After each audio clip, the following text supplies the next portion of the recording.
This story starts with our MC waking up after 3 days. He is unable to believe what he is seeing right now, as he has woken up in a novel that he wrote, in a strange phenomenon which is called transmigration, something that only happens in the webtoon world. But much to his shock, it has happened to him as he has transmigrated. He starts checking his appearance along with his chubby belly, but he is still unable to get used to it. No matter how many times he tried to clear his eyes, the text in front of him seemed clear, confirming that he has really transmigrated into this novel's world. And out of everything, he transmigrated into an unfortunate side character, someone who would be executed by his own brother 9 years later. We go back to the first day when he woke up. As he quickly gets up, worrying about his work and asking, "What time is it?" Her maid, who was standing beside him, suddenly starts to apologize frantically. She rubs her head on the ground, asking for forgiveness, calling herself a great sinner. But seeing her, our MC is confused, not knowing who she is. Though he notes that she does not look Korean, but doesn't look exactly like a Westerner either. He hesitantly asks her, "Where is he?" She throws her head on the ground, apologizing for failing to waking him up on time. Not knowing that he's going to wake up early today, she asks him to spare her life, while blaming herself for the fault.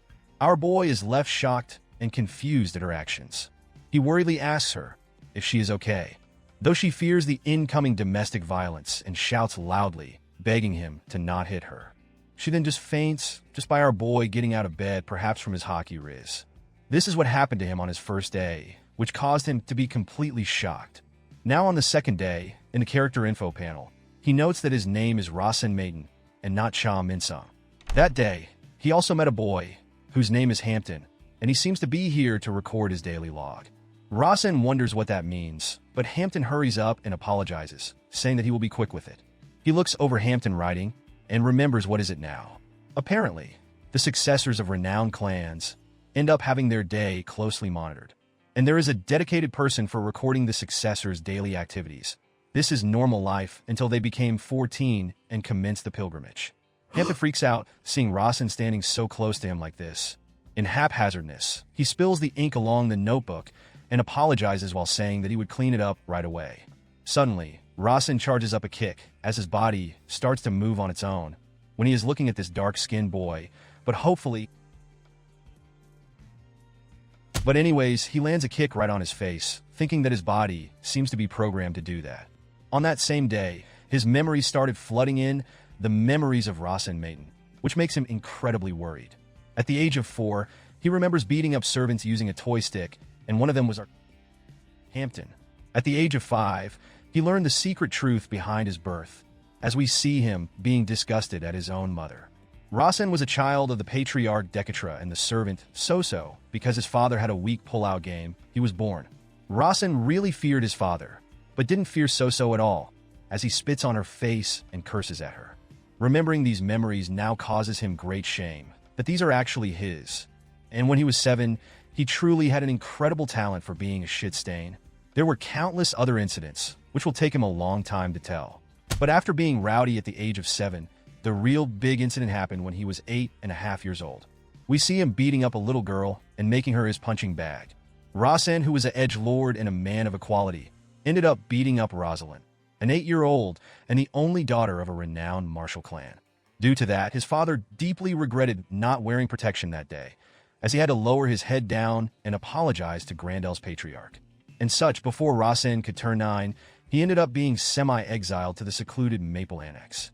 And even early as a few days ago, he was beating up someone over not getting chocolates. Rasen is a character that appeared in the novel that was written by him when he was still in real world, Cha Sungmin.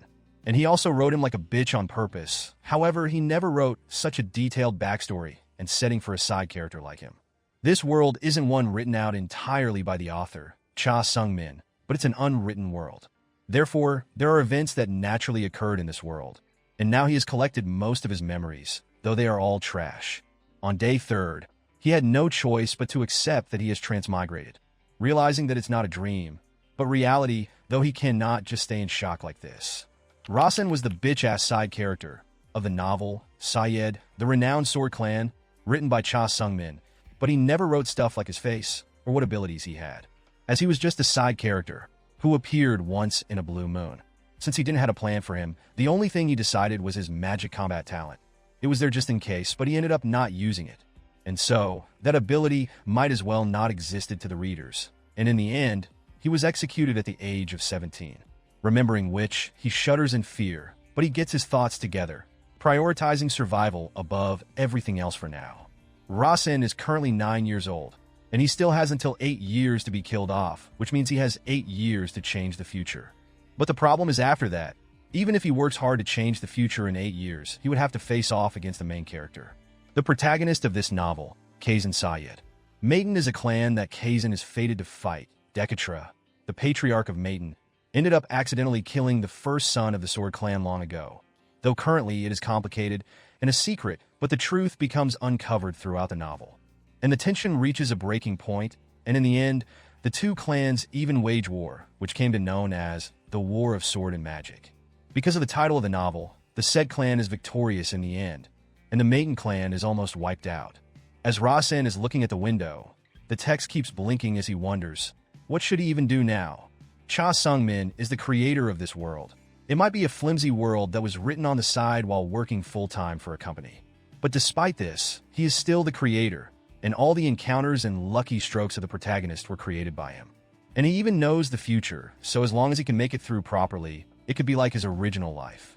Perhaps he can make it even better than what he had, as the bathroom of this suite is bigger than the studio he used to live in, which makes him think that it's not bad to live a life of luxury as the youngest son of a wealthy clan. And because the magic combat was not fully fleshed out, Rasen himself doesn't know the extent of his own power. But he is hopefully at least in the realm of geniuses in terms of magic combat, since he has the blood of Maiden family, which is one of the 3 greatest clans in the world. Realizing that he has a silver spoon in his mouth, he starts to think about this positively, except the fact that he is a shit stain and ends up getting his head chopped off at 17. But he can live a life much better than Cha Sung-min in Korea, which is what he makes off it, as 8 years is a long time. Suddenly, he is greeted by a window, a text that he first saw when he transmigrated. It shows that the will of character, Rasen Maiden, has been activated, and the Divine Eye has also been activated, seeing which he is left shocked, as it's the ability that the protagonist of the story, Sayed of the renowned clan, has. Which makes him question, why did he awaken that ability? Rasen realizes that the word he was seeing were an effect of that ability, though it only makes him more curious as to why does he have that ability since he is not the main character. But he quickly dismisses the thought as he threw away the logic as soon as he transmigrated into this world. Sayed, the renowned clan, is a Munchkin novel, in which the main character is overpowered to the point where he could destroy an entire continent. And not just continent, it would not be a Munchkin main character if he couldn't destroy the whole universe. But the real problem is that his power is going to be used to destroy the Maiden family. Rasen then sees a ring forming in front of him, but he is actually not seeing it with his own eyes. It is more like if the Divine Eye is investigating his body, but from that one ring, he wonders if it's perhaps the first circle. A circle is a mana ring that forms around the heart. It is a vital part of using magic, acting as a battery. And in the setting of the world that Cha Sung-min wrote, even the first circle requires a lot of studying and training, a highly academic field that requires a lot of patience and money. And due to all this, Rasen doesn't think that he could have trained that hard or even had the patience to study that kind of material, nor does he have any memory of doing so. He wonders if it formed by itself, but suddenly, someone knocks on the door, and Rasen remembers that at this time, it should be Hera. She asks if she can enter for a moment, and Rasen allows her to do so. But as she comes in, we see her putting her hand down on the floor, surprising Rasen. We see Hera is actually kneeling down in front of Rasen. Rasen remembers another moment from this, when he told her to kneel when making eye contact with him. Remembering which, Rasen shimmers with disgust and shame about these shitty rules. Suddenly, Rasen notices something and gets shocked. The Divine Eye shows him that Hera's main attribute is assassin, which makes Rasen question, how can a young girl's main attribute be assassination? As he doesn't remember setting anything like that. But Rasen forgot that this novel has a crazy world where power and violence run rampant, just like in a wild jungle. Due to which he realizes that someone has put assassin next to him on purpose, and the fact that they put a young female assassin next to the lowest type of scum. They must be the people who are fighting for succession. And even with having a golden spoon in his mouth, in this crazy world, it would be over if he dies. But he tries to calm himself down and tries to fake a smile, though he clearly cannot keep his composure, as he thinks that Hera might kill him if he gives her an opportunity to do so. From his memories, he wonders if Hera was acting all this time when she cried and looked frightened, which is highly probable. With all this, he assumes that her shaking right now is a real act, which the divine eye of his is telling as well. He clears his throat and calls her out, telling her to get up, and tells her to get him some verdant chocolates, which she questions at first, while in reality, Rasen wants her to get out so he can gather his thoughts. He yells at her, asking if she is questioning him, and she quickly runs, saying she would get them all immediately. We then see her standing right outside of his room, as she apparently felt something from Rasen, which she cannot exactly put into words. It is something strangely different than before about him. It was like this a few days ago, as if the atmosphere around Rasen has changed.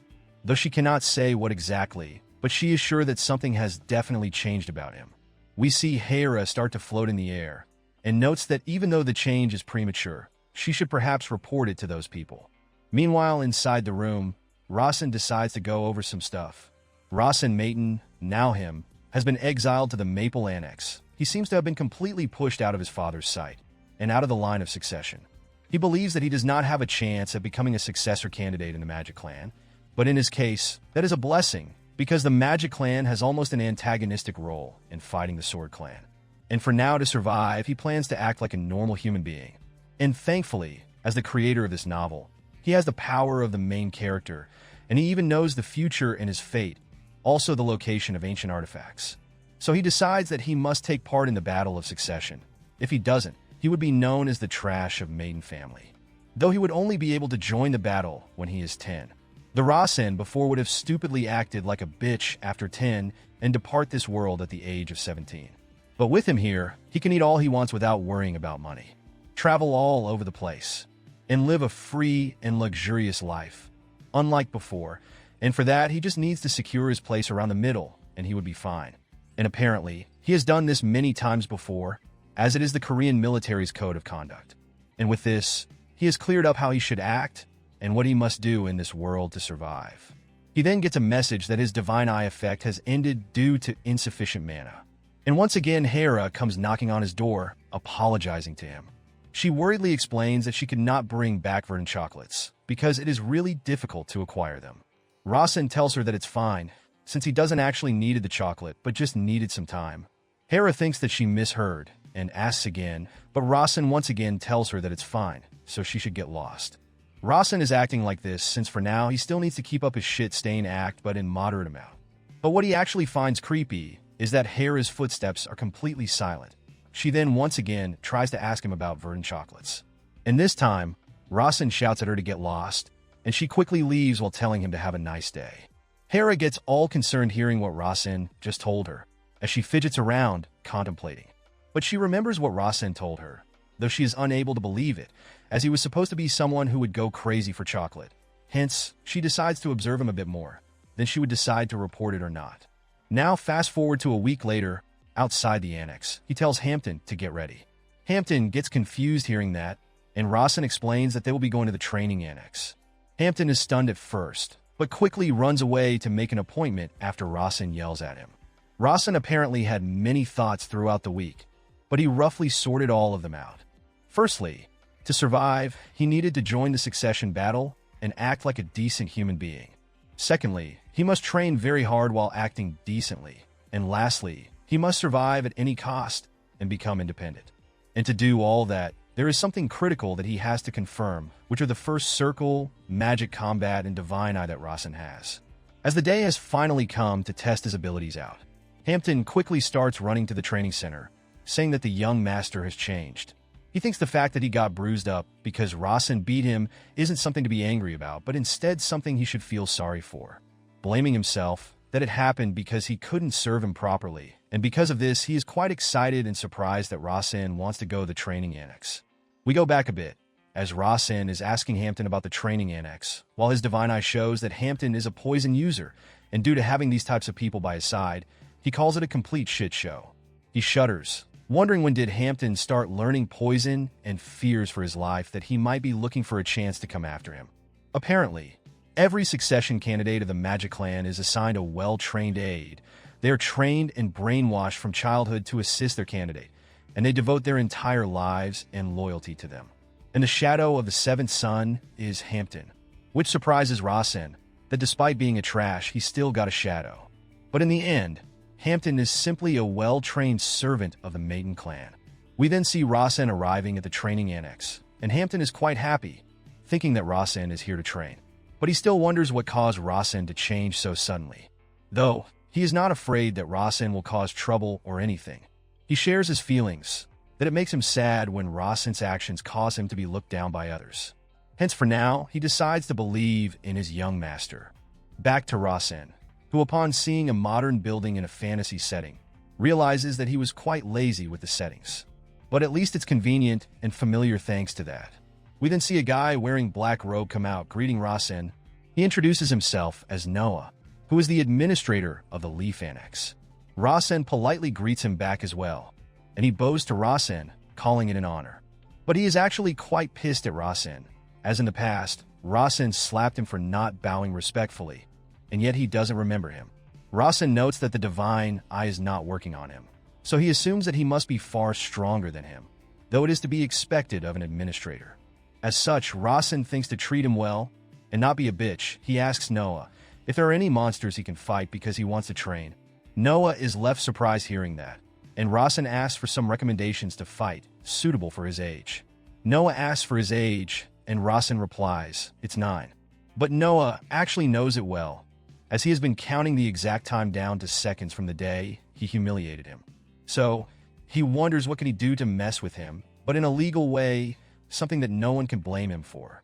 Suddenly, he gets an idea and tells Rasen that the 6th master successfully hunted a mushroom monster at the age of 9. Rasen also remembers doing the settings for it. As such, he agrees to fight it, and Noah goes on to prepare it right away. Noah excitedly tells him that he will go and set the field to Mushroom Forest, which will take him about 3 minutes. And seeing his behavior, Rasen wonders, why is he so excited? Rasen knows that the mushroom monster is not that hard to hunt, which makes it not surprising that the 6th young master managed to hunt it at the age of 9. So for the 3 minutes, he decides to focus, and we see the first ring in his heart. He then starts to recall his talent, and is in a state where he self-awoke how to use magic because he has inherited the blood of a magic clan. As the preparations complete, Noah calls out to Rasen to follow him. Now, in the magically manifested mushroom forest, Rasen encounters a shadowy figure, which is the mushroom monster. We see the mushroom monster shouting, and Noah telling Rasen that their weak point is their body. And because it is a fungus-type monster, he is weak against fire.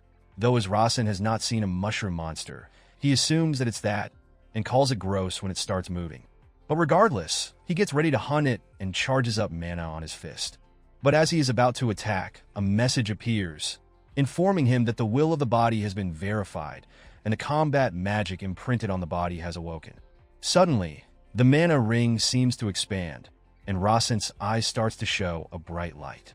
Noah is also observing him, while thinking that he used to be a famous magician in the Dorothy region before he joined Maiden family. Despite his appearance, he used to get called genius back home. Yet he got bitch slapped by Maiden. He remembers the interaction, as Rasen slapped him for bowing with only 82 degrees. He was humiliated because he didn't exactly bow down to 90 degrees, but specifically only 82 degrees. He excitedly claims that he is going to humiliate Rasen today, as he has upgraded the mushroom monsters to the highest level. The monster then leaps to attack, with Noah claiming that the magic combat ability that Rasen possesses is lowly within the magic clan, and with his non-elemental combat, he would never be able to hurt the mushroom monster. Rasen also moves to attack the mushroom, as Noah claims that his attack towards him is now complete. But suddenly, something surprising happens. We see Rasen charging up his attack and easily taking down the mushroom monster in one single blow, seeing which, Noah is left completely flabbergasted. As the monster is defeated, Rasen claims that it was nothing, and right then a message appears, informing him that beginner level of combat magic has been fully imprinted on him. And due to this, Rasen feels the blood in his heart boil. He also gets the weight utilization on his mana circle, as we see him glowing with mana, while he wonders, what is this power? Noah is left shocked upon seeing Rasen's power. It gets him wondering if he is really purely using magic combat. As magic combat is magic that is accompanied by destructive power, mushroom monster are resistant to that physical destructive power, yet Rasen overcame that easily, which should have been impossible. Noah contacts Rasen, telling him that he doesn't think mushroom monsters can be used as his training dummies, which Rasen agrees with. Seeing all this, Noah freaks out, wondering just what happened in the last year that he missed. Noah tells Rasen that he is thinking to raise the difficulty a bit. Rasen asks by how much. It would be troublesome if it's too much, as he has barely any mana left, and Noah replies that it's going to be a red mushroom monster. They are similar to mushroom monsters, but are very fast and strong. And if they're not killed fast enough, they also multiply. Noah realizes that he needs to put his personal feelings aside and have to get information for the report.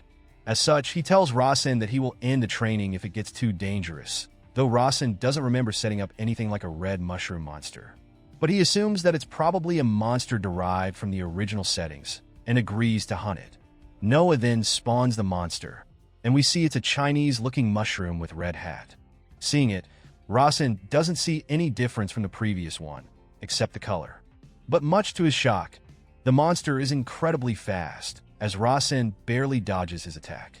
The mushroom then goes on to explode behind him and immediately comes back for a second attempt to hit Rasen, but Rasen is able to dodge the attack once more.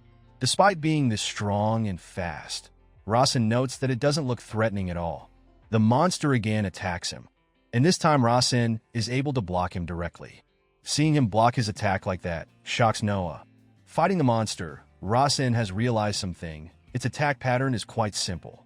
As such, Rasen catches and grabs the monster and uses beginner combat magic, weight utilization, but realizes that he has no mana left. Though despite it, he is still able to punch it away, noting that it felt as if the time slowed down for a moment there, and thanks to which he was able to defeat it. And now a message pops, saying it's the first time he has used all of the mana in his body, due to which his divine eye will be deactivated. He decides to look into what happens after his mana accumulates again. Hampton, who is serving tea to Noah, is shocked seeing how Rasen fought, and wonders if he gained strength in private. Noah, in shock, asks Hampton if Rasen's 10th birthday has already passed, and Hampton replies it would be next year. Noah gets nervous, wondering, how the hell is Rasen this strong despite not even passing his 10th birthday yet? Rasen arrives back from the field, as Hampton is surprised to see that Rasen also has a mana circle, noting that first circle cannot be obtained without any effort. He gets teary thinking that Rasen was actually training in secret. He quickly hugs Rasen, while Rasen pushes him away, thinking that he might have made a huge mistake, as he still has not figured out how this world works. It would be troublesome for him if he stands out too much. He suddenly falls, thinking that he first needs to do some acting. Both Noah and Hampton gets worried, as Noah tells Hampton to call the healing magician on the second floor. On the second floor, the healer seems to be sleeping on his desk, but Hampton arrives and quickly shouts, asking if he is the healer. He gets surprised and wakes up. Hampton informs him that the 7th young master is injured. The healer notes that it's indeed a problem, but confusedly asks if he is talking about the 6th young master, but Hampton once again confirms that it's indeed the 7th. The healer thought that Hampton was 6th master's assistant, but Hampton corrects him that he is 7th young master's assistant. The healer is quite shocked knowing that 7th young master is really here, and asks Hampton what that dropkick is doing here. But when Hampton reveals that he defeated a mushroom monster, but also took a fatal blow, the healer is left shocked and asks, how? And Hampton replies, with his magic combat. We then see Rasen laying on his bed and acting unconscious. Seeing this, the healer notes that it would be hard to solve if his body is broken due to the side effects of magic combat. So, he decides to simply pretend doing something and then send him to a high-rank magician. Since they are better magicians in the main building, he can simply pass the responsibility to them. He uses his healing magic into Mana's arms on Rasen. Not seeing any immediate response, he thinks that he expected it to not work anyways. He starts to tremble while thinking to finish it quickly and send Rasen to the main building. But much to his shock, Rasen opens his eyes and gets up. The healer wonders if his magic abilities improve, but realizes that he didn't fix this. It's more reasonable that Rasen actually recovered by himself. Rasen then speaks up and thanks them, but they all think they misheard. Rasen repeats and thanks them again, which greatly shocks all of them. Now fast forward, we see someone holding verdant chocolate, and we see it's Era, who seems to have managed to acquire verdant chocolates. Though she seems quite tired and gasping for air, but she apologizes to Rasen for bringing only 2 instead of 3 that he asked, and promises that she will try to find some more again. But Rasen tells her that it's fine. She can leave them there, which once again surprises her. Meanwhile, Rasen is wanting her to go and rest as she doesn't look too good, and he also wants her to stop bothering him, though he tells her that he is quite tired from training, so she should stop bothering him and leave. She follows his order and leaves while telling him to rest well.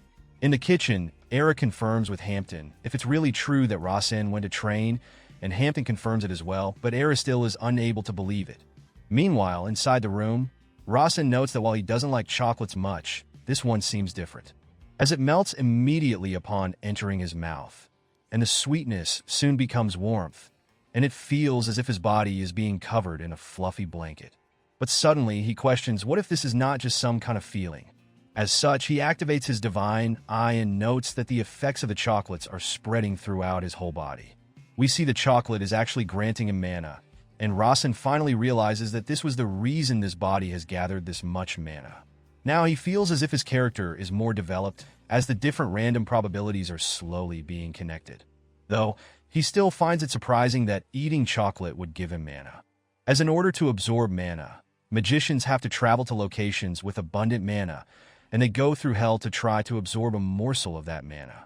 With this, Rasen assumes that this body has a special constitution that he didn't left in his settings, which must be why it was presented as a fragment of incomplete plausibility.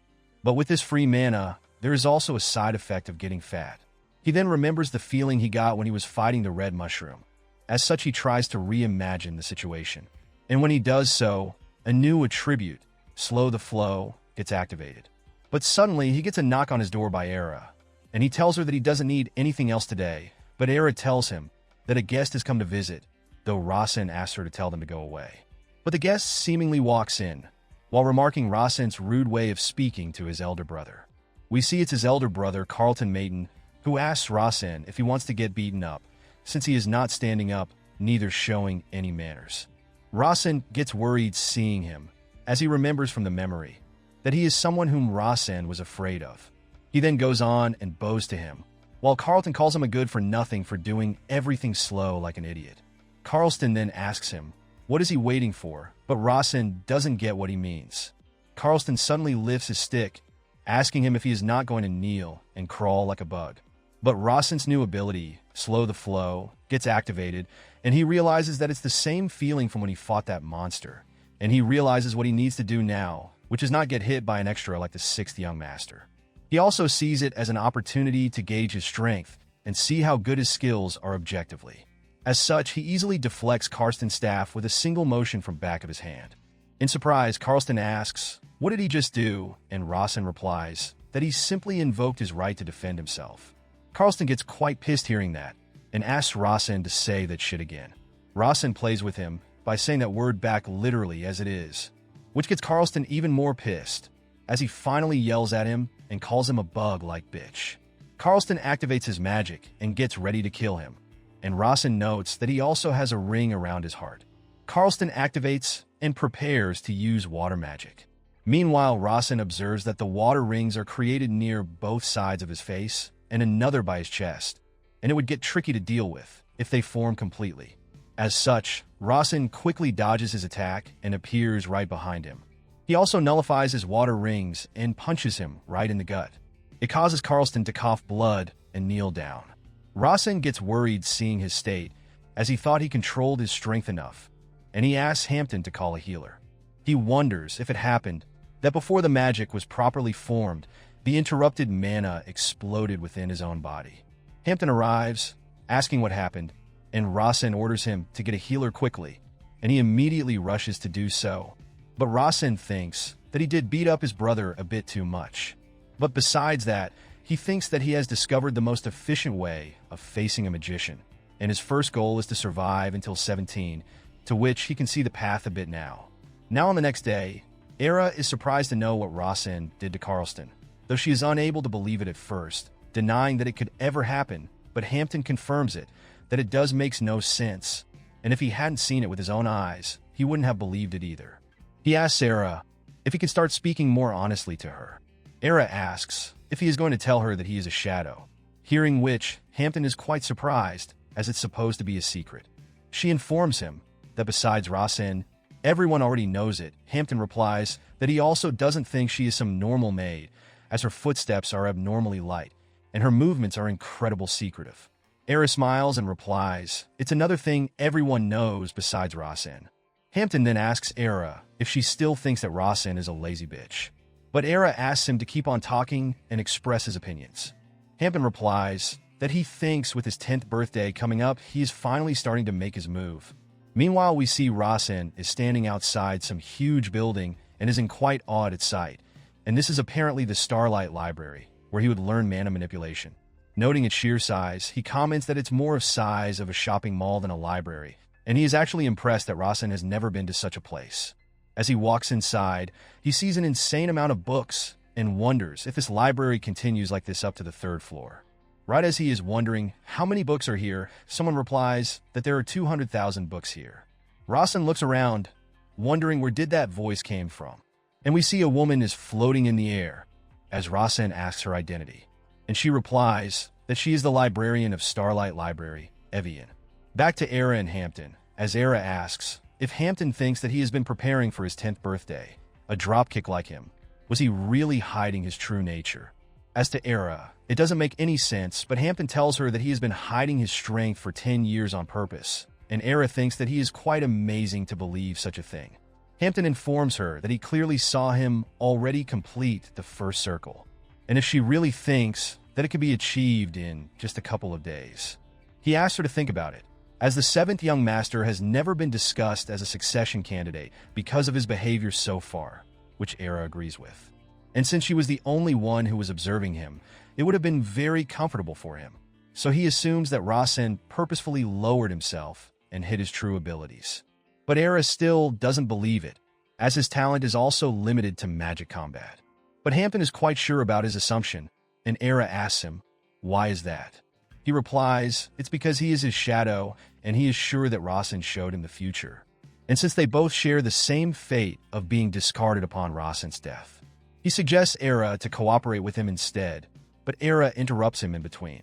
She stands up while saying that if Rasen were to visit the library anytime soon, she would then think about it, as she has heard that every member of the Maiden clan must study in the library in order to prepare for the Battle of Succession, which is where he would be going to strategize as well. Now back to Rasen, who doesn't seem to remember Evian at all, but his divine eye shows him her character info, and her name as Larvian, which he is shocked to know. She politely greets Rasen, saying that it's her honor to meet the rumored young master, and Rasen is quite amazed seeing her here, as he didn't expect that. She isn't someone who directly clashed with the protagonist, Kazan said, but she is the highest-ranking magician who appeared in a few important events, as we see many soldiers lunging on her, while shouting that they are killing the witch.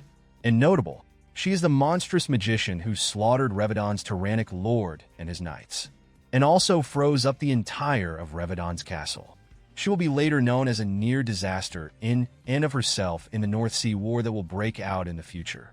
Though she is currently supposed to be a wanted person, but she is working as a librarian in the Maiden clan, which is probably why nobody has managed to find her.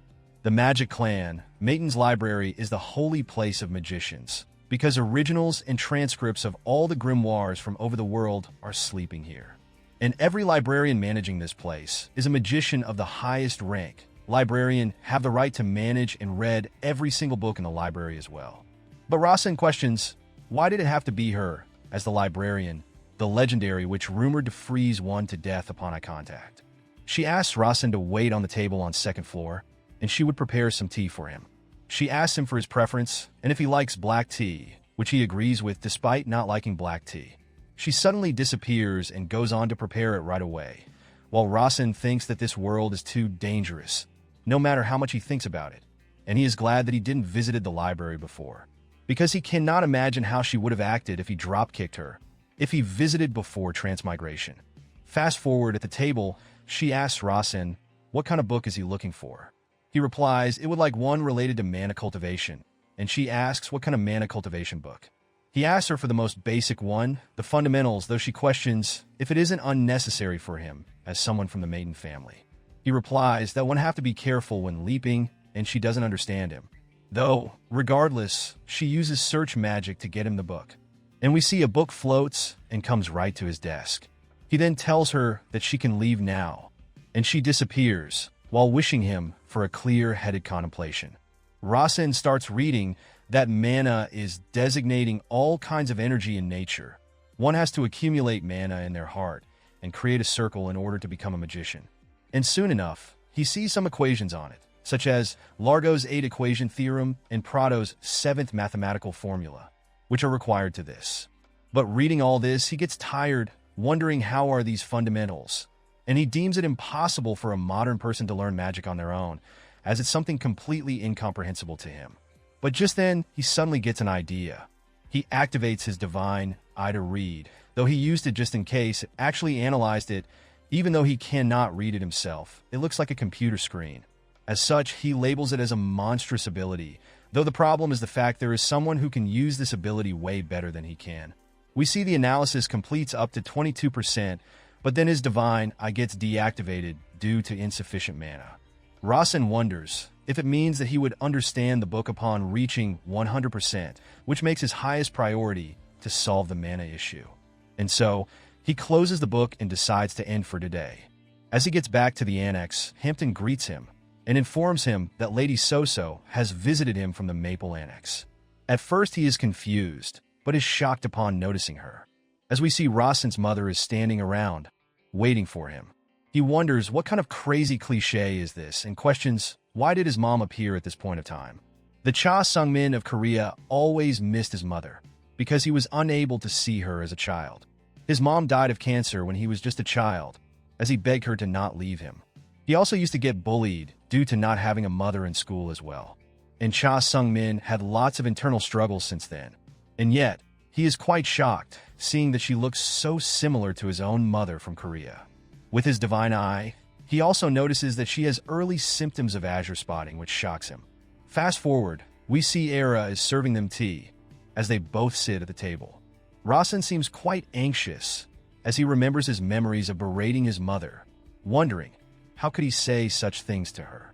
But he finally speaks up and calls her out as mother. Hearing that word come out of Rasen's mouth seems to have made her a bit surprised. Rasen tells her that he doesn't know where to start, and meanwhile, Era is standing behind them and wondering if Rasen was really not a complete shit stain and was simply acting all along. And if it was really a part of his plans for the succession battle, there isn't any other reason to merely spectate for him. We then see Rasen apologizing for his past actions to Soso, and hearing which, she is quite shocked. Rasen continues that he doesn't know if she would believe him, but he has grew up a bit, and the him back then wasn't real. His mother picks up her cup of tea and asks, "Is that so?" Time passed as Rasen told and apologized to her about everything, and his mother simply lowered her head and listened to his words. And he could hear the reason in his mother's cracked voice. His mother then gets up and starts to leave while saying that she has work which she is behind on, but Rasen knows that since she is no longer a servant, she doesn't really have much work. He also remembers that the azure dots is a disease that Cha Min-sung wrote. It's a mysterious disease where 3 blue dots appear on your chest, and there is no known treatment. It becomes impossible to treat when there are 3 dots, but right now Soso only has 1. We then see Soso standing outside the room and wondering if can't she stop crying on such a joyous day, as her one and only son finally called her mother for the first time. Rasen then calls her out from behind the door, asking if she is okay with sharing 1 hour once a day for him, and he would prepare carrot and vine tea from Chapelian mountain range so they can drink tea together every day at this hour. And his mother agrees to do so. He watches her leave from the window, and he knows that while the carrot and vine tea is not a commonly consumed tea, but if you drink it regularly over a month, it can cure the azure dots. And no matter how bad of a son he might have been, a mother is still a mother, as she still hasn't given up on Rasen, as Rasen wishes her to not be sick. Now at night, Soso wonders if what happened today was a dream. And if it's not a dream, what could it be? As Rasen changed right before his 10th birthday, it's almost like a different person. We see her asking someone if they're listening to her from there. She tells them that she's going to drink tea with Rasen every day, and she thinks that he has changed a lot, so much that it's confusing. But she finds it weird that despite this, she's incredibly happy. And we see the candle's flame start to twitch. Now fast forward to the next day. Rasen calls out to Era to tell her something important. She wonders if he has discovered her identity or if he is testing her. Or perhaps he would give her an assassination order. But Rasen says, verdant chocolates, hearing which she is surprised at first. He orders her to get as many of the highest quality that she can. Era gets disappointed at her naivety, but Rasen tells her that there is one more thing. She gets happy thinking that he must have saved really important talk for the last, but he orders her to get him some candies from Rudin Bakery. And she once again gets disappointed. Now an hour later, Rasen is quite surprised. But it is as he thought, that the power of money is incredible, as one chocolate is about 20,000 grang, which is equivalent to $200, and there are at least 100 of them here. And a maid bought him over $20,000 worth of chocolate in an hour from a single order. As such, he realizes that he has to make most of this money and authority. He notes that the most expensive verdant chocolate goes for 30,000 grang each, and the cheapest one goes for 10,000 grang each. The difference is how much mana he can consume, and that he can also consume mana from the candies from Rudin Bakery. With this, he comes to a conclusion that there is a common ingredient between the chocolate and the candy. He then calls out to Hampton and orders him to bring the baker from Rudin Bakery. Now fast forward to 30 minutes later, the baker is here. He trembles in fear, wondering why was he called, and if he found something strange in his food. He knows that Rasen is an insane kid who even beat up the only daughter of a renowned martial clan, so he could easily kill someone like him as well. Fearing for his life, the baker prays to God that nothing happens, and as Rasen speaks up, he freaks out. Rasen asks him, what did he put in the candy, and asks him to tell him everything without leaving a single thing out. The baker kneels down, apologizing for his mistake, and Rasen tells him that it's not it, and he just wants to know the recipe. The baker explains, it has sugar from Dorothy region, 1,000-year herb powder, and corn syrup. Rasen confirms if that's all, and he replies he promises that it's all. And with this, Rasen figures out the ingredient, which is the 1,000-year herb, and he can absorb mana if he eats that. Now we switch scenes to the training annex, where Noah is annoyed by people coming to him, asking about Rasen. And he only has two things to say. One is that he defeated mushroom monsters with magic combat, and that he recovered from the side effects of magic combat with Mana's Embrace spell. Suddenly, the healer barges in, asking Noah if he has heard the news, that the 7th young master has beaten up the 6th young master, and it caused an uproar because how much he pummeled him. Noah gets shocked hearing that, and calls Rasen a complete nutjob. Noah wonders when could have Rasen accumulate that much strength, even if it's magic combat which happens to develop fast. The healer comments that it's going to be Carlston's 10th birthday soon, so he perhaps put in some effort in Rasen to show off his presence. Which means that Rasen defeated him before Carlson's even activated his mana properly, which doesn't make sense at all to Noah. He notes that magicians aren't that fast. To supplement that, magicians use movement like magic blink. But a 9-year-old like Rasen cannot do that. And the healer comments that he never knew that Rasen could have that much skill, but Noah says that even if the magic combat's initial growth is fast, it's obvious that there would be a limit. As with magic combat, not only it's not possible to surpass Grandel of the Martial Clan, but it also interferes with the activation of other elemental magic. It's an abandoned magic that no one learns. But Rasen still learned that, even though he should know about it, which makes no questions on why would he commit such mistake, the healer assumes that it's probably due to him being immature. Noah also considers it a possibility, but thinks that it's not that. The healer then tells Noah that he is thinking too much about it. But they both agree that his 10th birthday is going to be interesting. Back to Rasen, who seems to be munching on 1,000-year-old herb, and he observes that he is able to consume mana with it. Not only that, there is also barely any calories. As because of the verdant chocolates that Rasen has been eating nearly for 10 years, there is mana condensed in the fats of this body. And if that mana accumulates in the heart, heat and energy will also be produced. It would have a burning effect on fat. And if his mana increases, his divine eye can be activated for longer. With that, if he learned mana cultivation, he can grow much more efficiently. Now fast forward to 3 days later. Rasen has finally analyzed the book fully. He then gets another notification, which starts revealing a hidden page, as Rasen wonders what is this. The book flips by itself, and it shows a book written by great sage Alberto. Rasen notes that if he wants to know what it is, he would have to go to the library again, but he finds Evian quite scary. Though he doesn't want to get involved with the eye switch, he have no choice but to do this. Meanwhile, we see Era is observing Rasen while hanging upside down from the ceiling. Rasen arrives at the library again and notes that it's feeling a bit chilly inside the library and tries to find Evian. And she suddenly appears and shocks Rasen. She asks if he has finished reading that book. He replies he has, and Evian comments that he reads quite fast, to which Rasen says it's because it's quite basic. She then throws the book back without even looking, and Rasen is quite amazed at her using magic without even chanting. Evian then asks if there are any other books that he is looking for, and he asks about the 77th book of the Great Sage, Basics of Magic, Easy Mana Cultivation. She replies that it's in the library, and Rasen asks her to give him that.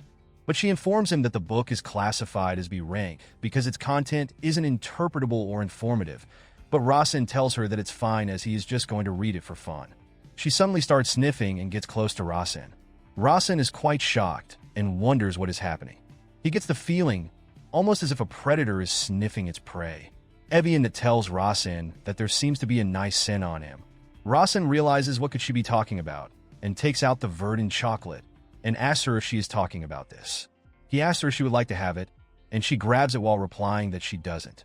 Though regardless, she takes it and cites that if he wants to give it to her, she would accept it, and Rasen is left confused at this interaction, as he cannot remember any setting like that.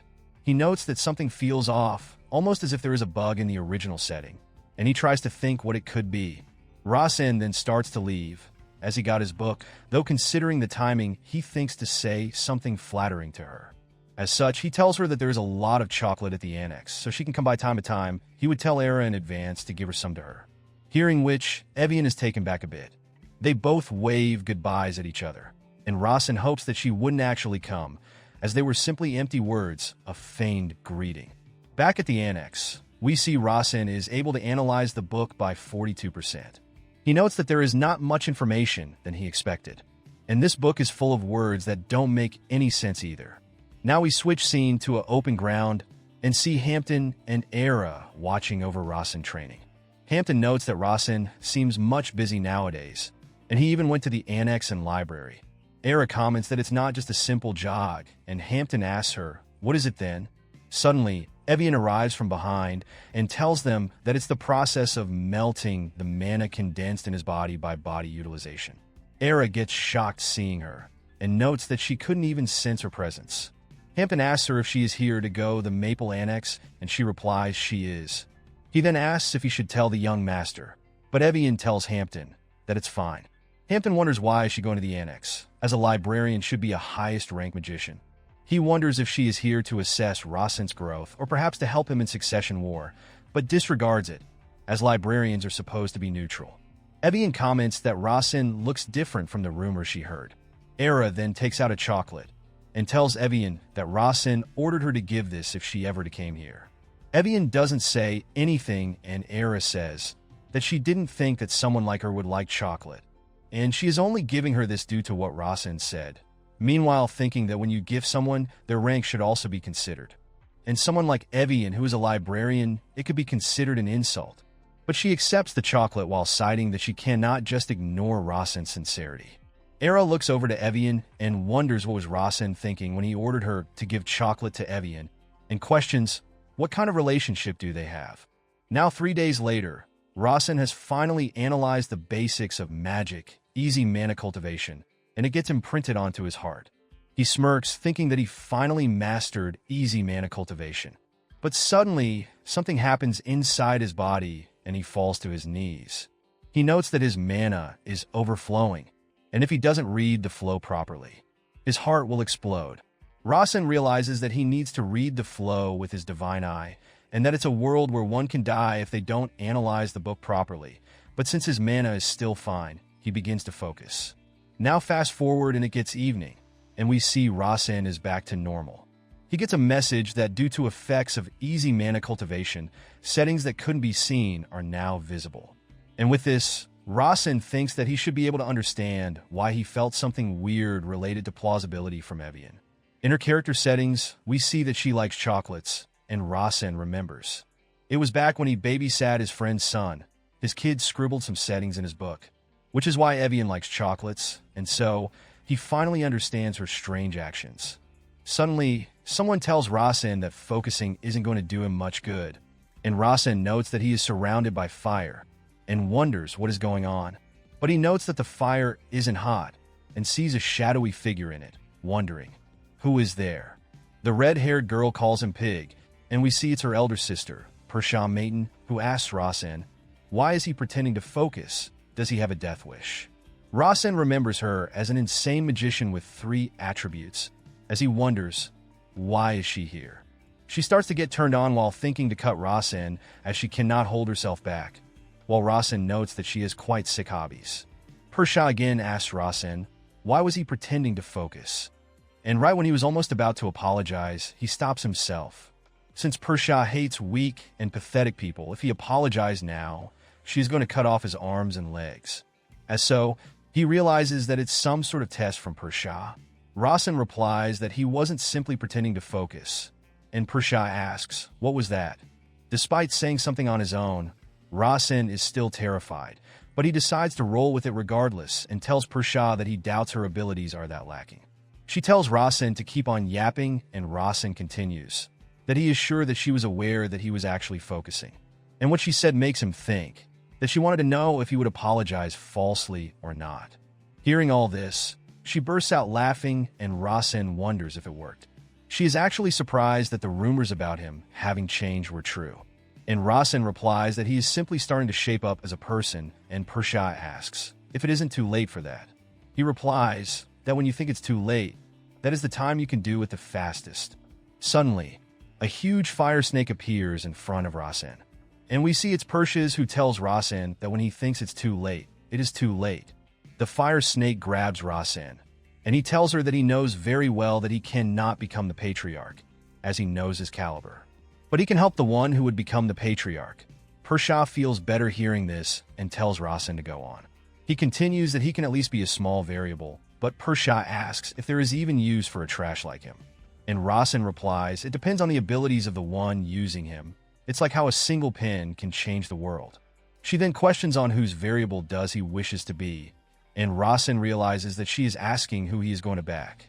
He replies that he doesn't know his older brothers or sisters very well, so he also doesn't know who would become the patriarch. But Rasen knows that the one would become the next patriarch is Evelia, the last archmage. But he tells Persha that he knows she is afraid of their second oldest sister. She gets pissed as the snake gets agitated as well, and Rasen notes that the fire has gotten hotter, almost as if he is burning alive. Persha tells him that she heard him out because he was cute, yet he is spouting such nonsense. But Rasen tells her that he knows she hates lies as well, and that she despises pathetic submission more than being told the hard truth to her face, and he doesn't want to be remembered as her pathetic youngest brother. The flames disappear, as Rasen tells her that he may submit to her honor, but not to her strength. He also hopes that she will forgive him as he spoke the truth. But she calls him a dumbass, and we see she has some kind of glowing blue ball in her hand. She then hits him in the gut with it directly, as he coughs spit. Rasen feels as if he was hit by a bowling ball, though he is shocked to know that it was just an apple. His beginner combat magic protected his heart from high-level magic, and he gets a new ability as well, Resolute Willpower, as he is surprised that he got a skill just from getting hit by an apple. Meanwhile, Persha tells Rasen to scarf it down, but he doesn't get it. She leaves while telling him to eat the apple, as she found it on the way here, and Rasen is a bit confused about it. With his divine eye, he notes that it's cardio a mana elixir. Looking at this, Rasen thinks that he is sure it's only possible because he is the youngest son of the Maiden clan, and the protagonist is showered with so much luck that having a cardia is nothing to him, though it would be better if he doesn't compare himself to him. Now back in Persha's room, she calls Rasen a cute kid for being able to make the first circle by himself at the age of 9. And if he really pretended to be an idiot all this time, he's really a sly snake. She taps on her desk while claiming that she needs people like him to fight against her second sister. A coward that gets consumed by fear, but also knows how to hide himself. Yet there is no chance of becoming a patriarch, since his potential is limited. She calls him a pretty good pawn, but one that cannot become the patriarch. She then calls upon her shadow, Sando, and orders her to continue spreading rumors that Rasen is an idiot, so no one would swipe him away from her. And if she can, she should also try to stop him from meeting other siblings. But she shouldn't be obvious, and now, Pershao wonders if Rasen would actually eat the Cardia. And due to that, she tells Sando to keep a close eye on him, as it would be bad if he chokes or something while eating it, and Sando comments that she must have taken a liking to him. Pershao replies that it would be annoying if people say that she killed him, and it would be more interesting if he doesn't eat it, as he would be a dumbass that cannot even eat something served on a platter to him, so she would have the right to cut off an arm or a leg. Back to Rasen, who upon looking at the Karitan, noticed that it could cause death upon excessive consumption, and that an ice magician could provide him with great help. Rasen doesn't know what a good amount to consume it would be, though he wonders, why would Pershao give it to him? Perhaps is it to say they are even? But he disregards that, as the third young lady is not that kind of person. It's probably out of her curiosity, or just because she felt like it, but if he absorbs it properly and grow, she would try to use him. But he doesn't know if she would keep him around or toss him after using him. But on the other hand, she would cut off an arm or leg if he doesn't eat it, so he has to go through it. But he notes that he would be needing help of an ice magician at that. From that, Evian comes to his mind, thinking that it would be good if he seeks her out. But he worries that she might kill him because she wants it, and she could then say that he died from consumption, and she tried her best but couldn't do anything. And in the end, she would obtain the Cardia. That would be the worst case scenario for him. As he is worrying about all this, he gets a knock on his door, and we see it's Evian, who asks Rasen for permission to enter. Rasen notes that he won't be able to hide the Cardia anyways, as she should have instantly felt the mana exuded by the Cardia. He asks her to come in and thinks to formulate a plan. They both sit around the table and Rasen tells her that he won't try to hide it, but as she can see, it's a Cardia, which she recognizes as well. Rasen then requests for a trade with her, which she asks what kind of. Rasen replies that he cannot consume the Cardia by himself. He asks for her help in doing so, but she declines as she is a librarian and have to remain neutral. She won't participate in their battle for succession in any form. Though Rasen tells her that he doesn't want her to participate either. He just wants to ascend higher as a magician, as someone that's inherited the will of magic. Evian notes that mentioning the will of magic is a model example of a magician, which makes her realize that someone is actually spreading malicious rumors about the seventh young master. Rasen also claims that he has no interest in becoming a patriarch either, while Evian states that she heard members of the Maiden family dedicate their life to becoming patriarch. Rasen states that it has nothing to do with that. He simply wants to increase his personal aptitude. But Evian still declines and asks him to seek help from magicians from Central. But Rasen tells her that he cannot trust them, as they have been already bought out by his siblings. He requests her to believe him, and loudly states that it's because he wants to protect his weak mother. Hearing which, Evian is taken back as her eyes widen. She remembers an event from her past where a guard seems to be dragging away a child's mother for not paying any taxes, while the kid cries and tries to make the guard let go of her. The guard gets annoyed and pulls out his sword to kill the kid, but his mother comes in between as a shield to protect him and gets stabbed in her abdomen. The kid cries for his mother. Meanwhile, for the guard, it's simply an unpleasant moment. As the crowd comments on the scene, we see Evian is standing shocked in between them. She gets pissed and faces off against the king and his guards. And as the guard attacks her, she freezes all of them. It makes her think about Rasen, who has been monitored all of his life, and the ex-servant concubine, who has been abandoned by the clan. The youngest son had to act and lower himself, and he was telling the truth when he said he wanted to protect his mother. But she considers it impossible, as the successor candidates are far too strong, and he is just a dumbass with lowly origins. She calls Rasen's dream impossible, but she also knows that while it's impossible, it doesn't appear to be wrong. And a dream doesn't have to be possible for it to be a dream. She believes the process of chasing after it is the dream. As such, she again tells him that she is not helping just because he gives her chocolates or anything. And Rasen gets happy hearing her response. Fast forward, and we see them preparing for the consumption, and Evian explains that she will be freezing the mana that will rush out upon consumption of the Cardia. Then she will slowly melt it, so that his heart can absorb it. And as a side effect, his body might freeze. But if he is lucky, he would thaw in a few months. But if he is unlucky, it could take a few years, and if he is truly unlucky, he would straight up die. Rasen gets scared hearing that, thinking that Evian shouldn't say those stuff calmly. But she assures him that she is quite competent. She would try her best so that does not happen, and Rasen starts to get doubt, and thinks to put off consuming it. But discards the thought, as usually situations like this have a higher success rate. And characters with Evian's personality are considerate of others. She is telling him that it's dangerous. So he simply decides to think of it as a lottery with high chance of success. As such, he tells her to start with it. Evian tells him that she is still a magician, and since he is hiring her, he would need to compensate her for appearance's sake. Though she claims it won't be much, and since it's just for appearances, 24 chocolates will do the job for her. Now we switch scenes to Persha and learn that Rasen has eaten the Cardia, and her shadow informs her that he also received help from librarian Evian. She's a bit surprised hearing that, and her shadow claims that Rasen tugged on her heartstrings. Persha asks, how? But her shadow replies that she couldn't figure it out as it wasn't possible for her to trick Evian's senses. Hearing all this makes her intrigued, as it's quite interesting that her youngest brother had a trump card like being able to move Evian's heart. And the Cardia she gave him was of special premium quality. Without a magician of Evian's caliber, he would have died eating it.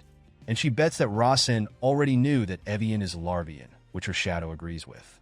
And from the way her shadow is talking, she assumes that Rasen has already started consuming it successfully. But her shadow says that while it's true, there is something strange, and Persha asks, what is it?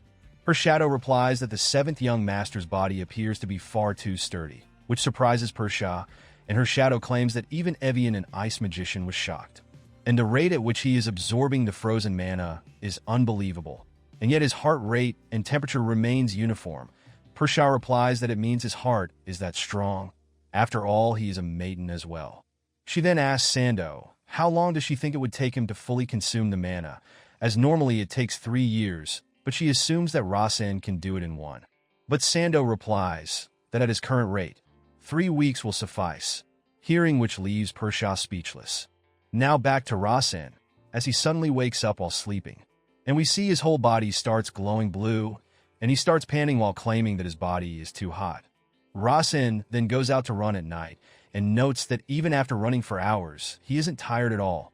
The sun rises and Rasen feels his body to be vigorous, as if his heart is going to explode from mana overflowing. He calls out to Hampton, who has just woken up, and Rasen orders him to show him the waterfall garden. He then starts climbing it, and notes that this is much better as he is consuming more energy than with just running. He then orders Hampton to bring him some weights of around 10 kilograms, and then starts climbing with the weights on, and his resolute willpower ability starts to get trained with it as well. His ability, weight utilization, also levels up into a proficient one, and Rasen notes that his body has become much lighter. He then orders Hampton to increase the weights to 20 kilograms, which surprises him. Then a week later, he orders him to increase the weights to 30 kilograms. Another week passes, and he again orders Hampton to increase his weight, this time by 50 kilograms, and Hampton tells him that while he finds his passion admirable, but if he pushes his body too far, it will ruin it. But Rasen smiles and tells him that it's okay, as he hasn't even slept much lately, yet he feels even more energetic.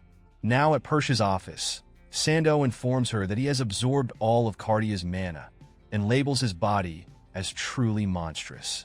And that every day, Rasen climbs up the waterfall at the waterfall garden barehanded.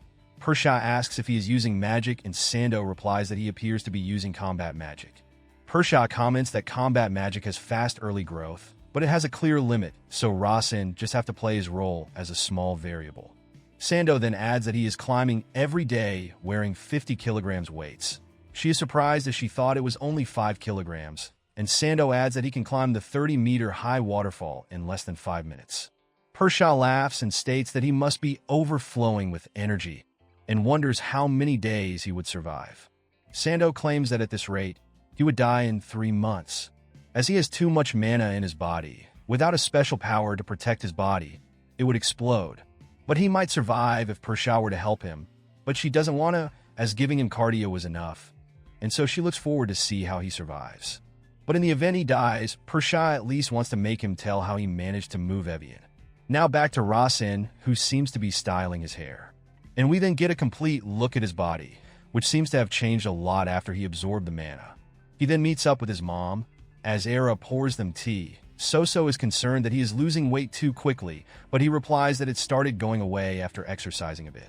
Soso tells him that while looks are important, his health is even more important, but Rasen assures her that his body is healthier than ever. Soso then compliments Era that she is getting better every day in brewing tea.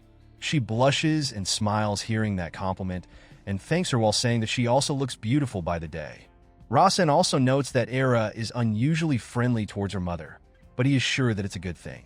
And his mother's azure that has become faint as well, which makes it seems that everything is going well. Now at night, back in his room, he notes that today is 218, December 20th on the Hyphen calendar, and it would be December 24th soon. December 24th is Stellancio Eve. It means the night before the birth of a star. And the star here refers to the one that rallied all the demi-humans and elemental tribes and founded the first human empire, Emperor Hyphen. Putting it simply, December 24th is day before Emperor Hyphen's birth. But he doesn't care for that. The important part in this lies elsewhere. According to his settings, Rudia should come by the west gate on December 24th. She is a firekin, natural enemy of magicians, Crimson Slaughterer, one-armed great magician. That Rudia will be kicked out at the west gate of the renowned clan of Maiden on December 24th after facing humiliation. And while he didn't flesh it out fully, she gets caught by Presha, which is how she loses an arm. Rudia then ends up bearing a grudge against their clan and becomes one of Kaizen's core companions. She is a character that possesses a special power called Firekin. Kaizen forms a pact of fire with her, and they roam the battlefield together. Which makes Rasen thinks that it would be nice if he could at least obtain the Fire Chalice, which is an artifact that he gets from Rudia. Suddenly, Rasen notices that someone is using stealth magic in his room, and the Divine Eye shows him that she is Sando, third young lady Shadow. He starts to get nervous and wonders since when she was here, and decides it would be better if he acted like he haven't noticed, and if he disables his Divine Eye, he shouldn't be able to see them. But when he tries to do that, an error pops up that since he is using the easy mana cultivation, he cannot disable the Divine Eye, and forcibly doing so can cause mana overflow. As such, he simply pretends to fall asleep and thinks that they will leave on their own. Sando gets shocked seeing him sleeping and also utilizing the mana cultivation at the same time, as cultivation is a precision technique, so even a small impact or mind wavering can cause death. Yet Rasen is asleep while cultivating mana, which for her defies all logic as she wonders if she should report it. She knows that Rasen has mastered the mana cultivation technique from the Starlight Library, which she deemed to not be a high-level one due to the energy it exuded. Yet the cultivation is continuing while his mana is stable. She also flipped through the book, but there were no traces of a mana cultivation technique there. Rasen was able to successfully absorb the mana from Kracia with Evian's help, and he saw a great physical change. She guesses that he gathered the mana from his body to his heart. But she is unveiled to see any problems with his heart, and he appears to be too healthy. And in fact, his mana is stabilizing even more over time. He hasn't even created a second circle, nor he has transplanted a body strengthening array, which makes the durability of his heart highly unusual. And as such, she leaves to prepare to submit a formal report for it all tomorrow. Meanwhile, Rasen wonders if she left. Now fast forward to December 24th night. We see many people celebrating. Rasen calls out to Era and Hampon and asks them to come with him. Hampton asks him, where are they going? And Rasen replies that they will be going to the outermost western gate. Rasen knows that there are a total of 4 gates referred to as the West Gate in the Maiden family. The outermost West Gate is like its name, the furthest one out. And today, Rudia, the Crimson Slaughterer, the natural-born enemy of magicians, will get here. And Rasen plans to meet her. We then see someone hooded panting as the guards are attacking them. And it turns out to be Rudia, who seems to have already got into a scuffle with the guards, as she claims that she will kill them all.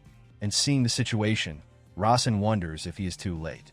On the way, Hampton asks him if he is going to visit the 6th young master's residence, and he has prepared a lot of paralyzing poison. Rasen replies he won, and Hampton seems disappointed by it. Rasen asks him if he is upset, and he freaks out and replies he is not at all while stuttering. At the gate, we see the guards are fighting Rudia, who seems to be ready to kill them. Upon noticing Rudia for the first time, Rasen remembers that he set her to be extremely simple-minded, which was too sloppy for him. As Hampton wonders, what is up with her? Rasen notes that she shouldn't have poison resistance at this time. As such, he orders Hampton to spray the paralyzing poison. He sets Rudia as the target and tells Hampton that he has to paralyze her at all costs. Hampton then throws the poison towards her, and Rudia doesn't notice it at all and shouts that she is going to incinerate them all. The poison vial gets destroyed and the poison gets spread. It affects her immediately as we see her falling down. Rasen quickly runs towards her, noting that he has to figure out this situation quickly. But suddenly, one of the guard grabs Rasen's shoulder from behind. He rudely asks for his identity and questions how did he break in. Rasen replies that he walked out from the inside, so he should pull himself together, as what kind of guard he is to let that happen. Rasen calls out his skills as way too poor, as the outermost west gate cannot even be called magicians of the clan. But in reality, Rasen knows that rather than the gatekeeper being weak, it's Rudia who is extremely powerful. Right as the guard is wondering who Rasen is, Rasen tells him that he is going to take her with him. The guard tells him that he cannot do that, and he has to identify himself. Hampton gets in between and glorifies Rasen, and explains his status in a grand manner to the guard. Rasen feels that Hampton is glorifying him too much by speaking like this. And Hampton finally gets to the last part and introduces him as the 7th young master. But the guard doesn't believe them and asks what kind of bullshit are they spouting. He calls them both idiot, stating that they don't even know young Master Rasen's face, as he doesn't look as handsome as him. Hearing which, Rasen wonders if it's a compliment or an insult. Rasen asks for his name, as he will make sure to remember it, and asks if he really believes that somebody would walk out from the maiden mansion and start impersonating the 7th young master. The guard agrees with his point, and Rasen adds that everyone is aware that the 7th young master is a dropkick and a pig. But still, does he really believe that he would be impersonating him without even knowing that fact? That would only be possible if he has a death wish, though for Hampton, Rasen has always looked cool. Rasen tells him to verify with the central for the information, which the guard tries to do. But Rasen adds that if they manage to confirm his identity, he would have to pay dearly for his arrogance in not believing him. The guard finally believes him and kneels down and apologizes. But he still asks Rasen, why is he taking that girl with him? On the other hand, Rasen didn't thought that the guard would be asking so many questions to him. As such, he blushes and tells the guard that he is taking her because she is pretty, and his act leaves Era quite speechless and confused. Now, fast forward and we see Rudia is all tied up as Rasen, and everyone are watching over her. He then gets a notification that a variable has occurred which has affected the story and plausibility. With this, Rasen notes that the world has analyzed the small distortion that he made.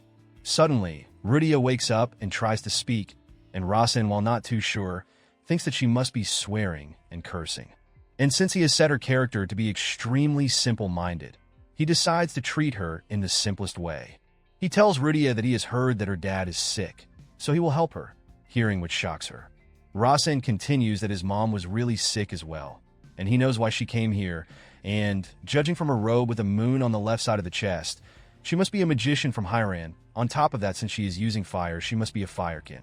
Hearing all this, Hampton wonders how does Rasen knows about all this, and Rasen continues that Hiran region is the southern region right next to the Dragon Mountain Range, and he has heard an epidemic is spreading over there recently. Era is also silently observing Rasen and is quite intrigued. Rasen tells Rudia that he knows how to cure that epidemic, and he knows that she came to the Maiden family without any plan because she thought they had a way to cure the disease. And if she understood his explanation, she should nod her head twice, which Rudia does so, and Rasen orders Era to take that thing off her mouth. Rasen asks her if she has calmed down a little, and she asks him if he is really going to help him. Rasen remembers that she also talked like this to Kazan and tells her that he will, as this is what he told her. She asks him, why would he do that? And Rasen replies, does he really need a reason? And Rudia says that she heard people of high birth don't help others without any reason, which her dad told her. Rasen then questions, why did she came to his house then, when she thought that they wouldn't help without a reason? And she replies that she was going to give them a reason to help her, as she has some good stuff in her possession. It was just like as Rasen expected, as he remembers that it's the fire chalice the opportunity that Kazan said got in the original story. Rasen tells Rudia that he would cure her father, but it would cost her a lot. She replies that she doesn't have money, and Rasen tells her that she can pay him back later. So Rudia asks him how much would he need. Rasen replies that he wouldn't know until he cures him, which Rudia requests him to do so, and Rasen again asks her if she's going to pay it back. She promises him that she will do so, and Rasen asks about the good stuff she was talking about, and she replies that she will give him that as well. Rasen notes that this is good enough and orders Hampton to procure some 10-year herbs and spread them throughout the Hiran region. If he boils the 10-year herbs in the Silver Sea water for 18 minutes, it would solve the epidemic in the Hiran region. Hampton replies that it's his first time hearing such processing method and asks for more explanation. But he tells Hampton to not doubt his light's ability, hearing which he is left in awe and kneels while saying that he will follow his orders, thinking that Rasen is really cool. Era also asks if she can ask a question, and Rasen replies if she is also curious how he learned that processing method, which she is, as she cannot understand it with her common sense, but Rasen simply replies that it's because he is a maiden. She goes silent for a moment and thanks Rasen for his teaching. And looking at his confidence, Era notes that he almost looks like the patriarch did in his childhood. Rasen then tells Rudia that he will release her now, while calling out her name, which shocks her. She immediately gets hostile and asks Rasen, what did he say? As she never told him her name. So how did he knew that? And Rasen realizes that he has made a mistake. Rasen thinks to not panic in this situation and asks if it's weird that he knows her name. She replies it's very much. Rasen then asks, what about offering her 10-year herbs even though she hasn't done anything, which she again calls weird. Once again, Rasen asks, what about telling her the secret of the maiden clan? Now Rudia starts to get nervous and again calls it weird. As so, Rasen asks her why does she not think anything that is beneficial to her is weird? And she should know that she just showed malice to someone who could have been her benefactor, hearing which she gets a bit sad. Rasen asks if she is already considering all the favors he done for her as nothing, and Rudia apologizes to him for it. Rasen pretends to not hear it, and Rudia once again apologizes. But still Rasen doesn't accept and tells her that he cannot hear her well, and Rudia this time loudly apologizes, claiming it as her fault. With this, Rasen accepts her apology and tells her that she would have to stay here, which makes Rudia asks, why can't she go home? Rasen asks if she forgot what she did, as she infiltrated the Maiden clan and even attacked the gatekeepers. He asks what did the gatekeepers told her when she came here, and she replies, they told her that it's not a place where someone lowly as her can go. And they even laughed, saying that her father dying doesn't have anything to do with the Maiden clan. Tears starts falling from her eyes as she claims that they told her to just let her father die. As she tearfully states that she loves playing with her father, yet they told him to just die. Rasen now orders Era to free her, and Rudia asks Rasen for his identity, and why is he treating her so kindly. As such, Rasen tells her his name, hearing which rings some bell as she remembers him. She recognizes him as the worst dumbass, knowing which Rasen gets worried, as Rudia continues that he is known as the absolute trash. But she happily claims that he is not trash, but a kind person. With her change in behavior, another message pops up, notifying Rasen of change in variable. He wonders if it was the right choice for him to make Rudia one of Kazan's core companion her ally. As so, he decides to hold on for a moment. Now fast forward. Hampton informs Rasen that he has collected all the herbs as he requested and will be heading to Hiran right away. Rasen asks him how long would he take to reach it, and Hampton states it would be 3 days to get there. Hampton then kneels and excuses Rasen for a question, and asks for his reason for helping Rudia. Rasen replies that it would be a shame to die of a disease when it's a curable one. And even more so, if it's her father, as helping her isn't a big deal for him. Hampton then thanks him for the teaching, but Rasen is confused as to what kind of thing he learned. From this, Hampton deduces that they are a famed clan, so he perhaps means that they should not ignore the hardships of the weak, which is a path that a famed magician should take. Which makes Hampton think that he found the real light and tells Rasen that he would be off now. Meanwhile, for Rasen, the biggest reason for doing this is the fire chalice, but it was best for him to say it like this. Now fast forward to 2 days later. Someone arrives asking if Rasen has picked up a new toy. And we see it's Persha who asks to take a look at Rudia, wondering what kind of toy is she. But as she enters the room, she notices something. And upon looking at Rasen's new body, she asks him for his identity, as there hasn't been any handsome men in their family's history. And upon looking at Rasen's new body, she asks him for his identity, as there hasn't been any handsome men in their family's history. Persha calls him interesting as he always makes her curious, though she also feels like he is hiding a lot of things. With a side glance, he replies that he isn't hiding anything in particular, while thinking, besides the fact that he is the creator of this world. Persha gets close to him and grabs his face, asking why did he become so cute, as boys should have a handsome face. Persha starts to feel as if her heart is freezing, and Rasen's ability, more resolute willpower, activates and protects his body. She notes that his magic combat automatically activated just by making eye contact, which prompts her to ask him how did he become like this just in 3 weeks. She starts to rub his head, as his face is past, and if he grows up like this, she would make sure to give him lots of love as a sister. But Rasen puts away her hand, claiming that he doesn't need her love while assuming that it's one of Persha's tests. He claims to Persha that he wants to her great competitor or helper. He has no intention of being pampered, hearing which Persha states that he is even more cuter this way. But his head would look excellent if it was on a spike. Rasen gets scared and tells her to not make such terrible jokes, and Persha tells him, does he really think if it was? But anyways, she tells him that she is here to meet his new toy. Rasen wonders if it's because the talent Rydia has for fire. Rasen knows that Persha is a magician with an unmatched talent for fire, which makes him question if she has realized that Rydia is a firekin with a talent equal to her own. As so, he cannot let it happen like in the original story, so he boldly tells her that the toy is his. As he was the one who picked it up, he is not obligated to show it to her, nor does he have any intention of doing so. Persha starts to get pissed, asking if he is challenging her.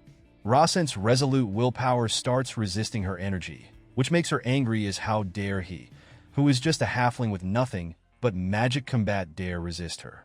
He then activates his divine eye and notes that Persha's mana is crushing him. Persha then stops exuding her mana, gives Rasen a chance. She asked if he has learned magic combat, and Rasen replies, he is but up to beginner level, so Persha says that she will use magic combat with only one finger, and also exclude all elemental attributes and would use pure magic combat. Rasen questions if she has learned it as well, and she replies, a bit. She has read it for 5 minutes in a book before coming here. Rasen smirks and gets ready to fight while claiming that he would do his best to crush her. Persha likes his quick-wittedness and attacks him with a fire snake. But his divine eye notes that it's an illusion, as so, he punches it away. And Persha notes that he has definitely grown since last time and tells Rasen to bring it on, and if he wins, she won't direct any more attention towards his toy. But he would have to do his best. And if his toy is not interesting, she would crush it. Persha is quite amazed that Rasen is able to entertain her to this extent, and he is not even the 5th nor 6th, but a lowly child who was abandoned by their father. Rasen then rushes towards her at high speeds, but Persha claims him to be slow and charges up an attack on one finger. With a simple swipe of her finger, Rasen gets easily pushed back, much to his frustration. Persha notes that since he was unable to dodge it, he simply took the attack head-on in order to attack, and that he has even learned defensive combat magic, which was a nice decision right there. Meanwhile, Rasen notes that it would only get disadvantageous for him if the fight keeps dragging on, as the difference between their abilities are too big for him to dodge or counterattack. Suddenly, he gets a mana concussion, even though she just attacked him with a single finger. But his easy mana cultivation calms it down, and he again runs towards her to attack. He targets her thick thighs and tackles her. He then swipes on her feet and slams her down on the ground. He then uses his full power on his fist and strikes down right on her face. But despite this, she is unharmed, and instead all of his finger bones gets crushed, as he calls out Persha for using defensive magic, which she accepts.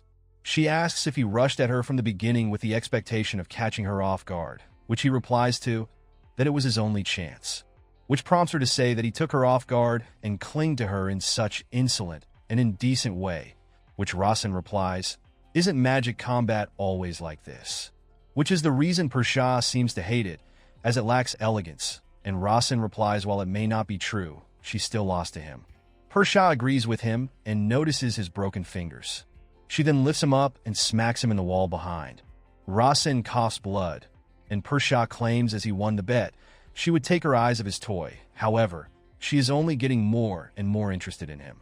Persha notes that just like Sando told her, his body is indeed really sturdy. Even though it was just a finger, she put a fair amount of destructive power, yet he took it just from his body.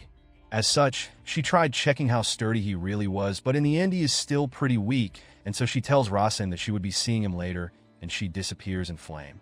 While going back, she notes that it was even more interesting that he actually absorbed her mana. And he did it on purpose. Magicians specialized in absorptions does exist, but he felt a bit different from them, which is why she overdid it a little. She also crammed in some healing mana, so Rasen might be able to do something with it, and Sando replies that she must be really cherishing Rasen. And she replies that he is interesting, and Sando also seems to notice that she has given him a new gift. Persha agrees, but also states that he would break something in his body if he is unable to control it properly. Meanwhile, Rasen is still on the ground, as he sees that self-regeneration has been added to his magic combat technique, and he notes it's another special occasion, which happens every time Persha comes to visit him. His new self-regeneration ability quickly starts to heal his body, though it consumes a large amount of mana. Suddenly, he gets another notification that the conditions for body reconstitution has been met, and Rasen is confused seeing it. Suddenly, his heart throbs, and he kneels down from extreme pain from body reconstitution. He starts to lose consciousness and feels as if his entire body is being crushed and every single bone is getting ground into powder. His face then starts leaking some kind of black liquid from all over, and his finger starts twitching and his bones gets crushed and regenerates rapidly. Era and Rudia quickly arise hearing the noises and shouts his name in worry. Era notes a black mist is surrounding Rasen and wonders if it's poison. But since the toxicity isn't that high, she assumes that perhaps his body waste has created this mist. A message pops up informing him that he requires a large amount of mana for body reconstitution, and his mana starts to get sucked in. And soon enough, he almost runs out of it, and if the body reconstitution gets interrupted in the middle, it would cause huge side effects. Suddenly, some flames starts to surround him, and we see it's Rudia, who is unsure what is going on, but decides to help Rasen. His body then absorbs the pure and clean mana, and Rasen notes that Crimson Flame Fire is an enormous power related to the purification settings that he created. And he is sure that Rudia simply wanted to do everything she can to help, which turned out helpful, and he thanks Rudia for it. Rasen then starts standing up in the flame and starts walking out of it as the body reconstitution is completed. Both Era and Rudia are still worried as they are unable to see anything, and we see a message popping up that the fundamental attribute, Heavenly Constitution hidden deep inside, has been activated, and that he has also met the requirements for Magic Combat's advancement. As the flames disappear, we see Rasen's new look as all of his clothes are burned up. Rasen remembers that Heavenly Constitution is the best constitution attribute that he created, and it belonged to the main character. The Heavenly Constitution, along with the Sword God attribute, combined to create the ultimate attribute, Heavenly Emperor, which is the constitution that the main character gets. And previously it was Divine Eye. This all makes him wonder, why is he receiving all the attributes of the main character? He then orders Era to fetch him some clothes, which she complies, and he notes that he needs to hide this. Now fast forward, and Era gives Rudia a letter from his dad that he is all better. The content of the letter included that the villagers were feeling better, and that due to the mysterious medicine Rasen had distributed, the pandemic was disappearing. Rudia gets happy and relieved reading that. And seeing her like this, Rasen also feels pretty good, and Rudia tells him that she will repay him the favor, as she now considers Rasen her benefactor, which Rasen agrees with. She tells him that she will become his pact maker, a pact maker of fire, that is. Pact of Fire. It's a pact that Rudia and Kazan made at the Grand Nordani Canyon. And if he forms the Pact of Fire with Rudia right now, the contents of the original story will change drastically. Kazan's powerful ally, the Crimson Slaughterer, will disappear from this world. But Rasen doesn't care about that shit, as his life is in danger right now. And until he hits 17, he has to escape from the looming shadow of Kazan as soon as possible. As such, Rasen agrees to make the pact with Rudia. They then start making the pact, with Rudia chanting that she swear on the oath of a lifetime in front of the eternal flame. Meanwhile, Rasen is quite fascinated by the Pact of Flame. But suddenly, he gets a message that the divine eye is interpreting new information. It shows that those who make the pact will obtain the authority over Berserker Rage. Rasen remembers that when he was writing the novel, Rudia did occasionally go berserk. Since she is extremely simple-minded, if she gets angry, there is nothing wrong with her going berserk. But another message tells Rasen those with that authority will also have control over the mana of the pact maker while they go berserk, and side effect is subcontractor's death, seeing which shocks him. Seeing the side effect of death, he tells Rudia that he doesn't want to do it, and Rudia asks him why would he stop it, as it's something really good. But Rasen tries to convince her that it's not, but she replies that her dad told her that as well, and Rasen asks her to explain why it's good, which she is completely unable to do so. Rasen then grabs hold of her and tells her if she becomes the pact maker, she would have to sacrifice her entire life to him. But Rudia replies that sacrifice is good. Rasen again asks for reason, and she simply says that it's cool, leaving Rasen speechless. Rasen then tells her that if she goes berserk, he won't be able to stop her, and she asks, why does that matter? He replies that she will die, and Rudia replies that they are fine with dying for whoever they make a pact with, which is the honor of the Firekin. Rasen thinks that it's even more problematic since she is innocent. He tries explaining to her that he don't want to kill her, and doesn't want to be responsible for her death either. But she tells him to not worry and assures him that she won't die. While Rasen thinks that the more he talks to her, the more he feels like he is falling into a pit. He then grabs her hand and tells her that she is only 9 years old and too young to become someone's contractor.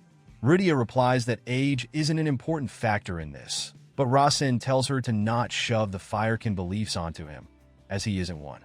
Rudia realizes that force is something bad, and Rasen tries to explain that indeed, he doesn't want to be forced, so Rudia asks if he doesn't like her becoming his contractor. Rasen replies it's not that he doesn't like it, but the responsibility is too great, and since they are so young, he isn't certain that they can properly fulfill the Pact of Fire. As such, Rudia decides to wait for Rasen.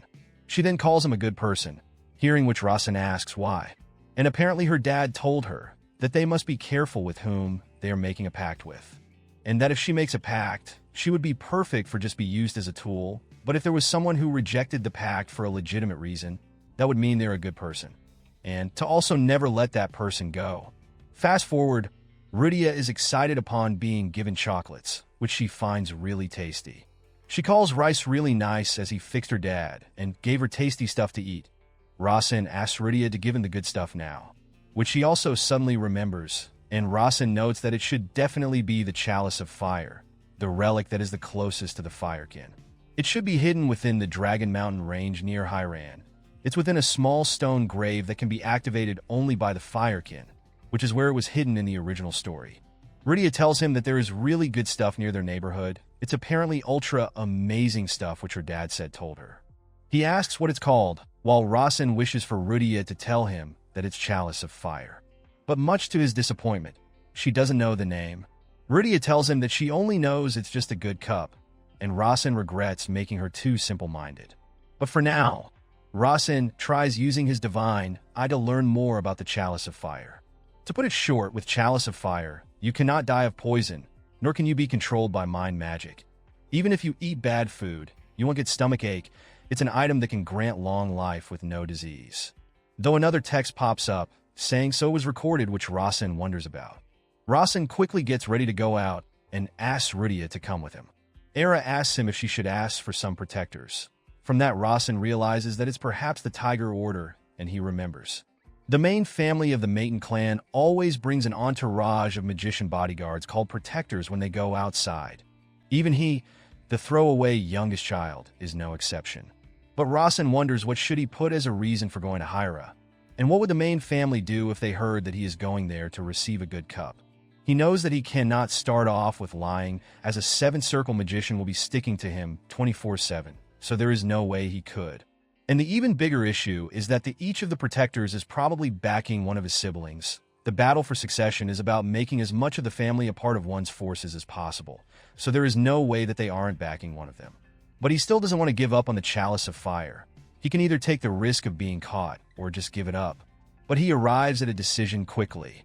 He calls out to Protector Magician, Jappel, who is on very bad terms with him, to act as his protector on this journey, which surprises him as well. We go back to 3 years before and see Rasen berating Japple, calling him a house guard dog, and himself as his master. He then orders Japple to lower his eyes. Remembering which, Rasen cringes to know that he was doing such stuff even at the age of 6, even though the protectors are great magicians who are at least 7 circles. Era asks Rasen what should she write for the reason. He orders her to just write that he is going out to play, as there is apparently delicious chocolate over there. But Era thinks that there is no way such a reason would work. But the document gets approved. Now fast forward, we see Japple arriving at the Maple Annex, and Rasen welcomes him from the balcony. Japple gets annoyed and asks Rasen, "How is he?" As he walks to Rasen, he comments that he has changed a lot, and Rasen replies he did a little. Japple then requests to ask him a question, and Rasen gusses that he must be curious why he picked him to be his protector, which Japple confirms, and answers it himself. That is because he is a guard dog, and Rasen thinks that he remembers it clearly, as his memory seems pretty good since he is in the 7th circle. Rasen tells him that he has to guard his master well as a guard dog, hearing which Japple gets pissed. While Rasen is quite scared of a 7th circle magician, he knows that an apology won't solve anything here. So he tells him that he figured he would be the most trustworthy dog among the house guard dogs, and he didn't felt that he would backstab him. Japple asks if he trusts him, and much to his surprise, Rasen tells him he doesn't. He don't trust the man Japple. However, he do trust the protector Japple, as he knows he is a greedy man, isn't he? Rasen remembers Japple as extremely greedy and ambitious. He is more trustworthy than anyone because he allies himself with anyone as long as they share the same interests. He was loyal to the 4th young master, but eventually changed his allegiance to the 2nd young lady, Evelia. Japple asks, how does his greedy personality leads him to the decision of choosing him as his protector? But Rasen replies, it was just because he felt he can help him one day, which Japple asks how. Though Japple smirks, thinking of Rasen as just a powerless worst child. But Rasen reveals that he knows that while he is currently loyal to the 4th young master, he wants to serve the 2nd young lady, which shocks him. Japple replies that he is a protector and doesn't swear loyalty to anyone, though Rasen gets him by saying that he was too eager to answer him for that to be the case. He does question Japple if a protector needs a reason to protect the master, which Japple says that he doesn't. As such, Rasen orders him as a member of the Maiden clan to protect him, and Japple accepts his order, while wondering if Rasen is really the idiot he remembers, while questioning what even happened to him. Though he did heard the rumors that he beat up the 6th young master, but he notices that he has also created a perfect 1st circle despite not having any magic tutors. And what is even more shocking to him is that it's not an average circle. There is only 1 circle, but he can feel much more mana than a 2nd circle mage from it. And even the young lady, Evelia, would be unable to maintain that much mana with only 1st circle. As such, he decides to observe Rasen while assuming that he must be hiding something. Fast forward, and they arrive in Rudia's village, Hyran. The Firekin living in Hyran used to possess enough strength to dominate the continent in ancient times, but their decline started when their fire god, Phoenix, exhausted its divine power. Though no matter how he looks at it, this place looks like a remote village in a countryside to him. As she enters the village, Rudia loudly shouts and calls out her dad. The sound is quite deafening as Rasen covers his ears. Hampton quickly arrives and apologizes for not receiving Rasen on the gate, as he didn't knew he was coming, but Rasen doesn't mind it, and Rudia asks Hampton, where is her father? Right as he tells her that he is home, she makes a run for it. Japple notes that something is strange, as he remembers Rasen telling him how he wants to serve the 2nd sister.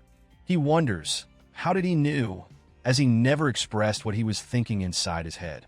We then see Rudia reuniting with her father, and they both lovingly hug each other as he thanks Rasen. Japple is shocked upon noticing Rudia, as he cannot believe that she is just 9 years old with all that mana and heat inside of her, which makes him wonder, when did Rasen made such a friend, as Rudia tells her father that Rasen is kind, and she brought Rasen over here to give him a gift. Her father praises her for returning the favor, and Japple wonders, how could she say that Rasen is kind, and what does he mean by favor? When Japple looks around, he notices everyone in the village is extremely favorable of Rasen, which makes him curious what did Rasen do to deserve that, though he calls this insignificant. But what's important is that none of the protectors were aware of this fact, which makes him question, what did Rasen do behind everyone's back and since when? Rudia then grabs Rasen to lead him to the place of the gift. Upon arriving there, Japel notices the grave and Rudia tells him that the gift is there. Seeing the stone grave, Japel is left confused. Rudia then starts to chant, and we see the grave glowing orange, and the rock starts to move. From the pile of rocks, we see the chalice of fire arises. Seeing which, Japel is left shocked and wonders, what the hell is it? As the fire energy starts to get mixed in the faded golden chalice. He remembers Rasen put the excuse of going out to play and eat chocolate, so he wonders if that was a deception, as he can feel a strange flow of mana from that cup. Upon analyzing the cup with his divine eye, another notification pops up, informing that another world obtains the incomplete plausibility, and that the flaming water of the fire chalice is only drinkable by the contractors of the firekin. A non-contractor drinking it would lead to vomiting and stomachache, and an eventual death. Seeing which, Rasen wonders if he would have to accept the fire pact in order to drink from the chalice of fire. He notes that the flaming water ends up becoming plain as time passes, so he would need to make his decision right now. But if he accepts the pact, he would have to control the extremely simple-minded Rudia himself, who was even difficult to control for Kazan, which makes him wonder if he could do that. Though he won't get another opportunity like this, so he starts thinking what the author Cha Sungmin would do in this situation. He arrives at the conclusion on what Cha Sungmin would do, and tells Rudia to make the pact of fire with him. Rudia gets really excited hearing that, and Rasen tells him to do it quick as they don't have much time, which she agrees to, and they quickly start making the pact. The fire chalice also recognizes the sacred pact of fire, and its arrangement starts taking form. In shock, Japel notes that the worn-out light from the chalice is recovering. He finally realizes that it was a complete lie that he came out for chocolates, and all of this has been immaculately planned. Upon noticing Rudia's mana, he notes that it's incredibly pure and clean, and as powerful as the third young lady's magic. He becomes sure of it, that the information on Rasen was altered.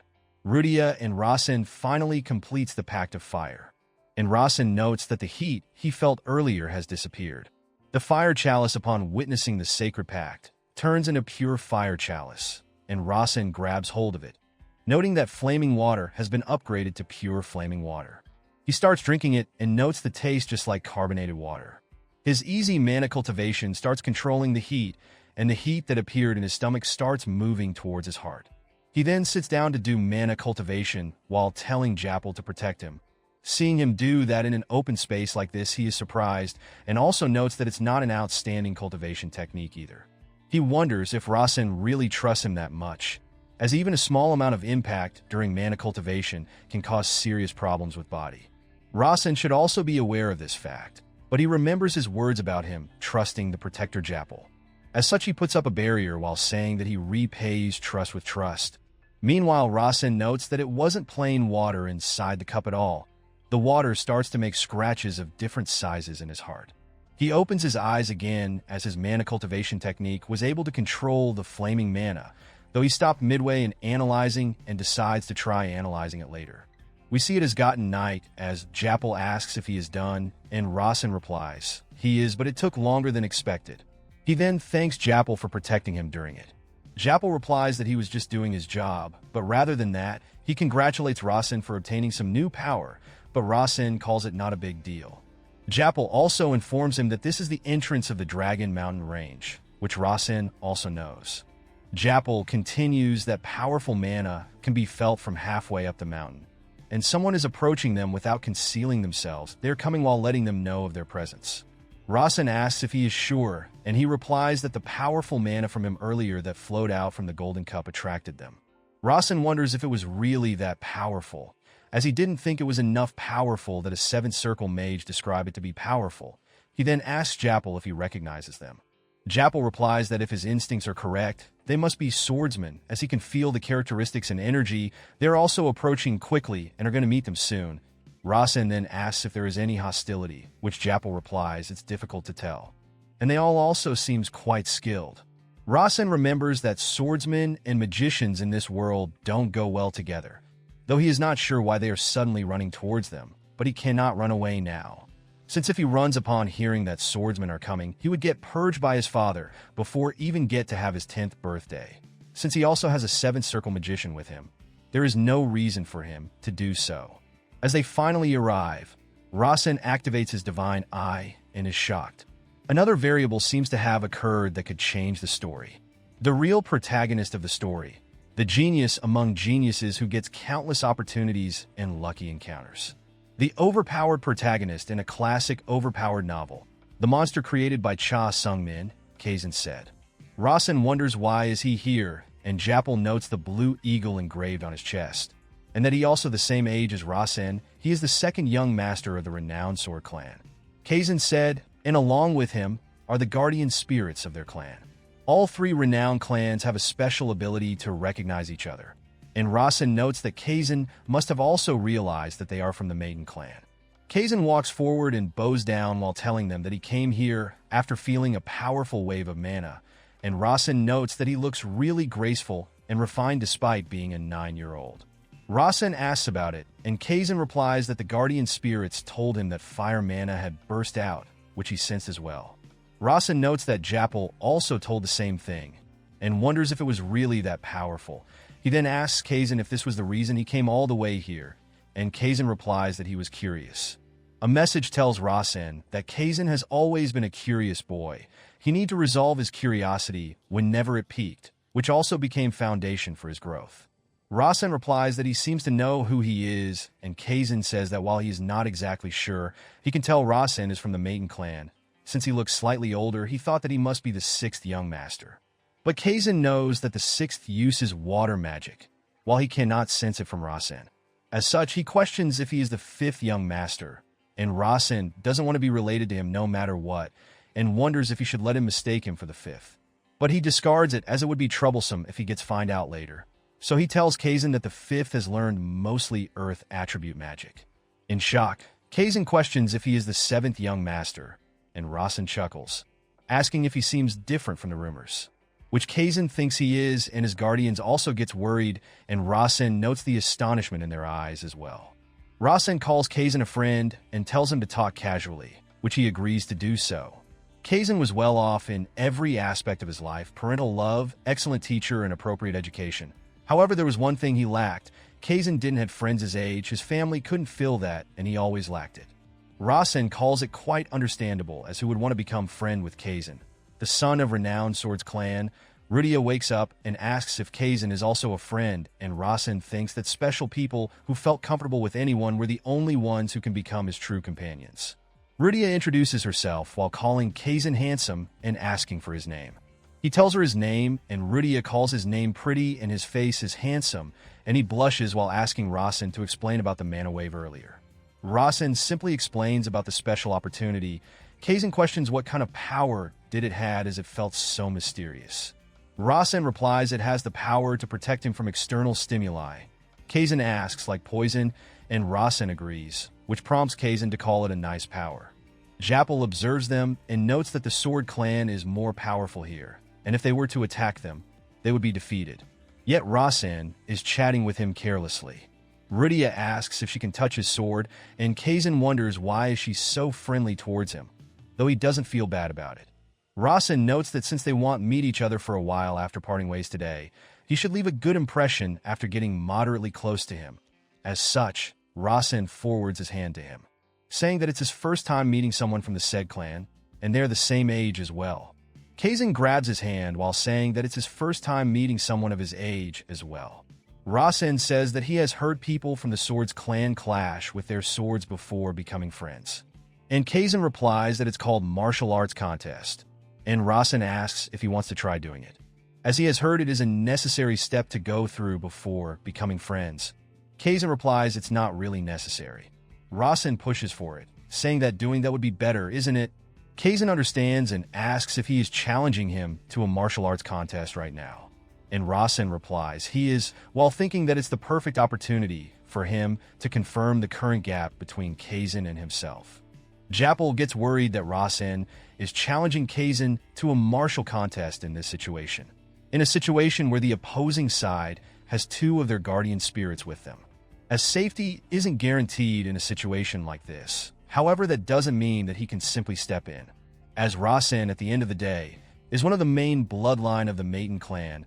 He cannot prevent something that a main bloodline member wants to do without a proper justification. Not to mention, in a situation where their rival clan is watching, that sort of action can be seen as looking down on the Maiden clan.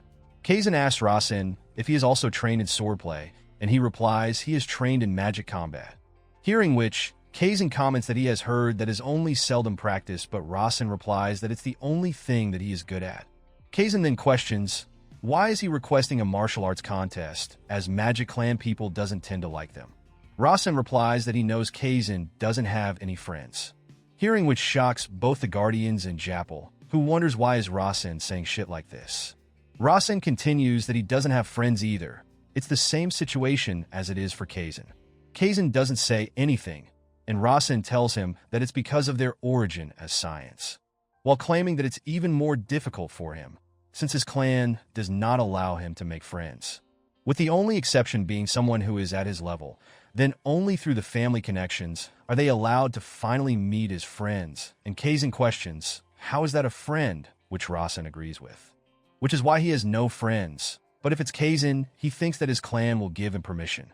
And so, he is challenging Kazan to a martial arts contest. It's also because of the trust and consideration between them, as if they cannot back it up, they can very easily end up with large injuries. Kazan agrees with him, while claiming that Rasen sure knows a lot about them. The notification informs Rasen that a weaker person requesting martial arts contest is an even bigger sign of trust. Since it requires more courage, it can even mean that they completely trust each other. With Rasen noting that he is definitely on the weaker side here, he then tells Kazan to think of his magic combat as a martial technique. Kazan tells him that he uses sword arts and uses his right hand, but he will only use the basic sword technique of the said clan. Since Rasen is barehanded and he is using a weapon, he will concede the first 3 moves to him, and Rasen notes that Kazan's stance is very clean. Rasen then questions him on who does he think will win, and Kazan hesitates to answer, but Rasen answers it himself, that it would obviously be him. But despite this, he is challenging him. Why does he think that's the case? And Kazan replies it's because he wants to be his friend. Rasen then questions if he thinks it would matter who the winner is then. Kazan replies it doesn't. Rasen replies that he didn't challenge him because he wanted to win, but because he wanted to be his friend. And friends needs to have a fair and equal relationship, so he should treat him as an equal. Kazan apologizes and replies that he wasn't trying to insult him, which Rasen knows. He tells Kazan that he would do his best, so he should also try his best. And so, Kazan also draws his sword and gets ready, and Japple notes that they are about to start. As soon as it starts, Kazan rushes towards Rasen with a straight thrust which Rasen dodges. Rasen calls it crazy, as the sword arrived immediately at the announcement of the attack. Rasen retreats back to a tree and regains his balance and rushes towards him to attack. But as Rasen gets close to Kazan, he again uses straight thrust, not allowing Rasen to close the distance. Rasen notes if he wants to utilize his magic combat properly, he would need to get close, but Kazan is completely protecting his space.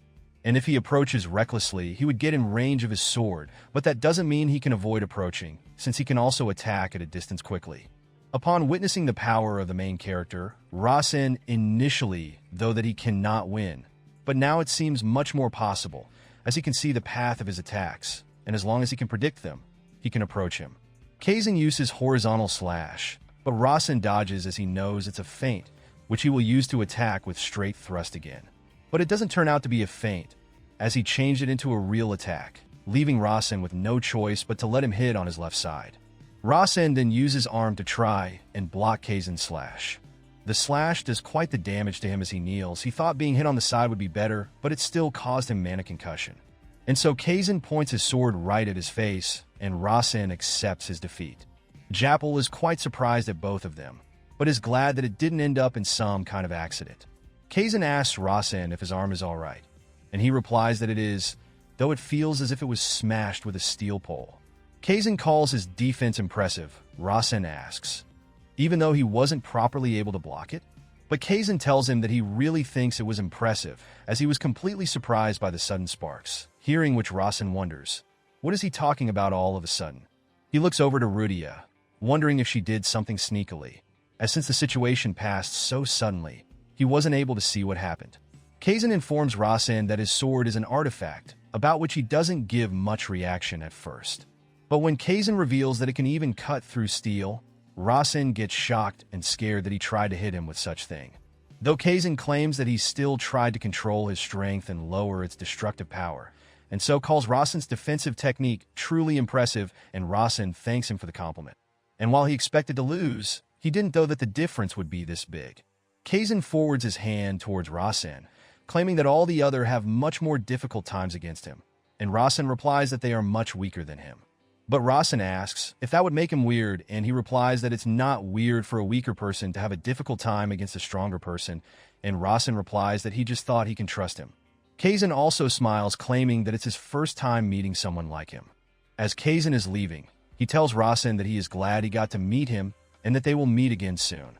Soon enough, a message pops up notifying that another big variable has occurred in the story. Japple comes forward and says that while it's beyond his imagination, he would like to ask him something, and Rasen tells him to go ahead. He asks Rasen when did he learn the spark attribute magic, hearing which shocks and confuses him. But he also remembers Kazan's words about the same thing and thinks that he can also feel something. As he starts releasing his mana, he feels the heat from before within his heart, and that while it's not powerful, he notes that it's definitely there. Rasen then decides to double-check the situation from earlier with his divine eye. And as he blocks Kazan's attack, we see some kind of flash, which surprises Kazan as well. He gets a notification that fire attribute mana has merged with the effect of the pure flaming water, as he realizes what happened. Because he ingested pure flaming water instead of plain flaming water, he became capable of using elemental mana. It's almost impossible to use attributes in magic combat, though. And those who can do it are high-level magicians. The monsters like Third Young Lady are the only people who can do it, and even then it's not very effective. Japple asks him, how did he do that? And Rasen feigns ignorance, replying that he doesn't know either. Though Japple assumes that while he does know, he is just telling him to basically shut up and doesn't want to tell him. He thinks that today's outing was thoroughly planned by Rasen, and wonders if meeting with Kazan was also a part of his plan.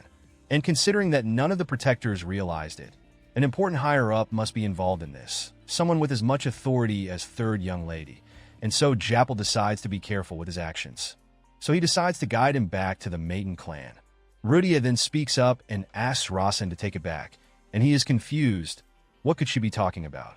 And she gets angry while saying that if he doesn't cancel it, she would burn everything up, though Rasen is clueless. He then suddenly realizes that it's about him telling Kazan that he has no friends either.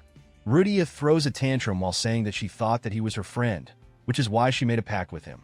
Hearing this, Rasen thinks that a friend is really important for a 9-year-old, and then tells Rudia that she is her friend as well, but Rudia doubts and asks, why didn't he said that before otherwise? Rasen simply takes it back, and Rudia asks if he is really going to do it, and Rasen assures her of that. She smiles and gets back, as Rasen calls her a friend. She tells him to never forget this, and she is forgiving him since it's the first time. Now back at the Maple Annex, the protectors talk about Rasen on how he is leading an easy life, and questions why his patriarch letting him do as he pleases, as there are countless ways of killing him accidentally, and Japple hears all this and thinks of it as strange, as the patriarch is keeping him alive with exile as his only punishment, which he finds fishy. Remembering his talk with him before, Japple thinks that perhaps Rasen wasn't just bluffing back then. Now on January 1st, we see Rasen having a feast with his mother, as he questions, why does his divine eye keep activating, and asks his mother, what kind of person is his father? As in even in Cha Sungmin's memory, Rasen doesn't remember much about his father. He had never met him in the first place, and it seems the character Rasen was extremely afraid of him. It even felt like he purposefully erased his memory of him. His mother speaks up that he is a lonely man, and he then gets a notification informing him that Decathra has only loved Soso. She was the only woman who has Decathra ever given true love. Suddenly, Rasen shudders, as someone repeats the word that Soso just said, as one of the paintings starts to form some kind of portal, and from that, Decathra comes walking out of it. Seeing him, Rasen is quite shocked, and they all bows and starts to give him a greeting as Decathra tells Soso that it was a harsh thing to say. Meanwhile, Rasen notes that a single person has made him feel if the pressure is risen in the entire space, which makes him wonder, how can one human being exude such intense pressure? And Rasen is able to hardly breathe, and his entire body is signaling to him that it's dangerous just looking at him. Decathra calls out Rasen and asks about the incident that happened with his brother. Rasen replies that if he is talking about sixth brother, it's true, while thinking that with his personality, he shouldn't blame him, and that in the end, he is a character that he made, so he should be more confident. As Decathra asks him, why did he do that, and Rasen assumes that it's a test for him. Rasen replies that he tried to discipline him using his fist instead of magic, and Decathra asks if that was his reason for doing that, and Rasen replies that decided that the magician's honor had hit the ground. Since he tried to discipline him using wrong method, he responded with commandments of mana, and Decathra confirms that if he is trying to say he didn't do anything wrong, which he agrees with. And he wanted to finish the meaningless fight as quickly as possible. And Decathra questions if this is why he overreacted, and Rasen replies that he doesn't think that it was excessive. He didn't inflict any fatal injuries, and he wanted to raise his brother's vigilance by using magic combat, similar to martial arts. And he doesn't believe that they have to go through battle of succession is simply for the sake of having a bloody war between siblings. So he figured that their true enemies aren't ourselves. The renowned martial clan, Grandel, and the renowned sword clan said, making those two clan kneel and lick the ground should be their true goal. Decathra smiles hearing that while saying that it's a good thing to say. Rasen then continues that his brother should be thanking him because he personally allowed him to experience how important distance is in fighting against Worm like martial clan. Decathra thinks that while he never had expectations for 7th and 6th, but the 7th is way better than 6th. Rasen continues that if he is still holding a grudge against him, then he isn't qualified to being a maiden, though he wonders if this is enough, as he cannot stop trembling. Another notification pops up, informing him that the reason Rasen managed to survive till 17 was because he was Soso's son, which surprises him. Though now that he thinks about, to him to survive 17 years didn't make sense. The novel didn't mention in detail, but Soso would have died in a few years in the original story due to Azure Dots, and her death destroyed the last bastion. In the past, Decatra Maiden exiled Soso, who gave birth to Rasen and never visited them again, because Rasen was simply a bitch who had no power to protect his mother, let alone becoming the patriarch. He was an incompetent son who couldn't even help the patriarch. Decatra treated Soso coldly on purpose and exiled her for preparation of that day, so that his true love wouldn't be at a disadvantage, because other mothers must also be aware of Decatra's true love towards Soso. And so, the conclusion is simple. If he can actually live up to his name, and can at least grow strong enough to protect his mother's back, the whole picture would change. Rasen also knows that Decatra also hopes that he will become stronger. As such, he tells Decatra that he would do his best, and also acknowledging that magic combat has its limits, to which Decatra replies that it's weak, to the point that it can only be called half a technique. To which Rasen replies that even if the limit is clear, he doesn't plan to sit back and do nothing, but Decatra tells him that it won't work despite this, and Rasen replies that he doesn't plan on becoming the head. He does not have that caliber. But he plans to help who will become the head of the clan, as while his magic talent has its limits, his limits as a person is not defined, since in the end he shares the same blood as his father. So he plans to stand up tall, climb up and protect his mother, hearing which Soso is left quite surprised, and Decatra also seems pleased. Fast forward, he gets a letter from Decatra, inviting him to the Maiden Central's main banquet hall, which is handwritten by him. Thought it's quite short to be called a letter. The Maiden clan tradition, the 10th birthday banquet was scheduled. It's a tradition for the Maiden clan's members when they turn 10 years old. The entire clan gathers and enjoy a simple banquet. And what's more important is that it's the place where the body's strengthening array will be set up. A magician's body strengthening is different from typical body strengthening, where it strengthens the constitution. Rather, it's a method of gaining elemental mana for their main attribute.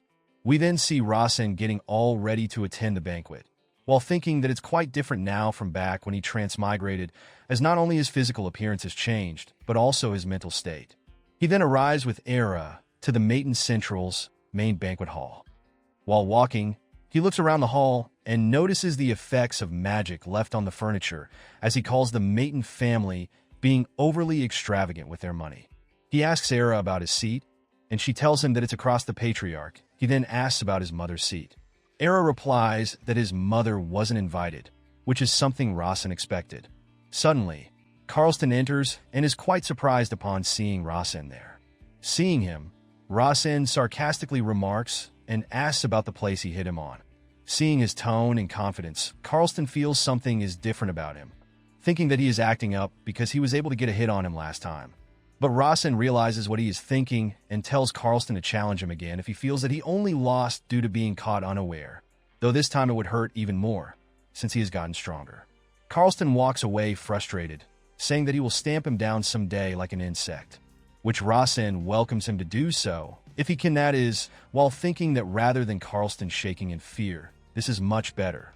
And next up, Persha arrives and gets slightly excited upon seeing Rasen and calls him cute. She asks him if he is enjoying the toy that he bought last time, which he replies to that she is good at playing with fire, which Persha finds quite unfortunate as she wanted to take her away. But Rasen reminds her about the wager, hearing which Carlston is quite shocked that his third sister made a wager with someone like Rasen. On top of that, Rasen won as well, which he finds quite unbelievable. And now, a girl with blonde hair arrives, seeing whom, Rasen is left quite shocked. She is the last Archmage, Evelia Maiden, the second sister of Rasen, whom Rasen finds quite an impressive Archmage. And that while she has a gentle disposition, if it's for the honor of the clan, she would do anything, just like the third sister, Persha. She has seventh circle, her main attribute is light, and sub-attribute is darkness. She is also the character who is beheaded by the main character, Kazan. And ironically, she is also Kazan's first love. Seeing Rasen, Evelia comments that he has changed drastically, to which Rasen replies that he would interpret it positively, which Evelia agrees with. Rasen is quite in shock seeing both Persha and Evelia as he becomes certain of one thing, that just half-heartedly gathering up his people won't be enough. Even if you're to squeeze out everything, he has to climb up as high as he can. It is doubtful that he would even reach a middling level. Soon enough, rest of the members also arrives, including Decatra and his wives. With this, a total of 10 people have gathered here. Decatra starts with congratulating Rasen for his 10th birthday, and everyone follows him and congratulates Rasen as well, and he thanks them for it. Evelia stands up and reports that upon Decatra's orders, she has returned after annihilating the demonic Balrogs that popped up from the spring water of chaos and darkness. And Rasen explains that this gathering isn't simply that they end up drinking tea, but a gathering where his siblings show what they've been doing. Another one stands up, reporting that he has captured the necromancer of the north, Karen, and sealed her in the devil's coffin, and also massacred the 20 necromancer followers of her. Decatra asks about the losses, and he replies that he was the only one present at the subjugations, hearing which he compliments him as he sits down. Persha reports that she has brought the Sylvia's wings that were enshrined in the abandoned temple, hearing which, Rasen gets quite shocked. He gets a message that Persha has robbed the divine artifact, Sylvia's wings, which was guarding the abandoned temple. He remembers it as the item that can drastically increase wind attribute magician's wind affinity. Decatra asks about the response from the Holy Kingdom about this, and she replies that there hasn't been any announcement yet, and she thinks that an official statement would be made soon. Decatra replies that the most those people can demand would be an apology, and Persha asks, what should she do in that case, and he tells her to ignore them. Rasen thinks that it's a power move that expresses confidence. Someone from the Holy Kingdom has offended someone from the Maiden clan, so Decatra retaliated, as they would not dare declare war on the Maiden clan. Suddenly, someone knocks on the door, and Decatra permits them to enter. It's Decatra's pawn, who seems to brining something. We see there are a bunch of scrolls, as he puts it down beside Rasen, and Decatra tells him to choose. Rasen remembers that these are the scrolls that will be handled by Decatra himself, and activates his divine eye and notices something. He notes that the mana wavelengths flowing out from the 7 scrolls are gathering together, and creating a single scroll, which he quickly picks. Seeing this, Persha and one of his siblings are left shocked. And Evelia is also surprised and notes that Rasen has picked a transcendent attribute. While holding it, Rasen makes his choice that he would be choosing this scroll. Everyone goes silent for a moment in shock upon seeing Rasen pick that scroll. Dekatra calls out Evelia and asks her if she told him about this, and she declines. Rest of his other siblings declines their involvement in this as well. In surprise, Dekatra questions if this means that a 10-year-old was able to analyze the wavelength of mana by himself, which is something even Evelia couldn't do at 10 years old. She replies that Rasen has better eyes than she did at his age. Persha finds it very interesting as she didn't expected him to be capable of that. Evelia comments that he may be talented in magic combat, as the growth rate of magic combat in the beginning is very quick after all. But Dekatra still doubts that he was able to do it thanks to that, and Evelia replies that it's the conclusion they can draw for now, as none of them learned magic combat at that age. As such, Dekatra tells Rasen to bring him the Transcendent Attribute Scroll. Members of the Maiden family can choose a scroll for their 10-year ritual. They each have a physical strengthening magic written within. Red is fire attribute, blue is water, silver is steel. Dark brown is earth, yellow is lightning, black is shadow, white is light.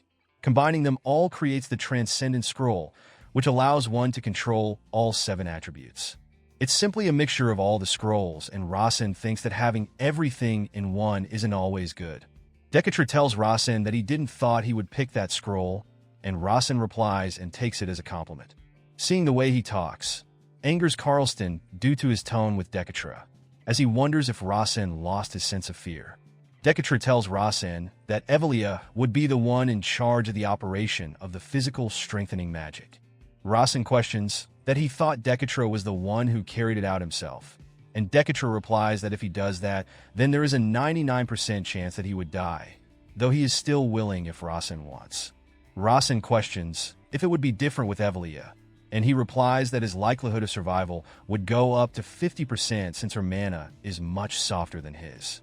It makes Rasen thinks if choosing the Transcendent Attribute was a foolish move, but decides to not regret it, as he cannot survive this insane world without taking risks like this. As such, he tells Evelia that he would leave it to her, and she asks if he trusts her, to which he replies that he trusts her as a mage. She adds that Dekatra was being optimistic, as in her opinion, the likelihood of success is much lower, as the Transcendent Attribute involves very destructive and heavy mana. The physical strengthening magic operation for it is just as destructive. He asks what are his chances of surviving are then, and she replies at best it's 50%, and he asks if she tries her best, she replies it would be still 50%. He asks her if she wants him to choose a different scroll, and she replies that those who walk the path of magic do not enforce their views on others. But she still wishes for him to be strong. And so, Rasen decides to stick with this one, and she asks him to take off his clothes. He asks how much, and she replies, everything except the underwear. As he starts to strip, we see his toned and muscular body. Seeing which, Persha is left quite impressed as she thinks, it's hard to believe for anyone that it's a body of a 10-year-old, as it wasn't like this a month ago, and she also wonders how he managed to get the scroll of Transcendent Attribute, and also his muscular body and what other secrets he is hiding. She comments that he got a great face, fit to be made into a decoration, which catches Rasen off guard. As he lays down, Evelia thanks Dekatra for giving her the opportunity to carry out Rasen's 10-year ritual. But suddenly, Rasen asks her to wait, and Evelia asks if he has suddenly gotten scared, and he replies it's not that. But he has something to tell to his father, which surprises everyone. Dekatra asks about it, and he replies that if he survives, he wants him to do a favor. Hearing his request shocks his other siblings as Carlston wonders what kind of idiot asks for a favor on his 10-year ritual. Rasen continues that it's a Maiden family tradition to carry out the physical strengthening operation, but it's broken now. And although Evelia is quite skilled, she is still nowhere near his father. So Rasen demands a special favor for it. Carlston calls him crazy for asking that, while hoping that Rasen gets killed by Dekatra. Dekatra asks Rasen about the favor, and Rasen asks her to please allow his mother to come to his place, which shocks his other wives. Carlston's mother calls Soso inferior, and Rasen asks, why is he inferior? And she replies that it's because her birthrights and origins are different from theirs. But Rasen argues that he is his father's son, and half of his blood is from his mother. Calling her inferior would mean calling him inferior, and also means that she is calling Decatra inferior since his blood is from him. Decatra asks him, why does he want that? And he replies that it's because his mother wants to see him, which greatly surprises him. Rasen thinks that while he would be making enemies of his 3 mothers, it's better to have one father on his side than 3 mothers. As she is the only weakness his father has, Decatra finds it impertinence that she is wanting to see him, while also referring to her as an inferior thing himself. But regardless, he grants him that favor if he survives, shocking everyone, though he does ask him to stay alive for that, and Rasen thinks to live up to his expectations. Evelia starts the operation and starts chanting that the one who walks on the path of magic, following the commandments of magic and the 10-year ritual, she commands him. He, who will lead the will of transcendence, be embraced by the fierce and great mana. His body starts to burn, and he feels as if he is getting branded. He arrives in some dark place and hears an unknown voice saying that he would help him. He notes that while he has all of his limbs, he cannot feel any of them, and he remembers what this feels like. It was like when he was anesthetized at the hospital. Suddenly, a fire greets him, and he freaks out and wonders, what is this? But it starts to take form, and in shock, Rasen remembers that it's the Holy Grail of fire. The Grail asks Rasen if he remembers who he is, which he does. Rasen questions, why is he here, and why is the Holy Grail of fire here as well, since he was in the middle of receiving the physical, strengthening magic. But the Grail calls him wrong, and tells Rasen that he is not the Holy Grail of fire, which makes Rasen ask for his identity. The Grail replies that his true name is Holy Grail of Transcendence, hearing which shocks Rasen. He tries to analyze him with his divine eye, but he is unable to do so since he is not good enough. The Grail tells Rasen that the Fire Clan had a misunderstanding and Curdle poured fire mana into him. And then with an annoyed expression comments that Rasen doesn't know who Curdle is and tells him that he is an old gramp. But Rasen remembers. It's the Archmage from the legends. If the great sage Alberto is a fake character who proclaimed himself a great sage. There are many who believes that Curdle existed in real life. But regardless, the Grail tells Rasen that he wants to help him and calls him brother, which surprises him, as he wonders if the Grail has a gender in the first place. Rasen asks him, how is he going to help him? And he replies that he has a pretty special body, and in the age in which the Grail was created, they used to call Rasen's body type as heavenly bodies. And while it's very strong, it's not enough to receive the mana he is trying to take in right now, since his circle is already saturated. And so Grail questions Rasen, what does he think would happen if that kind of destructive power enters him during the state? And Rasen replies that he would die, which the Grail agrees with. But the Grail doesn't want him to die, and Rasen asks for his reason, to which he simply replies that it would be boring, as he would have to go in a long slumber again. So Rasen asks, how is he going to help him? The Grail replies that he would consume the mana in his stead, while Rasen chooses to believe the Grail. And a message pops up, informing Rasen that the Holy Grail has been searching for his true owner for a long time, and Rasen remembers that it originally ends up in Cassin's hands. When that happened, the Holy Grail never acted like this.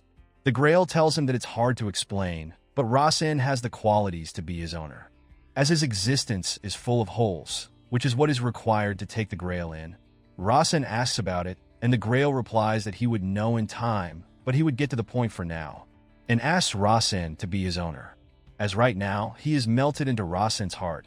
He would eat that mana, and Rasen asks what would happen if he does that, and he replies that he would be reborn as the proper Holy Grail of Transcendence. As there are a lot of strange magic spells, but the Grail believes that the scary Nuna, Evelia, would take care of it. While he is going to take a nice break in his heart once again, and come out when it's necessary, Rasen asks about it, and the Grail replies that he would have to use him a lot in the future. From this, Rasen understands that it's like another circle being applied to his mana circles, and his body starts to disappear, as he notes that if he doesn't accept his help right now, his whole body would disappear and he would die, which he doesn't want, as he still has so much things left to do. And so, he accepts the Holy Grail's offer and becomes its owner. The Grail starts to flare up, and Rasen is surprised upon seeing its power. He wakes up again, and Evelia says that the operation is done, and her father commends her for the good work. Rasen is confused upon waking up and wonders if all that was a dream, but realizes it's not the case, as his heart feels different. Evelia says that she did the operation, but there is something, and her father assumes that she means that it was not successful, which surprises Rasen. Evelia agrees with Decatra's assumption, as she failed to notice due to a physical feature, the mana and magic in the scroll has been extinguished, while she blames herself for not being good enough. Decatra starts to walk away, while saying that it's his fate, and ends Rasen's 10-year ritual with this. But Rasen notes that it wasn't extinguished, but consumed by the holy grail of transcendence. He then calls out to his father and tells him about the promise to bring his mother in. He replies that a promise should be made for those who deserve it, and kept by those who can carry it out. And so, everyone leaves while Rasen thinks that he has made some progress. Though, he wonders if Evelia and Decatra really not know the existence of Holy Grail of Transcendence despite carrying out the operation. He is glad that it didn't show any external signs. He dresses up and starts to leave while thinking that he got another strong ally, and orders Era to go back with him. But suddenly, something changes in the air, as he notes that looking at Era is making him feel as if he is looking at well-sharpened murdering sword. He notes that Era is expressing her aura, and she speaks up, wanting to ask Rasen something. Rasen's divine eye is unable to analyze her.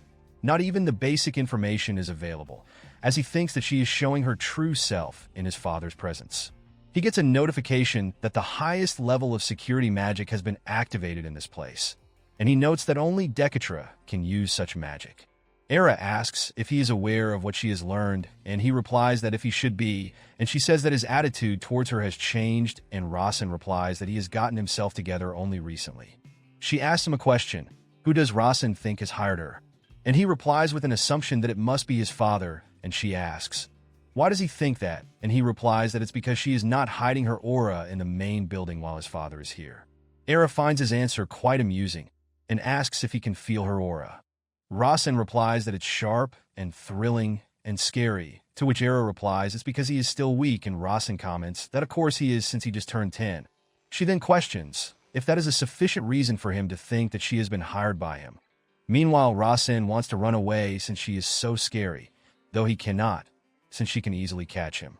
And since she is hired by his father, he assumes that she won't hurt him, and answers her that she is expressing her aura, yet no one is coming, even though there are a bunch of mages here who can detect even tiny bit of aura. And since no one is coming, he assumes that there is something that's preventing the aura from being detected, security magic, and there is no one who can use security magic in this building without his father's permission. So, she was hired by his father, and he put up the barrier magic and ordered her to show herself to Rasen, is the answer that Rasen gives her. Era agrees with his deduction, and informs Rasen that Decatra ordered her to do anything with him if he is unable to analyze the situation. Since if he is a part of the maiden family, he should be able to do at least this much, which Rasen comments is very much like his father, and seeing his attitude, Era comments that he doesn't seem disappointed. But Rasen replies that he is very much, as the problem is that she has shown herself to him just now, while hiding herself so well up until this point. As if he thinks about its perfect timing, since today he officially came to the main building and also met his father. The day he cast a secret barrier, and assumes that it's the day that his father wanted to test him. Era also takes out his weapon and gets ready to fight while once again agreeing with his deduction. Era then tells Rasen that she didn't thought he would be able to figure out that part, and Rasen asks in return on what would have happened otherwise. She replies that she figured he would piss himself as soon as she showed her aura, and so Rasen nervously replies if she isn't underestimating him too much. She then decides to introduce herself truthfully. Her real name is discreet without a sound, but Rasen can continue to call her Era. Hearing her name surprises Rasen, and remembers that it's a character that he set up himself. And we see a mother scaring her child, telling him that if he keeps misbehaving, discreet without a sound will snatch him away, as he cries in fear. She is apparently an assassin whom even the strongest people in the world fear. The renowned family of swordsmanship also searched for her, but failed in the end. She was very discreet, and there was no information about her. And so, Rasen is quite frustrated that the infamous assassin is standing right in front of him, and is surprised that an assassin that powerful is that young. Rasen tells Era that he has heard about her, and that Swordsmanship Clan is after her as well, She replies that it was over 15 years ago, and that she is surprised that he even knows that. Rasen is shocked upon learning, and asks if her current appearance is fake, which she doesn't answer. Regardless, Rasen asks how would she be testing him, and Era replies that since her specialty is assassination, if Rasen manages to deflect her attack even once, then it would be his victory, as she disappears soon after. Rasen activates his divine eye, but it's also unable to detect Era's presence. She also tells Rasen that Dekatra has told her to get rid of him if he is too weak, learning which scares him. He then suddenly puts his hand up, asking Era to wait, and she tells him to speak up, and he asks, what is she going to do if he wins, which she doesn't have any answer for. She appears again, and tells Rasen that she didn't anticipate him asking for a reward. Meanwhile, Rasen is shocked to see her behind him, as he heard her in front of him. She asks Rasen what would he like, and he tells her to stay with him from now on, to which Era replies, she is his servant, so of course she will. But Rasen clarifies that he does not mean as a servant, but he wants her to protect him, since she herself said that he is weak. And so, until he is strong enough, he wants her to protect him. Era thinks for a bit and agrees to do so, and Rasen is also content with it, thinking that it should be enough. And so, Era once again disappears, telling Rasen that the test has begun. Rasen thinks that while he was confident, he still has to sense something to do anything, as even his heavenly eye cannot detect her. And if he cannot see her using his eye, that he cannot read her movements, and she is probably aiming for him while being in her stealth state, and while she speaks in such scary tone, he notes that she won't be able to kill him. And since it's an empty threat, it means that she won't attack on his neck or above it or his heart. And if he cannot tell where she is, he would have to deflect her attacks by defending himself, so he decides to just take the hit. And she also have her guard down and limited to where she can hit him, either his legs or arms, an attack that won't threaten her life.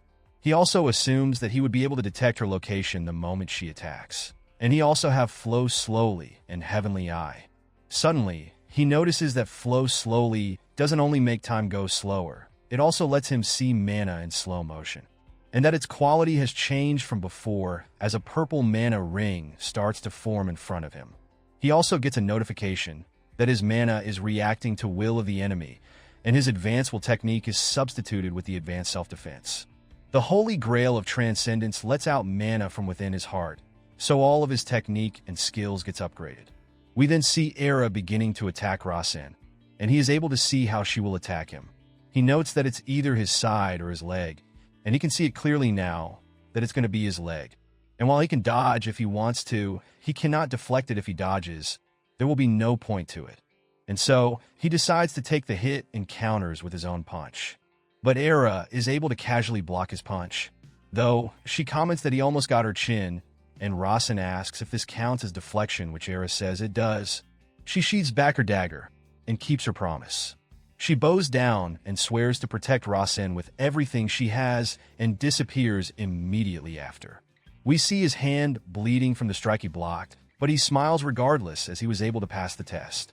We now switch scenes to some kind of basement as the door opens and someone goes inside. And the person is Era, who is there to give a report. She reports that 7th Young Master was able to predict her attack route. Otherwise, she cannot explain how he would have deflected her attack. And she also believes that he didn't dodge her attack on purpose, assuming that she won't try to kill him. And there was no other way to deflect her attack as she believes, which she calls a wise decision, but she also found something unique. She has her dagger coated in a poison, Melia, yet he grabbed that dagger with his bare hands. The dagger definitely sliced his flesh, and despite the poison entering his body, he was completely fine. And she's trying to figure out why was that the case, but for now, she thinks the reason is that his mana neutralized the poison, but the important part is if he did that on purpose or if it was just luck, about which she plans to find out more, and disappears. The unknown person then speaks up, thinking that they knew he changed, but they didn't anticipate that he would successfully deflect and neutralize the poison, Melia, and that he has changed a lot in the last month, which at this point, make him someone worth protecting. Fast forward, and it gets night, and Rasen, while walking back, thinks that today was quite tiring for him, and decides to relax for a bit since he has been allowed an outing. Suddenly, the Holy Grail comes out, asking Rasen if he did good, and Rasen gets surprised by his sudden appearance and says that he didn't know he had a physical form. And so, He tells him to not pop out like that, but the Grail informs him that he is the only one who can see him, and asks Rasen to praise him, and Rasen asks, "Why so?" The Grail replies that the pretty Nuna from earlier had Melia on her dagger.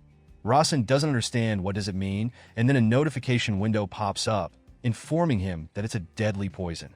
And Rasen is shocked upon learning that something like that was on the dagger. He asks the Grail if he got rid of it, and he replies that he didn't, it's still in his stomach, and since poison is one of the attributes, it would be a waste to get rid of it. But warns Rasen to be careful, since if his stomach receives a big shock and poison comes out back, his body will melt. Hearing which, he panics and quickly calls out to Hampton, who quickly comes running. Rasen asks him if he knows what Melia is, and Hampton excitedly replies that he does. While it's rare, he can get it for him, and Rasen thinks that he is not going to use it, so Hampton shouldn't get such weird thoughts.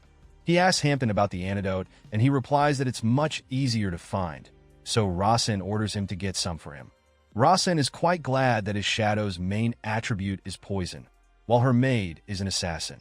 And suddenly, Era also arrives, wearing a formal suit.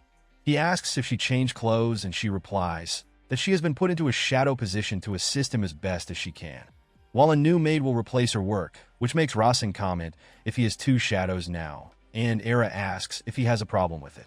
Rasen notes that her attitude has changed, and she replies that she has no need for a mask anymore, and Rasen compliments her that she is quite good at acting, to which Era replies that it's a requirement for an assassin.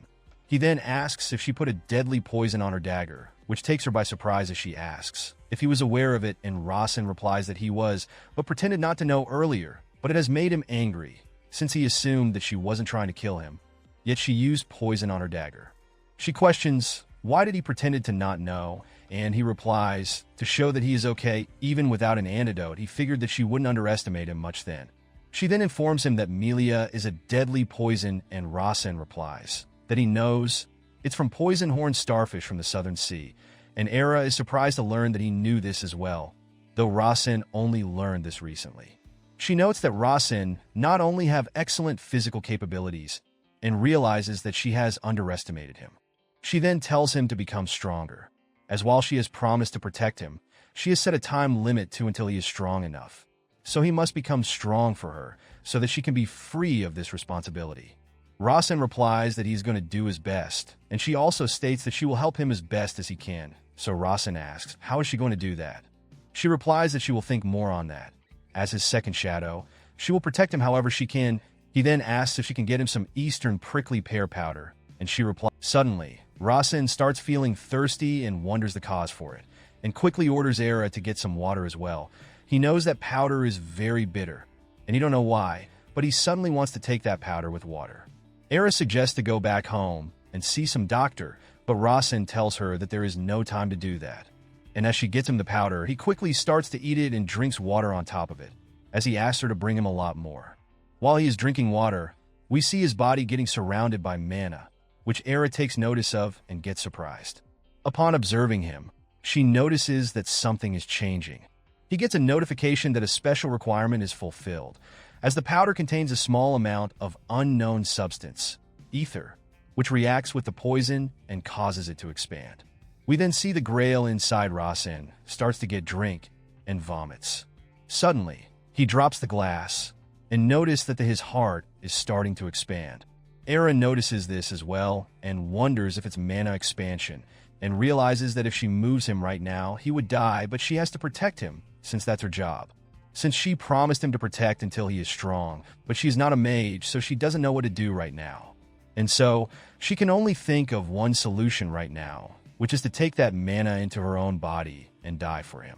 Meanwhile, Rasen gets a notification that ether and Melia expands quickly when combined, and only those with transcendent attribute mana can manage such a reaction. Rasen thinks, why does he keep getting near death experience? And notes that his heart is expanding, but he can manage it with his transcendent mana attribute. He uses the mana cultivation that's easy to learn, and his rib starts to get cracked. Another notification pops up, informing him that even those with transcendent attribute mana cannot perfectly manage ether or Melia. It's just one of the requirements. And if he does not own the blessed body of the renowned martial arts family, he will not be completely free from the expansion, and Rasen realizes that it means he would die. But the system also tells him that those with very special bodies can withstand the expansion, such as a heavenly body. And Rasen realizes that since he has that, he should be able to withstand it. The Grail then speaks up, telling Rasen that he is feeling better now, so he should trust him. And so, we see Rasen's heart is seemingly about to burst, while the Grail tells him that his ability is helping him a lot, and Rasen realizes that he must mean mana cultivation that's easy to learn. Rasen's body starts to glow bright blue, and Era notes that his chest is going back to normal, and questions if he stopped the mana expansion on his own. She then notes fire is starting to flare up from his body, and we see his body getting completely surrounded by fire. Era notes that something has changed about him, and as the fire dissipates, she is shocked to see something, and thinks that it shouldn't be possible from what she knows, and questions, how did Rasen suddenly become a second circle? She has apparently never heard of anyone achieving second circle at the age of 10, but she can clearly see he has 2 circles, which shocks her. Rasen then calls her for staring at him for long, and she apologizes for it, and congratulates him. Rasen in surprise asks if she can see them, and she replies, she can see he has achieved second circle. Rasen agrees while saying that he almost died due to it. She asks if he managed to calm the mana expansion phenomenon by himself, which Rasen calls a pretty great feat, and Era disagrees while saying that it's too expected since he was born into Maiden family with blessed heart and mana. And so, Rasen thinks that Era never offers any praise. And the deadly poison Melia, Eastern prickly pear's ether, transcendent mana, and the heavenly attribute, mana cultivation that's easy to learn, and holy grail of transcendence. All the 6 requirements came together somehow by coincidence. He then calls out to Era and asks if she want to do that, like last time, and from that Era understands what he means. Now in the Leaf Building, we see Noah sleeping peacefully. Suddenly, someone calls him out and he wakes up, saying that he was just thinking. And upon waking up, he notices that it's Rasen who greets him by saying, "Long time no see," and Noah asks him, what brings him here so late? He then notices a second circle in Rasen's heart and gets shocked, and wonders if he is seeing it right, as he was a first circle just a month ago. He also notes Era, and realizes that she is an assassin. From all this, he also remembers what Jappel told him, that there is some great plan, so they should prepare. Noah is confused hearing that, and Jappel says that someone is planning on doing something with 7th Young Master, and with the current situation, realizes that Jappel was right, and that Rasen is too relaxed for a 10-year-old at second circle. Noting that the situation is dangerous, he decides to not dig any further and asks Rasen why he's here. Rasen replies that he is going to have a duel with his shadow, hearing which surprises him, and wonders when did the maid become a shadow. But regardless, he asks if an open and wide space would do, which they agree for and leaves for it. While on their way, Noah also meets Era's gaze and gets scared and decides to play dumb. At the training grounds, he asks Era if she got the idea of his skills last time, which she did. So Rasen asks her to duel with him with a skill in mind, and Era asks if it's without taking into account that he become a second circle, and Rasen replies that he is trying something new. Era then asks, what should she do? And Rasen replies to not kill him, but just attack a bit slower, hearing which Era remarks that an enemy won't be that kind. But Rasen replies that she is not his enemy, but his shadow, which takes her by surprise. And so Era agrees to go with his request, and Rasen gets ready as well, thinking that the amount of mana he can control has changed as the 2 loops came together. He starts to understand that now he can move mana however he wants, and so decides to spread it all over his body. And as he gets ready, his mana gets flared up as well. Era once again disappears, and Rasen notes that it's the same pattern as the last time. And while he is unable to see her still, his heavenly I can detect her movements now, which is the difference between the first and the second circle. And so, he notes that Flow Slowly skill should be stronger as well, and since Era is quite stubborn, she would go for the leg again. But this time, Rasen decides to dodge her attack rather than taking it head-on. This surprises Era quite a bit, as she wonders, how could he see her moving? And Rasen quickly follows up with an attack with his fist coated in lightning. But Era is still able to dodge his attack, and puts her knife on his neck as counter. Rasen smiles, thinking that she is quite strong, as he couldn't even detect her last movement with Heavenly Eye. And right as he is about to accept his loss, Era speaks up and acknowledges her defeat. As she promised him to use the same skill as last time, but she broke that promise and tells Rasen that he has gotten a bit better, and he replies that he is a second circle now, but regardless, Era didn't thought that it would be this much of a difference. He asks if she is complimenting her, to which she replies, she isn't, as he is still weak. Rasen asks if she cannot compliment him for once, and she replies that empty praises are poison. Meanwhile, Noah is quite shocked seeing their spar, as he thinks that a 10-year-old mage shouldn't be capable of movement like that, and wonders just what is he watching right now. And notes that Era's movements would be barely detected with magic detection, and the destructive power in that attack cannot be compared to what it was a month ago. And what was scarier was Era's last move for him, as he has never heard or seen anything like that. He decides to feign ignorance, thinking that he didn't saw anything, while Rasen apologizes to him for coming in so late, which again surprises him. Suddenly, Era appears behind him and threatens him to forget everything that he saw today, to which he nervously replies that he didn't saw anything since he was in the bathroom and asks if something happened. She tells Noah that Rasen has reached second circle, but he is still not adept at controlling that power, and Noah acts surprised as if he didn't know that and replies, a second circle at 10 years is something that he heard first time. Era gives him a slight cut and leaves while saying that she is glad he is not stupid.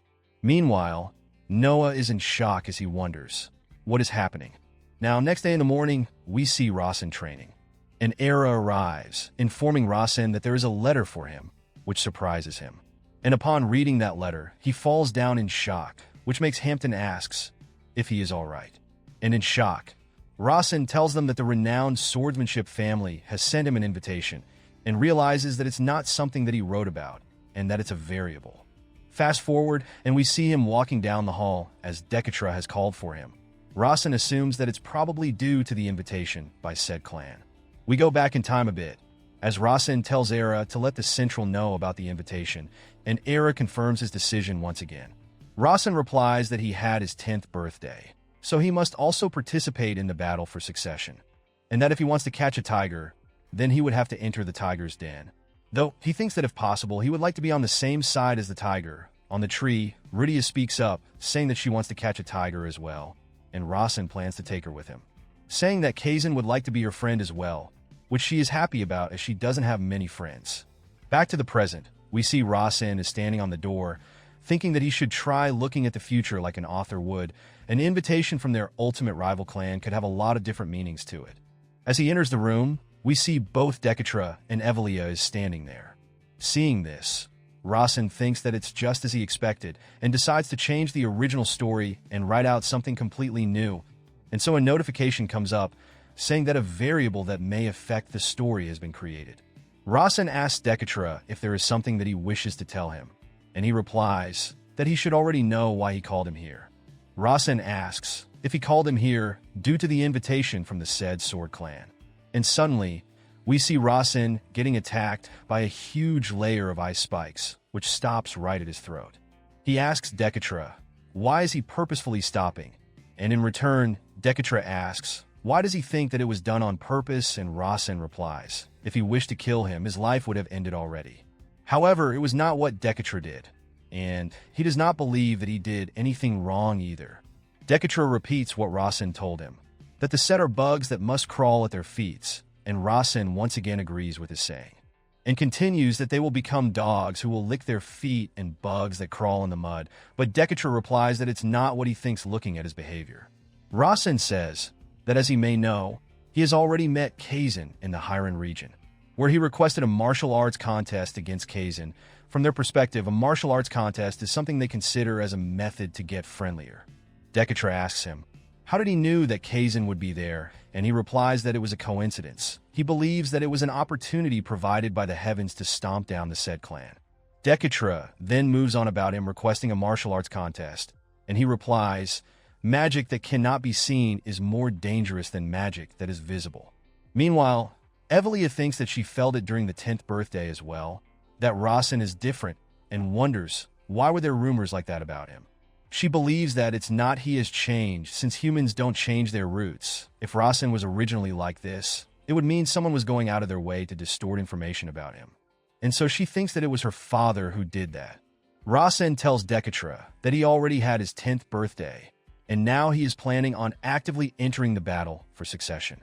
Hearing which surprises Evelia, and Rasen continues that his elder siblings already have their territories, and it has been a while since they established their people as well among the clan members. And he does not think that it's unfair, as he was born late, so he determined that he cannot grow his power within the clan. Following which, he thought that he needed to grow his power and influence outside a clan, and Dekatra asks if he is saying that he will drag others in his war with his siblings.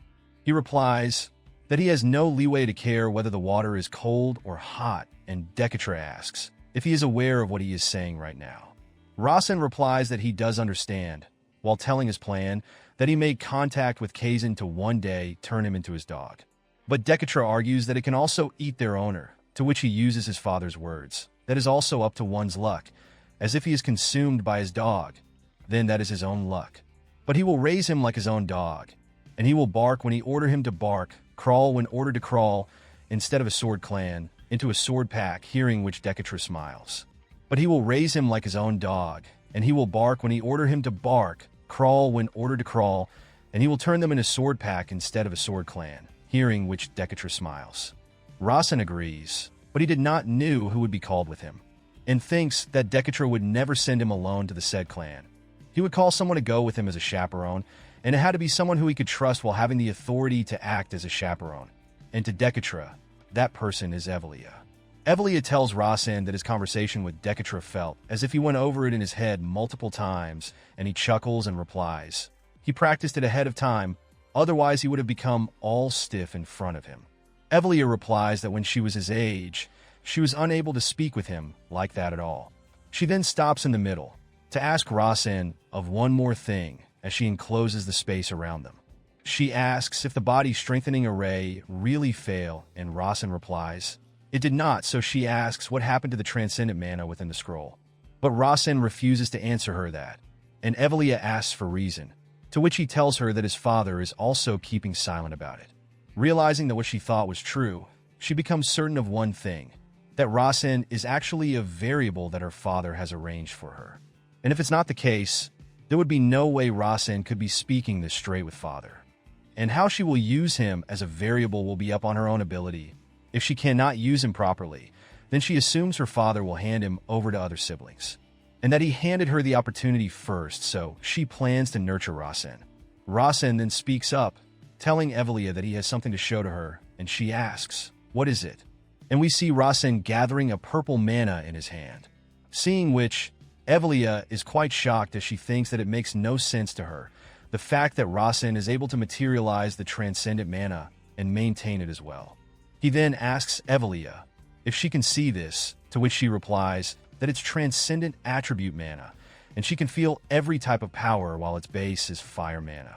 Rasen agrees with her deduction, and is surprised that she can even see through the fire mana within him, and Evelia then calls him out, and tells him to not overexert himself, as she has already seen his potential, hearing which confuses him. She explains that if he materializes the mana, so that it's visible and maintain it without any reaction, it can be burdensome on his heart, about which Rasen had no idea. And since he is still young, he might not be familiar with the pain in his heart. And since if he has already made second circle, his heart should already be quite burdened, it can ruin his body quite much when he is young. And if that happens, she believes that he won't prosper as a mage, since she wishes to watch him over a long time. Hearing this all makes Rasen wonder on why is she being so affectionate towards him. And now that Rasen thinks about it, he realizes that his father never said anything about him reaching second circle, and Evelia asks him on what is he planning to do next. Rasen replies that the Sword Clan would not have only invited them, which Evelia agrees with, as their invitation has gone to Grandel Clan as well, as just the possibility of two clans aligning together while excluding others will cause the world to fall into chaos from the potential imbalance. Rasen notes that they will invite someone important from Martial Clan, someone who is of a similar level to him and similar age, and that person being the Martial Clan's only daughter, Rosalind. He also knows that they will be using the teleportation gateway that they installed to cross over into the Vestia continent, which Evelia agrees with. He tells Evelia that he plans to go ahead and wait for the people who come in the gateway, and Evelia asks for his reason, to which he replies that he has already committed a great affront to the Grandel clan, which she might already know. We now see a flashback of Rasen beating the shit out of Rosalind, and the reason he was exiled was also because of her. And so he has decided to apologize to her, since he considers it his fault.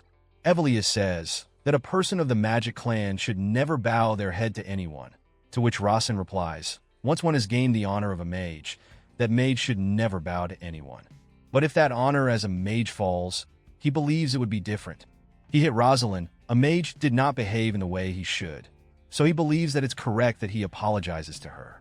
Though, he wonders how was he able to beat up the more physically powerful martial arts clan successor, as he should have been able to use magic combat before he transmigrated.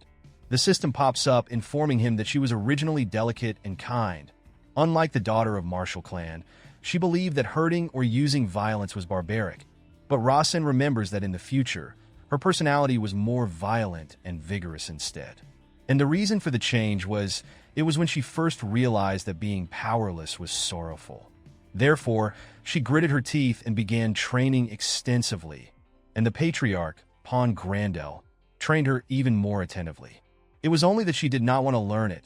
She had naturally been born with martial bone constitution, making her growth level impossible. She was a genius, and so Grandel Martial Clan accepted her change with open arms. And so, Rasen realizes that it was the butterfly effect, that a minor character like Rasen would change the major character who was friendly to Kazan, and Evelia speaks up, telling Rasen that he is going to be the main character of this event. So, he should draw out his own plan, and she will support him from the side. Now fast forward to the Sunflower Fields' third teleportation gateway. Rudia is quite excited upon going to Kazan's house, and asks if there are going to be yummy things to eat, to which Rasen replies, there will be a lot of good food, which makes Rudia consider Kazan a good guy, while behind them, Hampton thinks that they will be entering enemy territory, a very dangerous one at that. The Sword Clan, a clan which they would put under them someday, though he thinks that Rasen would embrace them, since he has an open mind, and that he is looking at the bigger picture, and blushes while thinking that he can bask in his glory as his shadow. He then starts to cry from joy, while Era looks at him with a deadpan expression. And now, we see them moving through the portal through the various zones. With this, they have finally arrived at the Sword Mausoleum, though he doesn't feel great passing through a teleportation gate. The Sword Mausoleum is one of the 5 closest teleportation to the said clan, and while it may have a grim name, but it's a small city that is quite commercially advanced. Evelia asks Rasen if he is alright, to which he replies that he is, and she continues that if it goes as scheduled, then the Grandel clan will arrive in 5 hours. Hearing this, Rasen decides to do mana cultivation for the time being, while Era and all heads to the hotel first. And we see Evelia standing guard for him, while mentally asking Rasen on what would he be showing her this time. We now switch scenes to Dekatra, who tells his shadow, Sunkan, that he just met up with the youngest right now. Sunkan asks Dekatra if the body strengthening array really fail, to which he replies, not at all, but from what Sunkan saw, it looked very close to having failed. Dekatra replies that there is something quite interesting and crafty hidden in Rasen's heart. Sunkan questions about it, and he replies, while you don't know what it is, it was the first time that he felt something like that. And that thing is completely settled in his heart, and he thinks that it may be the Transcendent Chalice. Sunkan asks about it, and Dekatra explains that it was said to have shaken the world together with the great Archmage Kurtel. And right before his ascension, he realized that the fire chalice he had been with was actually the Transcendent Chalice. Sunkan replies that it's his first time hearing that, and Dekatra is not surprised since this information is only recorded in Maiden Clan's Patriarch's Journal. At that time, the first clan founder was very close to Kurtel. With his ascension, all traces of Transcendent Chalice disappeared, and afterwards it was forgotten from people's memories. And after Dekatra looked into it, the child that Rasen brought in as a toy was actually a firekin. So he is certain that it's through her that Rasen absorbed the chalice or something similar to that. He then asks Sunkan if he knows what the founder called the Transcendent Chalice, which he does not, and Dekatra replies it was called Backup Circle. It's again Sunkan's first time hearing this, and Dekatra continues that Kurtel called it a backup battery, from which he meant a power cell perhaps. Sunkan notes that Dekatra is feeling certain that Rasen has absorbed the chalice, and Dekatra replies that there is no other explanation of the current situation. Sunkan isn't sure what situation is Dekatra talking about. And so, Dekatra replies that the punk Rasen has established a second circle, and while it's minimal, he can control a little bit of elemental attribute, hearing which surprises Sunken. Dekatra remembers that both he and Sunken were called geniuses in their youth. He was more attained to mana, while Sunken was more outstanding with his physical body. And so, he asked Sunken if he was 10, would he be able to create and maintain a second circle? And Sunken replies that it would have been possible. And Dekatra replies, but he would have died early due to complication, and Sunken agrees, saying that he probably wouldn't have been able to live past the age of 17. Dekatra continues that the youngest punk is able to do that without much issue, and calls him a trashy idiot sarcastically. Sunken finds his talent surprising as well, and Dekatra agrees, while questioning, why is the talent only being brought to light now? How is it possible that he didn't know about it until he became 10? And so, Dekatra believes that there is something about him, and tells Sunken that he will give him his first mission for the first time in a while. Sunken quickly stands up hearing that, and asks for his order. Dekatra replies to watch over Rasen, and if possible, also take care of him, so he won't die. Sunken asks, for how long should he watch over him, and Dekatra replies, until the day Dekatra himself dies. Back to Rasen, whose eyes widen as the martial clan arrives. Looking at them, he notes that he can feel a different power from the Sword Clan. And so, Rasen smiles at them and says long time no see to Rosalind. Seeing Larson, she doesn't recognize him at first, but upon looking closely, she remembers, and her memory of him beating the shit out of her resurfaces. She quickly takes a step back and jumps down the whole staircase. Larson is quite surprised by that jump, while Rosalind asks him with an angered look, why is he here? Larson nervously replies that he wanted to apologize to her, but hearing this makes Rosalind burst into laughter, and is quite angry from just the word of it. And seeing her expression, Larson also realizes that she is much angrier than he expected. Suddenly, her uncle steps in while chuckling, asking Larson, shouldn't he be greeting his elders first? And Larson immediately does so. So her uncle asks if he knows who he is, to which Larson formally replies, the carriage and pair who leads the Grandel family. Combat King Magner, hearing which Magner with a stern tone replies, that's right. Larson remembers that he is the second most powerful in the Grandel family. He is Rosalind's uncle and Patriarch's little brother, but if they were to only take combat skills into consideration, then he is even better than the Patriarch. Magner tells Larson that he was planning on giving him a good scolding when he saw him, and Larson replies, but it's not the renowned martial family's way. Seeing Larson's behavior, Magner is quite impressed and notes that he is not intimidated at all by him. Larson continues that he was in the wrong, so he would apologize in a way of a renowned family. And Rosalind sarcastically smiles while saying, does he want to be forgiven the renowned family way? Because if he wants that, then she will kill him, she says with her intimidating eyes and aura as she starts charging a punch. And right as she is about to hit him, she stops close to his face, and Magner is once again impressed that Larson didn't even flinch at her attack. Rosalind chuckles, saying that she thought he might get scared. And this time she charges up an attack and punches him in the gut for real, and Larson's self-defense activates automatically. And he seems to have taken some damage, and Rosalind then kicks him away.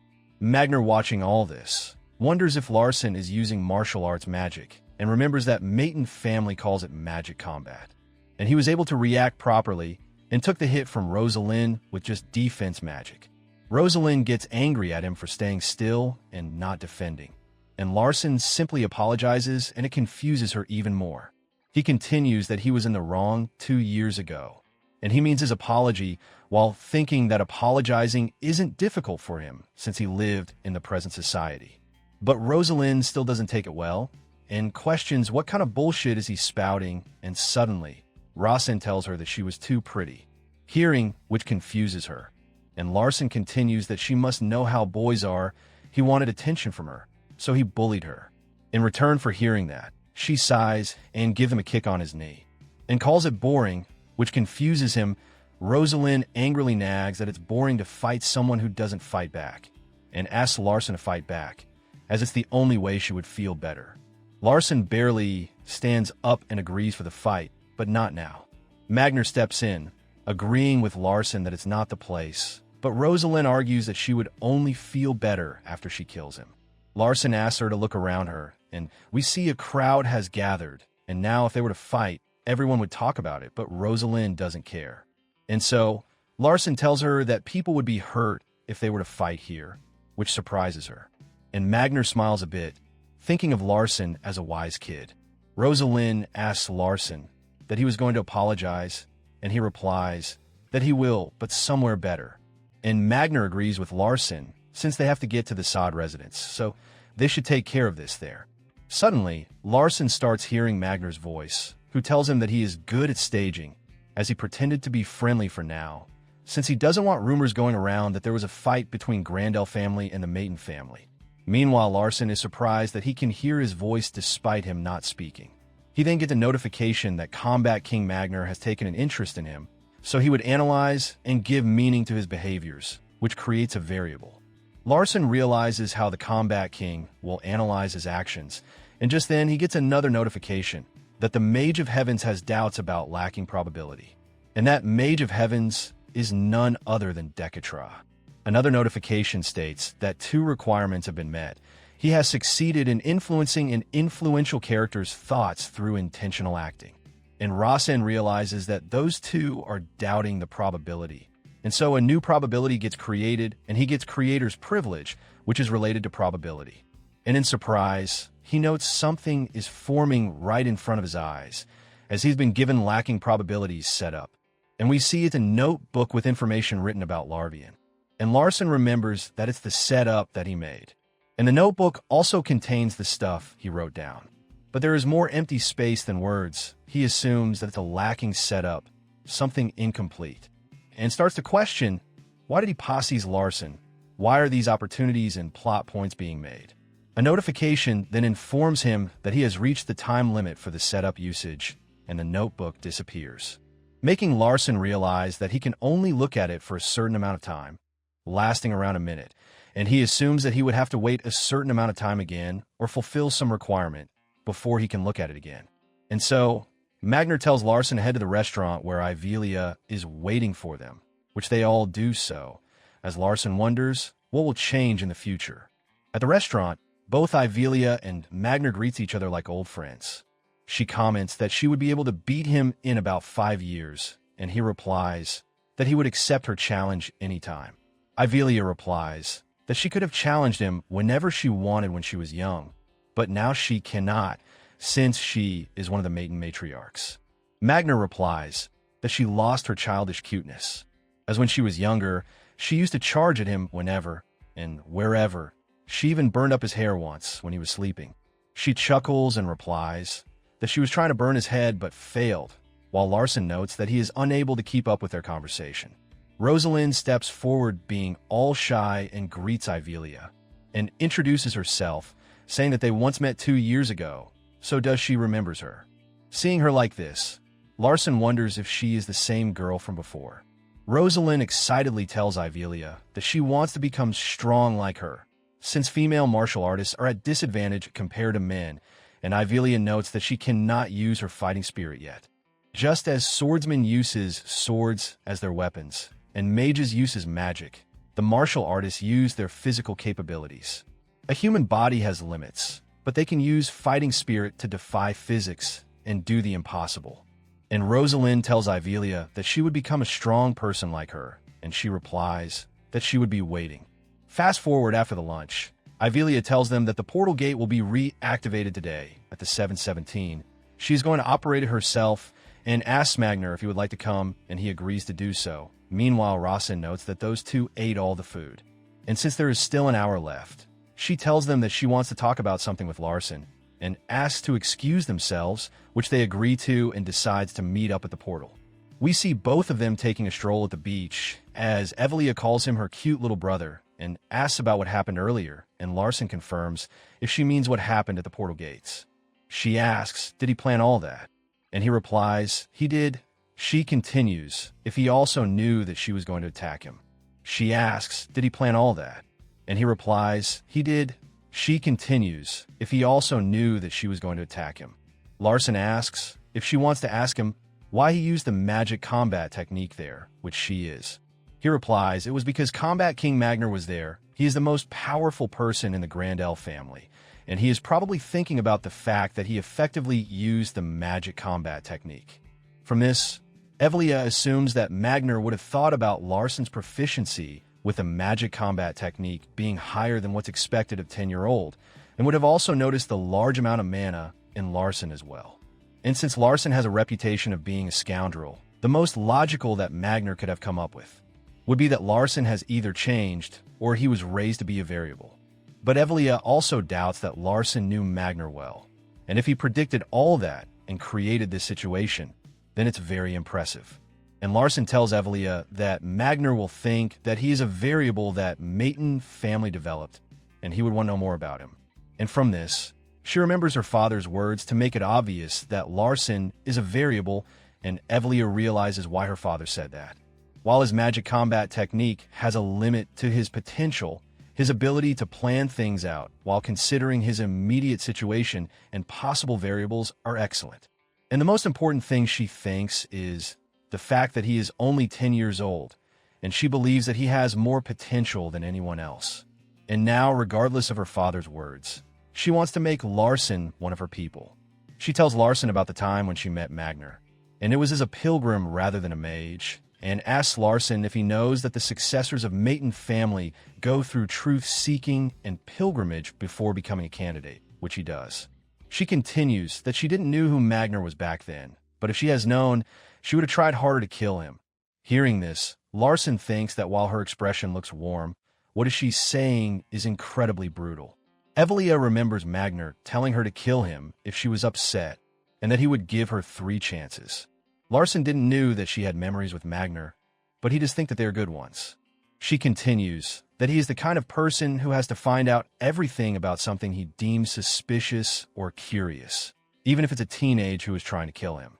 Larson replies that if he is curious about him, he would approach him himself, and he thinks that he would learn a lot from him, which she agrees with. She asks Larson to go on a sibling date together with her, since there are still about 30 minutes left, as there are a lot to see around here, since it's a commercial city. But Larson replies that she has been to commercial cities many times. While she agrees with him, she remembers that most of the commercial cities she went to were destroyed because of her. And so, Larson walks close to her and grabs her hand, and starts taking the lead as they walk along the beach. We switch scenes to Magner, who is walking around with Rosalind, remembering that Larson was an extreme scoundrel 2 years ago. But now, he is completely different, and a person changing so much in 2 years, he deems impossible, as people never change, and deducts that his previous image was a facade, and his image was distorted, which makes him wonder, what his Mayton family hopes to achieve with that? He thinks that there must be some kind of plan, and while the Sadas clan has invited them as well, it just is extras. What they really want is a relationship between Sadas and the Mayton. So he thinks that there must be something happening that he is not aware of yet, and the Grandel family is weaker than both of them. If something unpredictable were to occur, the Grandel family might get swallowed up by those two. And if Larson is at the center of this plan, then Magner plans to find out what it is. Fast forward, and everyone arrive at the portal. Magner tells Evelia that he is honored to enter a portal created by her, and she replies that he should watch out during the transportation, recalling that she still has one chance left, and Magner nervously replies that he would be careful. And as they enter the portal, Rosalind feels nauseous, feeling as if her body and mind are separated. And upon reaching the other side, Magner tells Evelia that she didn't try anything, and she replies that she was being nice since there is a cute child with them. And Cassin also arrives and calls out to Lydia and Larson, saying that they must be tired from the long trip. And seeing him there, both Evelia and Magner are surprised, as the Sod family never came to greet them before, yet the most likely successor of that very clan is here in person. Both Larson and Cassin exchange greeting, with Cassin noting that he has grown since he saw him last time, and Larson replies that it's magic. Suddenly, Lydia jumps in, telling Cassin that she is the one who is closest to Larson, and Cassin replies that there are no ranks in friendship, and Larson and he just got along with each other in mind and intent, so they decided to be friends. Isn't that the important thing? But Lydia doesn't understand a word Cassin said. But regardless, she still claims to be the closest one to Larson, and Cassin tells her that they both are going to be friends as well, which she agrees and quickly shakes his hand. Suddenly, Rosalind steps up, calling him young Master Cassin, and asking him to not forget that she was invited as well. Cassin is quick to apologize to her as he was excited upon seeing his friends and greets her properly. He starts using really formal speech with her, so Rosalind asks him to not be so formal. Since she is younger, he can speak causally, but Cassin replies he will in time, and once again goes back to his friends, seeing which Rosalind is quite annoyed as he is really friendly with them. Yet he has put up a wall with her. Seeing the situation, Magner smiles, noting that Larson has intentionally created this kind of dynamic, and claims him to be not a regular 10-year-old, but he is like 100-year-old Snake controlling him. Larson then asks Cassin for a favor, which is about the duel he wants to have with Rosalind, and asks him to provide a place for it.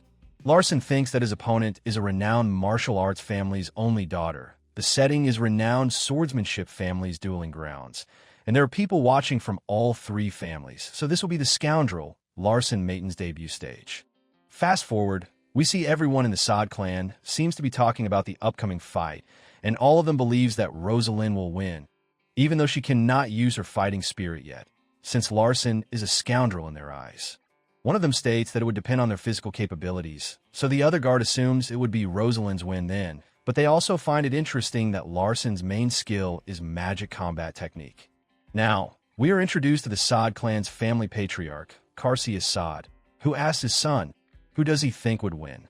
And Cassin replies that he is envious, and Carcia agrees, since a duel with a friend is a lot of fun. Cassin tells his father that while the world thinks that Larson is a stupid scoundrel, he used to think that as well, but he now considers him a good guy. And he also thinks that he would make a good rival, which surprises Carcia as he asks if he has rival at his age. And Cassin replies that he is stronger at the moment, noting that Cassin used the word at the moment. Carcia smiles, assuming that the information on Larson was distorted on purpose, meaning that Larson is Maiton family's hidden variable, and this stage was set up by Decatra. And so Carcia asks, who does he think will win? And Cassin replies that he thinks Larson will lose. And when Carcia asks him to explain, Cassin simply replies, it's because he has a soft heart. And so Carcia gets intrigued and plans to attend the duel tomorrow as well. And so Cassin tells him that he would introduce him to his friends, which gets his father excited as well. Now on the next day, at Firmament Sword stage, both Larson and Rosalind takes up their stance, with Rosalind stating that she was waiting long for the day, and Larson thinks that he would have to manipulate the stage, as there is no point in seeming like a normal kid here. He plans to live up to the fact that this is his official debut stage. And now they begin, with Rosalind starting to get in her form, and she rushes towards him at high speeds. And Larson activates his flow slowly, and notes that he is at advantage when it comes to physical fight, since Rosalind cannot control her fighting spirit yet, and so he smoothly dodges her first attack. She quickly turns around and tries to land a kick, but Larson blocks it with his shoulder. She gets quite surprised by it, as she planned to break his arm and ribs, yet she felt like she kicked water, and both Evelia and Magner are shocked seeing him as well. Rosalind starts to get angry, shouting at him to not get arrogant, because he blocked her strike with sheer luck and plans to land a flying kick. But Larson once again blocks her attack. Now she charges up a powerful jab, and this time Larson seems to struggle a bit, but blocks it regardless. He finally tries to counter, but Rosalind quickly dodges and gets back. Rosalind starts to pant heavily. Meanwhile, Larson seems not tired at all, and seeing this, everyone is quite surprised. Magner notes that Larson is reading her attacks at least one, if not 2 steps ahead, and thinks that the rumor about Larson were definitely made up, and is certain that Larson has received strict training from the Maiton family. Rosalind starts to get frustrated, knowing that Larson is simply defending and putting distance between them, and tries to figure out why is he doing so. Magner notes Larson saw an opening for an attack, and as time is passing, Rosalind is putting more strength out of frustration, and hence making even larger openings for Larson, while he is continuing to spot the openings and only taking hits where it's dangerous, which is only possible if he is much more skilled than her. He is simply continuing to defend, while showing off that he is more skilled than her, and nervously realizes just what the Maiden family has created. Magic combat is one of the lowest ranked amongst magic, but he is still far better than a martial artist. And while those two are kids, they have lots of potential.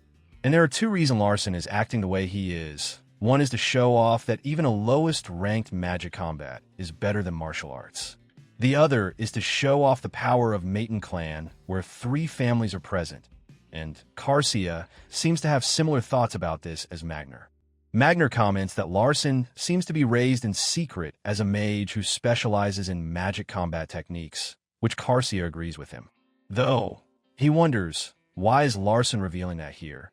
And Magner replies that Larson seems to developed his technique in secret and now wants to use them in a real combat situation to prove those skills and improve. And both Karsia and Magner also notices that he is also provoking, and Ivelia also smiles hearing their conversation and realizing what Larson was trying to do while Cassin is simply impressed with him. Rosalind asks out of frustration, how long is he going to be on defensive? And Larson replies, until she's not mad anymore. She gets riled up further, telling him to at least act tired if that's what he is planning. And she suddenly hits Larson using her fighting spirit, which seems to cause him heavy damage. He starts to cough up blood, and Rosalind asks him, why didn't he dodge? And Larson simply replies and smiles that she seemed like she wanted to hit him at least once. She annoyedly asks, what kind of duel is that? And tosses Larson a potion, telling him to drink it, and accepts her defeat, calling Larson annoying as he probably didn't even notice that she used her fighting spirit, and she doesn't even want to be mad anymore since Larson keeps being kind. And in the end, she forgives him, and since she cracked his ribs, she is not going to hold any grudges now either, which Larson thanks her for. And soon after the battle ends, Cassin quickly rushes towards Larson happily and excitedly, with a notification saying that he was very inspired by things like friends, trust, and camaraderie between allies in battle. Larson wonders if it means that he was inspired by the fight between him and Rosalind, as he excitedly tells Larson that he has improved a lot, to which he replies that magic combat does have a faster growth rate at first. And as Cassin expresses his happiness on Larson getting stronger, Larson nervously realizes what's coming, and Cassin officially requests a duel with him, which is what Larson expected. But Larson replies that he is tired from fighting with Rosalind, as magic combat techniques uses a lot of mana. Cassin asks if it's really like that, and Larson replies he wants to duel with him when he is at his best condition, which is the least he can do for him. But the real reason is that he is scared that if he were to deal with Cassin when he is excited, then he doesn't think he would make it. But regardless, Cassin thanks him for that, and asks for a duel tomorrow, making Larson realize that he wants a duel as a birthday gift, no matter what. And so, he agrees for it, and we see drinking the potion also heals him immediately. He then goes over to Rosalind to ask her a favor, and she asks, what? And Larson states how she hit him using her fighting spirit, and she replies if he's going to humiliate her for it, and he replies she should know he wouldn't do that, and that he actually felt something when she hit him, and Rosalind asks what, but Larson replies he is not sure, but he can almost grasp it, and Rosalind gets annoyed, asking him to talk clearly. And so, he requests her to help him, stating that her martial techniques would help him become stronger. But she questions why would she, and he replies to think of it as a debt that he would pay later. Meanwhile, Rosalind remembers that each night she used to think of getting revenge, but now it's all been ruined. Magner steps up and asks Rosalind to try, and she tries to argue, but Magner replies that doing a favor to the son of Maiden family is not a bad idea. So, Rosalind agrees to help once, and asks him to make sure and repay his debt later, and Larson thanks her for that, and says that he swears on the name of a future mage, hearing which surprises Evelia, and she smiles, as it's the same as saying that he would participate in the succession war as a lawful successor of the Maidens. And he is saying that in front of the renowned family patriarchs. Rosalind asks if she just has to hit him once, and he agrees. And so she does so, while saying that it's not going to be her fault if he gets hurt, and after the hit, Larson notes that there is definitely a reaction, and the mana in his heart is reacting with Rosalind's incomplete fighting spirit, and so he asks her to hit him one more time, while she gets annoyed, but does hit him regardless. Meanwhile, Magner, with curiosity, wonders what is happening and knows that Larson is trying to do something. Meanwhile, Larson continues taking the hits, and Carcia asks Evelia, "What is Larson doing?" And she replies that the mana in his heart is having a reaction with Rosalind's fighting spirit. Carcia asks what kind of reaction, and Evelia replies she is not sure, but there's a reaction. Larson starts to grunt in pain, and Rosalind asks if he is okay, but now he is certain that his transcendent mana is reacting to the fighting spirit. But canonically, he wrote that both fighting spirit and mana don't mix. So he comes up with the conclusion that probability is decreasing, and he gets a notification that he has discovered a lacking probability on his own, and he has been given an opportunity to fill in one piece of lacking probability. And so he notes that what he must do in this world where probability is lacking isn't just survive. And suddenly, a notebook is spawned in his hand, which is a setup book he saw earlier. And the time around him completely stops, as he notes that the time stops in this world when the setup is being created. As the notebook opens, it says the fighting spirit of the martial clan and the mana of the mage clan don't mix or react with one another, but in the duel between Rosalind and Larson on January of the year 219. Larson's mana reacted with Rosalind's fighting spirit, but the part of the reason is left blank, and Larson realizes that he has to fill in it himself. And if he is not careful with the filing, then he would mess up with the previous setups, and he cannot just write and then erase it later, since he might become this world destroyer instead of creator. And so, he begins writing a sensible reason that won't interfere with the other setups. And the reason he writes is that the character, Larson Mayton, doesn't abide by the rules of this world.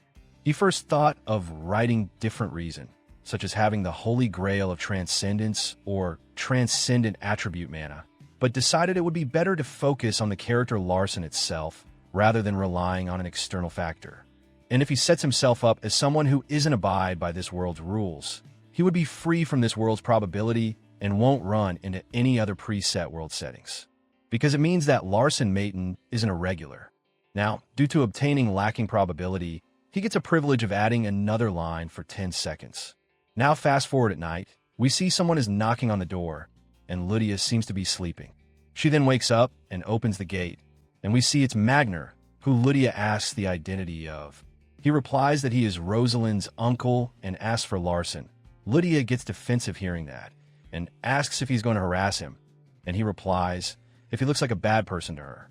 And Larson walks out of the bath, and from the door Magner is quite surprised upon looking at him, noting that his body is well trained, and a mana different from fighting spirit is all over his body. Most mages concentrate their mana in their heart, but Larson is unique, like a mutant. Using mana would be inconvenient if he were to overly train his muscles like the martial arts family does, so his body has been trained specially for magic combat techniques. Lydia walks towards him and calls his abs 8 little dumplings on his body and asks to touch it, which Larson rejects. He quickly calls upon Era and asks him to get him clothes, and seeing Era, Magner is quite shocked as her movements are on another level, and he's using someone of her caliber as a maid. Now, both of them sit down, as Larson says that he assumes Magner is here to see him because of his magic combat techniques, and he replies that he has provoked his curiosity. Larson replies that he's also curious about martial arts, and seeing his tone, Magner replies that he seems certain that he's going to tell him about martial arts, and Larson replies that he is sure that Magner is curious enough to tell him about it. Magner then asks him questions if he has thought about the consequences that will come from learning martial arts from him, and Larson replies that it's also why swordsmanship family has invited Magner. Because his father's I cannot get through here, even he cannot set up eyes within the swordsmanship clan. Hearing this, Magner wonders if he wasn't trained by Maytons and asks to take a look at his body first, and Larson starts to take off his top. Magner notes that his back is smooth and hard, which is unbelievable for a 10-year-old, and it's not from a few days of training either. He then starts to let his fighting spirit go around Larson's body and asks him to not resist and just accept the energy. Larson asks if he is sure there won't be any side effects, and Magner tells him to trust him, and asks what could he do if not trust him, but Larson replies that he will trust him. His response makes Magner call him a cunning kid, as he created a situation where Magner cannot try anything, and he is acting as if he has risked his safety to him. We go back in time when Larson got privilege for adding another line. He had lots of thoughts. What would an author give the main character? And we see as the fighting spirit enters his body, the notification comes up saying that it's reacting to his mana and is helping him grow without any side effects. Magner is quite surprised seeing Larson taking in his fighting spirits and wonders if this is what Maton wanted to show them, a mage who can take in fighting spirit. He calls it a declaration of war from Maton. Magner asks Larson, who is he learning his techniques from, and he replies that he is learning on his own, and Magner continues that he has analyzed his body. It's the first time he has witnessed a mage who can take in fighting spirit, and he replies that he didn't know a mage could do that either.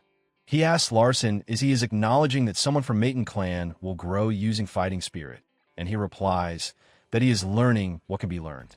Hearing this, Magner remembers that Matons consider swordsmanship trivial and martial arts for losers, and they look down on anyone who is not a mage, yet a Maton is stepping up to learn martial arts in order to grow. It makes Magner ask Larson if he is truly a pure-blooded Maton, and he replies if he is asking for his father's name, then it's really Decatra. Magner laughs hearing that, saying that he has never seen someone like him before, and asks what does he want from him. Larson replies if he can really say it. Magner gazes down on him and says that he was going to ask either ways, wasn't he? So he shouldn't waste any time. And so Larson asks him to be his mentor, which leaves him speechless for a bit. Larson is certain that there is a relation between his magic combat and martial arts. Magic combat would become perfect when fighting spirit exists and with the help of martial arts. And it's something that his combat techniques are lacking. Magner, in shock, asks if he really said mentor, and does he really think that Maton would allow that?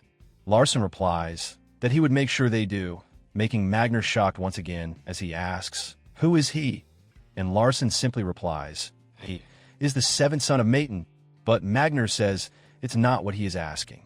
And a mage who wants to learn martial arts, which is apparently the craziest thing that Magner has heard in his entire life. He once again asks Larson if he realizes what he is saying, and he replies, as one of the potential successors, it might look as if he is bowing down to the Grandals. But if he wanted to reject his offer, he should have done it right away, which again makes the Combat King fluster. Magner realizes that he made a situation where he cannot refuse his offer, and he even made him curious and examine his body. By not rejecting his offer immediately, he already lost to him, and Larson asks if he is not interested in magic combat techniques, and Magner replies he is interested in magic combat that Larson uses to be exact. Larson replies, magic combat is most efficient when combined with fighting spirit and martial arts, so it would be his own new martial arts. Magner is once again really shocked and impressed hearing that, and thinks that a mage shouldn't be saying this, if he was born a mage that is, and says that he was showing off his power even since he met Rosalind for this. Larson agrees, as he saw that Magner was paying attention to him. So Magner asks if the duel was for this reason as well, which Larson agrees, but also claims that he did wanted Rosalind to stop being mad at him. And with a sharp gaze, he asks Magner once again if he doesn't want to see the creation of a new martial art. Continuing from chapter 32, he also tells Magner his plan to have the Sword family take care of him, and Magner argues that others will think that he is a hostage here. He replies, it's because he is a brat. It's irrelevant whether he is a part of the family or not. In exchange for having him stay with the Sword clan, he is sure that his father would reap other benefits. Magner confirms if his reason to stay here is because it's the safest place, and Larson agrees, and Magner calls it frankly insane thing to do. And he cannot say if it's like this because he was raised by the Matons or because he is some kind of mutated freak, and Larson takes that as a compliment, seeing which, Magner nots that he is extremely calm, and assumes that his plan was a decision that wasn't made rashly, and plans to find out himself. Hearing which, Larson confirms if it means that, and Magner agrees to have him as his apprentice, saying that he would analyze Larson's magic combat piece by piece and watch his body and mana like a hawk. He would discover everything that Matons have prepared, while in that time, Larson should take everything possible he can from him. And Larson excitedly replies that it's exactly what he wanted. We now switch to Hampton, who seems to be sitting alone outside, thinking that Larson is envisioning something so big that he cannot fathom it, and assumes that he let him eavesdrop because he trusts him completely. And the world that Larson dreams of, a world where the three families are united, a beautiful world where everyone can be happy, which makes Hampton cry, and someone offers him a handkerchief. And it turns out to be Era, seeing whom, Hampton freaks out, as she tells him to not cry. He replies that he is still not over the fact that she became his shadow, and he would die of a heart attack at this rate, and she replies that if he is going to die so easily, then he is not suitable to serve the young master. Hearing this, Hampton calls her cold.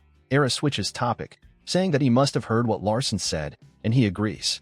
Era informs him that when the birthday ends, Larson plans on going to the main house to ask for his father's permission, which surprises him. Era continues that they might have to risk their lives, and Hampton replies, it's their duties as his shadow. Era asks, even if it means the patriarch would punish him. And Hampton replies he would protect him by his side, because young Master Larson is his light. And so, suddenly Era disappears as Hampton turns around to look. We now switch scenes to Larson and Evelia. As he wanted to meet her, and seeing him, she immediately notes that he wants to say something important, and he commends her for catching on quickly. But she tells him to say it in a bit, as she feels these trivial moments are too precious. To say something important. Larson then asks if she likes tulips, and she replies, people are drawn to beautiful things, and he replies, he thought that magic was the most beautiful thing to her. She replies, it was the most beautiful thing to her. But it became the most brutal thing for her, since at least flowers don't harm people, and Larson replies that he would gift her a bouquet of flowers at another time. Hearing which, she smiles and replies that hearing those words alone is making her heart flutter. She then asks to hear out what her youngest sibling has to say, and he replies that he would like to remain here with the renowned swordsmanship family. She asks, does he want to become patriarch? And he replies, not in the slightest, and if she wishes, she can even search him with her special ability. Which she does, saying that it's better to be certain, and uses her skill, Eye of Truth, and finds out that he's indeed saying the truth, and so asks for his reason to be so eager to do this. And he replies that he wants to live, and his answer surprises her. Larson continues that right now, even his older brother is dying to kill him right now. But Evelia argues that while she knows the succession war is brutal, his siblings still wouldn't go far to take their own sibling's life. But Larson replies that even their own father killed his brothers in order to claim the title of the patriarch. Evelia agrees with his reasoning and asks for his reason to stay with the Sword Clan. He replies he wants to become stronger, and she asks why. He replies because he wants to live, but Evelia says that she is asking because she thinks that he has another reason. And so, Larson states that he wants to protect his mother and himself, an answer which takes her by surprise. We get notification stating that Evelia loved the Maiden family unconditionally. For the sake of the family, she could be evil, and for the sake of the family, she could be good. She picks the little child up who was attacking her, while thinking that she doesn't want to kill him and wants him to live. But for the family, she needs to do the right thing. She loved everything about the Maiden family and despised the succession war of the family. She hated the fact that her beloved maidens would wage war against each other and cause each other to bleed. So, she decided to do her absolute best in order to become the matriarch. She vowed to become the absolute ruler in order to stop the war between siblings. And for that, she needed magic that would overpower everything, the power to achieve peace. Larson remembers that she hunted the evil spirit Balrog at the 10-year ritual, something far more difficult than those completed by other siblings, yet she chose to hunt the monster instead of humans. He realizes that all of these narratives he wrote without much thought, but they were reality for them. It isn't difficult to write that someone was killed, because they are just words. Larson continues and asks if he were to tell her that he wants to become stronger so that he could even protect her, would she consider that pride? Evelia is quite surprised upon hearing those words, and bursts out laughing, seeing which, Larson notes that it's the first time he has seen a heartfelt laugh from her, as she continues that it's the first time she is hearing this. And so, she calls speaking with Larson always a pleasure. He asks Evelia to help him get permission from his father, and she answers that he won't allow it, but Larson replies that he will convince him. Now on the next day at the Sword Clan, we see Larson is visibly shaken as he notes that this place is reminiscent of the Jiangru Pavilion in Jiangbakgung Palace. Yet, since he was slapping things together at the last minute, he put classical music in a place like this. Suddenly, Lydia calls him out to look, and seeing her, Larson wonders where did even got such an outfit from. She shows him the cake and is quite excited on the prospect of eating it, as it's a 4-tier cake. Now they all sit around and wishes Casson happy birthday, and he thanks everyone. Lydia gives him a rock as a gift, saying that her father told her that it's a lucky pebble. And he thanks her upon receiving it. Larson notes that it looks like the stone that he saw on the side of the road earlier. Rosalind offers her gift as well, saying that it bears the sincerity of herself and her family, and he thanks her for that. And she notes that he is finally speaking to her informally as well. When it comes to Larson, he simply tells him that he did not prepare a gift for him, and Casson is completely okay with it. But Larson continues that instead, he would like to stay at his place and keep sparring, though it might not really be considered a gift, hearing which confuses him. And so he again confirms if he means his house, and Larson replies that he would get his father's permission. Casson calls it an unexpected gift, saying that it's always good time with friends, and Larson asks him to inform the patriarch. While he would go and get the permission from Maiden family, and we see Era is standing outside and listening to everything. Now at the portal, Larson notes that he had two objectives. One was to have Casson by his side, and to use Magner to his advantage as much as possible. Casson tells Larson to come back quickly, and he replies that he would be back shortly. Seeing him, Rosalind notes that he certainly is not the same Larson that she used to know. And she tries to speak up. Larson says that he hopes they can greet each other with smiles next time they see each other, and so she leaves hearing that, thinking that she wanted to say it first, while Evelia asks Larson if he knows the dangers involved. Since if his father gets angry, then there is no one in the Maiden family who can withstand his wrath, and he replies that he is confident. Now fast forward to Maiden family main estate. As Larson is standing outside the gate, he can feel his piercing coldness. As he enters inside, Dekatra immediately tells him to not greet him, and informs him that he already got a full report from Evelia that he wanted to stay with the Sword Clan, and asks if he is aware how it would look to the outsiders, and if he cannot make him understand, then he would interpret it as insulting the family he leads. Suddenly, a knife materializes in front of Larson, which is an instant death dagger. When a mage below third circle comes in contact with it, they would die immediately. And so, realizing that the result of this insult would be instant death, he gets anxious. He then speaks up, asking his father if he remembers what he said about the Sword Clan, which he does, that they are a good pawn.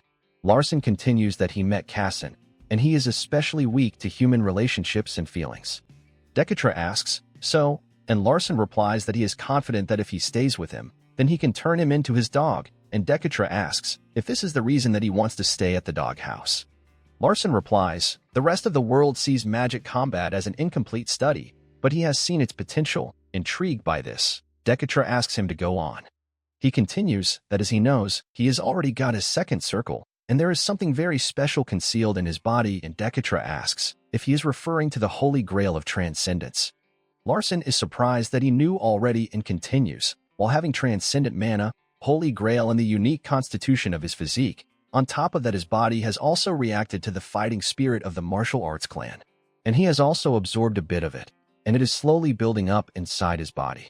And he already got the invitation from the Sod clan, and since he got the invitation, their relationship is already proven.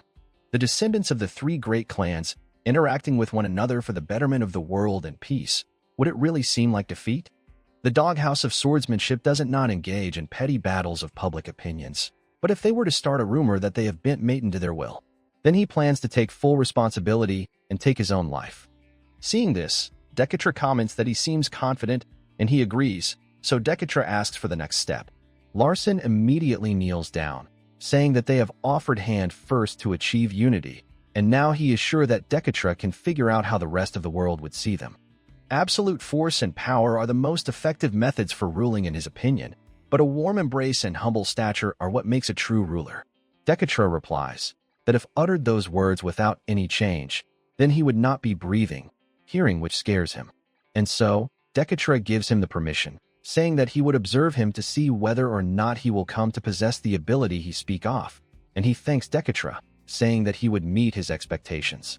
But he is still young and only 10 right now, hearing which, Dekatra angrily asks if he is whining right now. But Larson continues, as so, he would need the warm care of his mother, so please send her with him to the Sod family. Hearing this, Dekatra bursts out laughing and smiles while saying that he knows how to move people, thinking that it's quite fascinating that a boy like this was considered a loser. He does find it unfortunate as well that his talent is in magic combat techniques, but it's still strange that no one recognized him sooner. Suddenly, Larson gets a notification that the Mage of Heavens is suspicious of the lacking probability of the world, and it has partially collapsed. He gets worried, since if the world collapsed, he would get obliterated as well. We now switch scenes to Evelia, who seems to be reading some book in her office. She suddenly gets a knock on his door, and it's Persia, whom Evelia finds as an unexpected visitor, and she asks Evelia, why is she reading a basic magic textbook? It's apparently the same book that Larson was reading, and Evelia puts it down and tells Persia that she has something to say to her. And coincidentally, Persia got something to say to her as well, so Evelia decides to not beat around the bush, and tells Persia that she is going to take care of their little brother. Persia calls it funny and replies that she came here to say the exact same thing. Seeing Persia's behavior, Evelia wonders if her father also gave her a chance, and if it's a matter of who can take this variable into their hands. She once again tells Persia that it's none of her business, and Persia replies that it's actually the opposite, as she had eyes on him for a long time. Evelia replies that she would act according to the commandments of Manhwa if she doesn't cooperate with her, and Persia replies if she is going to get her way using strength, then she would fail, since she had several opportunities in the past to injure Persia severely, such as in the Nupia Canyons. And if their positions was switched, Persia states that she would have made her a cripple. Yet Evelia didn't do that. But Evelia calls it her misunderstanding, and Persia replies, if it's really? Their attacks causes an explosion in the manor. And we see Persia coughing up blood, saying that it's just like she said, that Evelia is soft.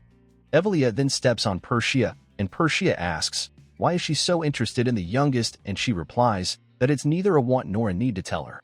Persia replies that the way she is reacting is making her want Larson even more. Evelia angrily asks her, why does she want him, and Persia simply replies, it's because he is cute.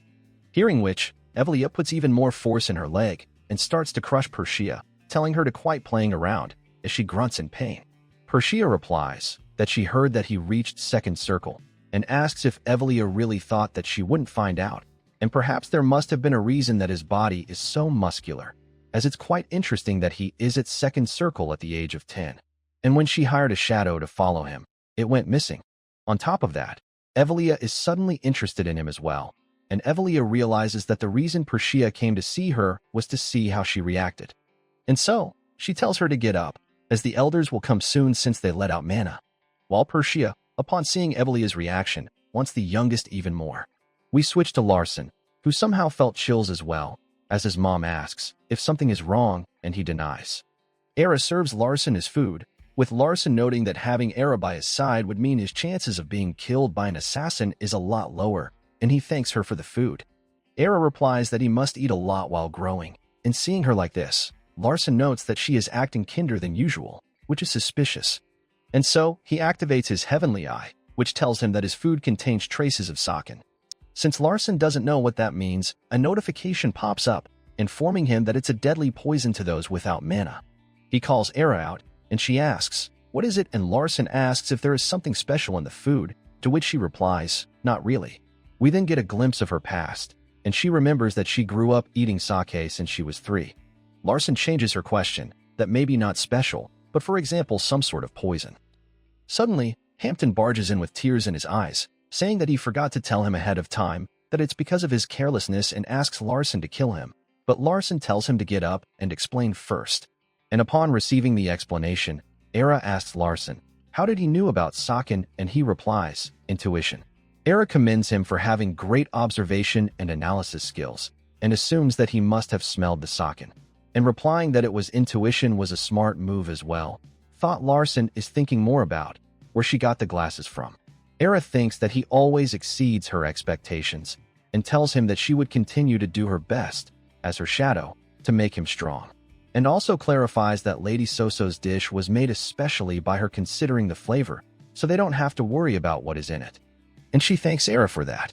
Back in his bedroom, the chalice tells Larson that he was with him, but Larson argues that it's still poison, but the chalice replies, that kind of poison is nothing. Though Larson thinks, he says that, and yet he is in this condition right now. Suddenly, Lydia arrives, asking Larson when they would be leaving, and he replies, 8 in the morning, and she asks if they cannot go now, since she wants to eat the cake again. Larson replies they cannot go through the teleportation gate if they go now, so Lydia decides to just sleep beside him, saying that if she sleeps, tomorrow would come sooner. She immediately falls asleep, and Larson calls out Era, asking if she is listening. and she suddenly appears, startling Larson, who wonders, how long has she been here for?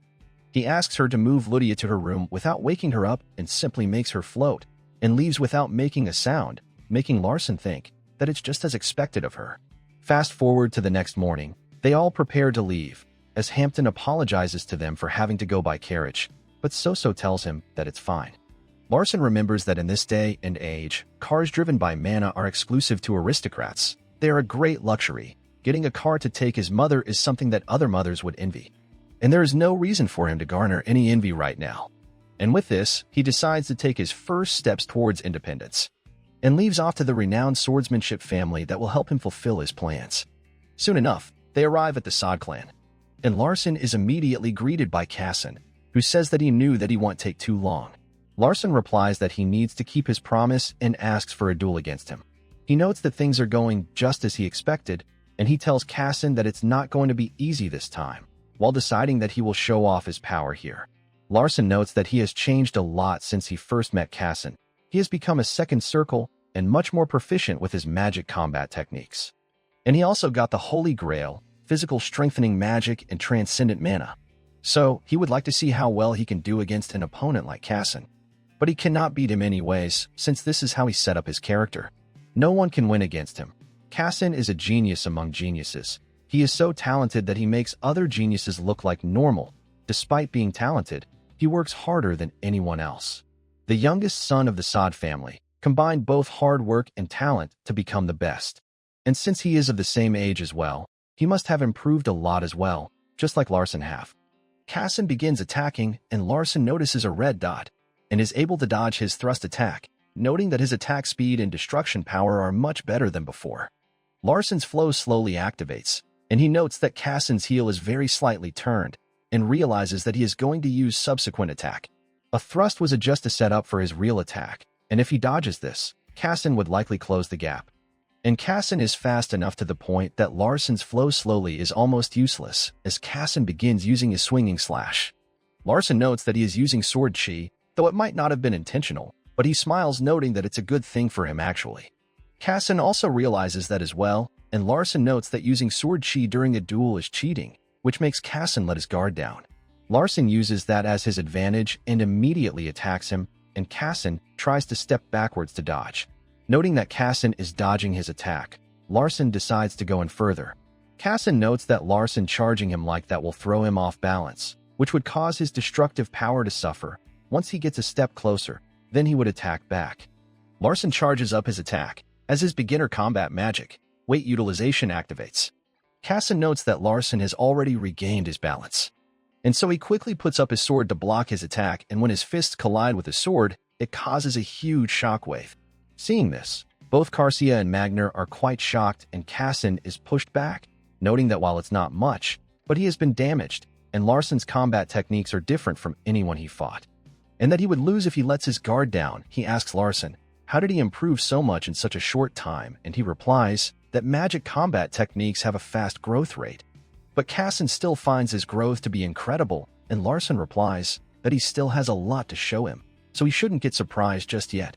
Magner calls Larson really something. As if it was Rosalind against Casson, the fight would have been over after the first attack.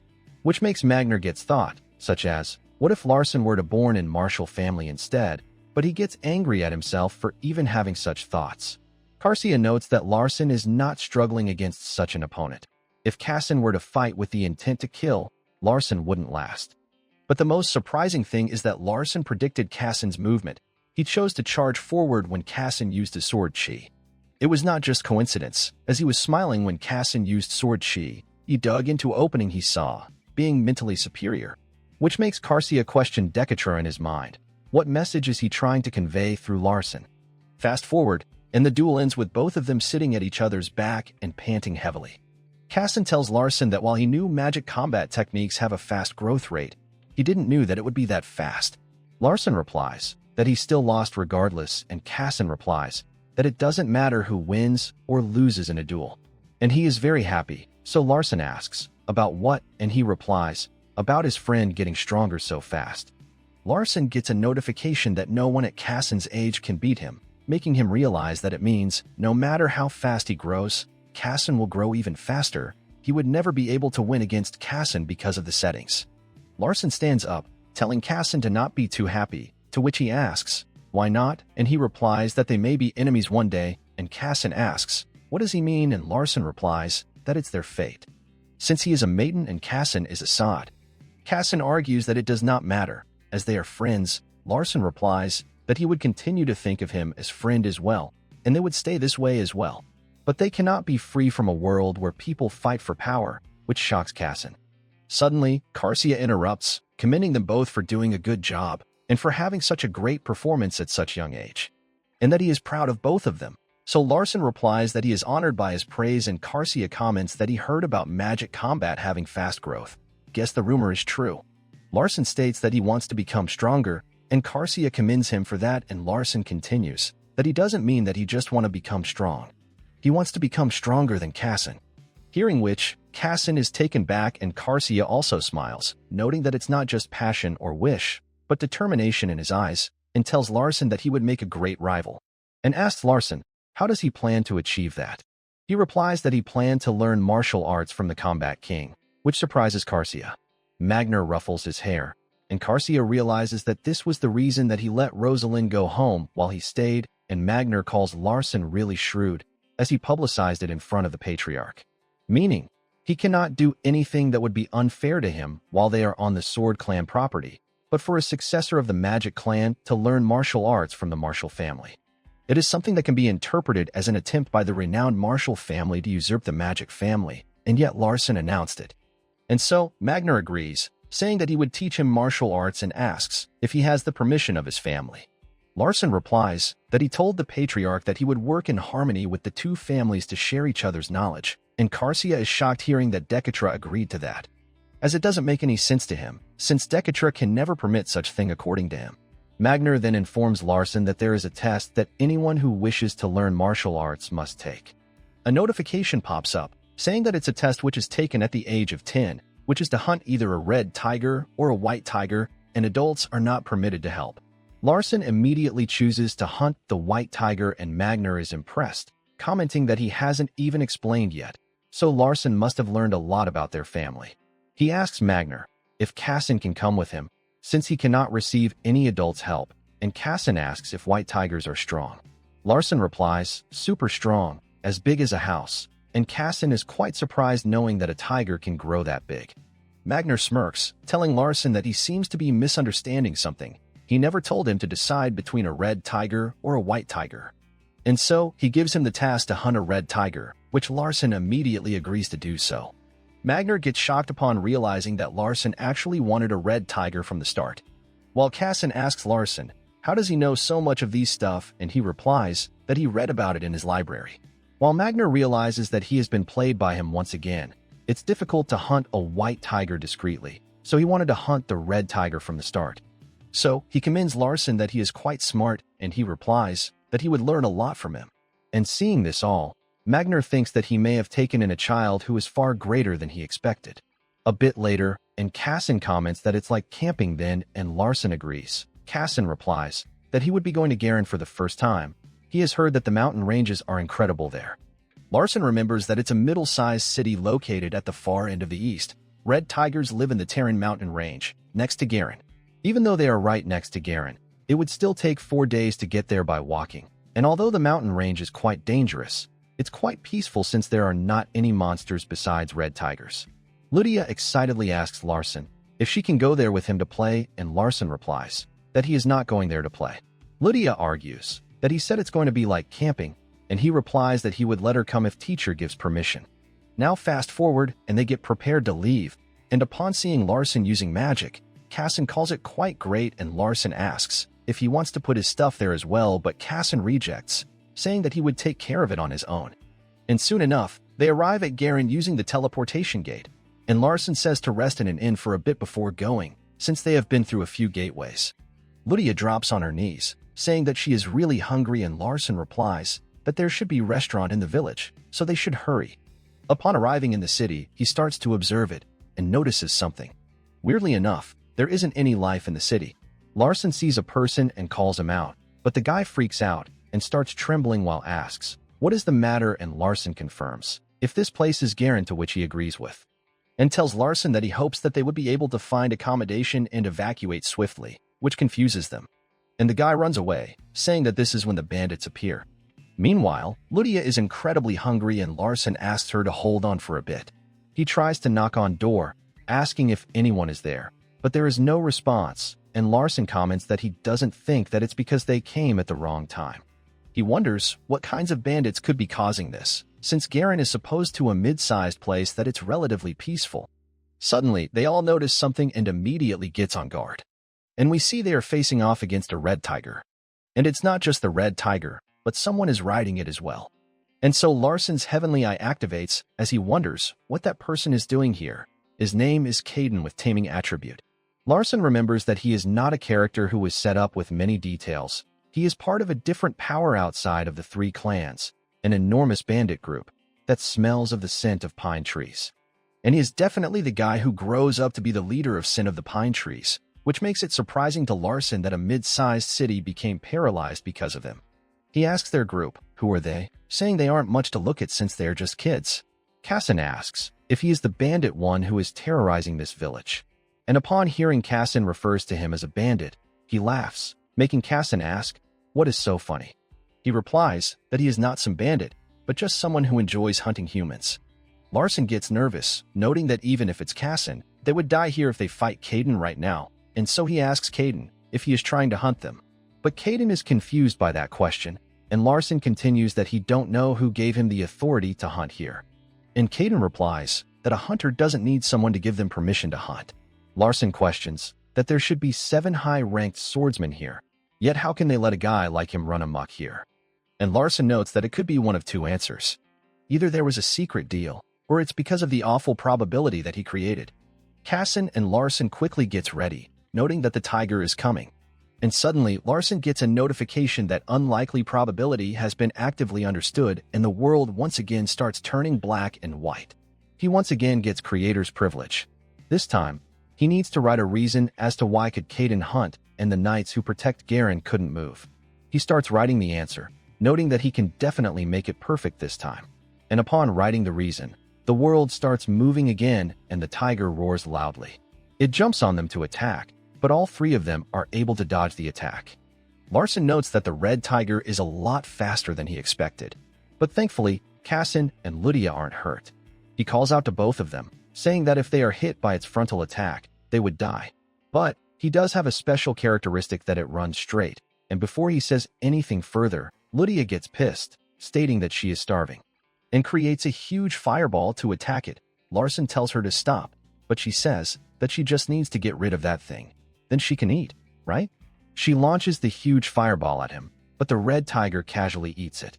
Caden smiles while calling her a fun mage and offers them to join Sin of the Pine Trees, and he would spare them if they do so. Cassin asks, "What is that?" And he replies that Sin of Pine Trees are the owners of the mountain range.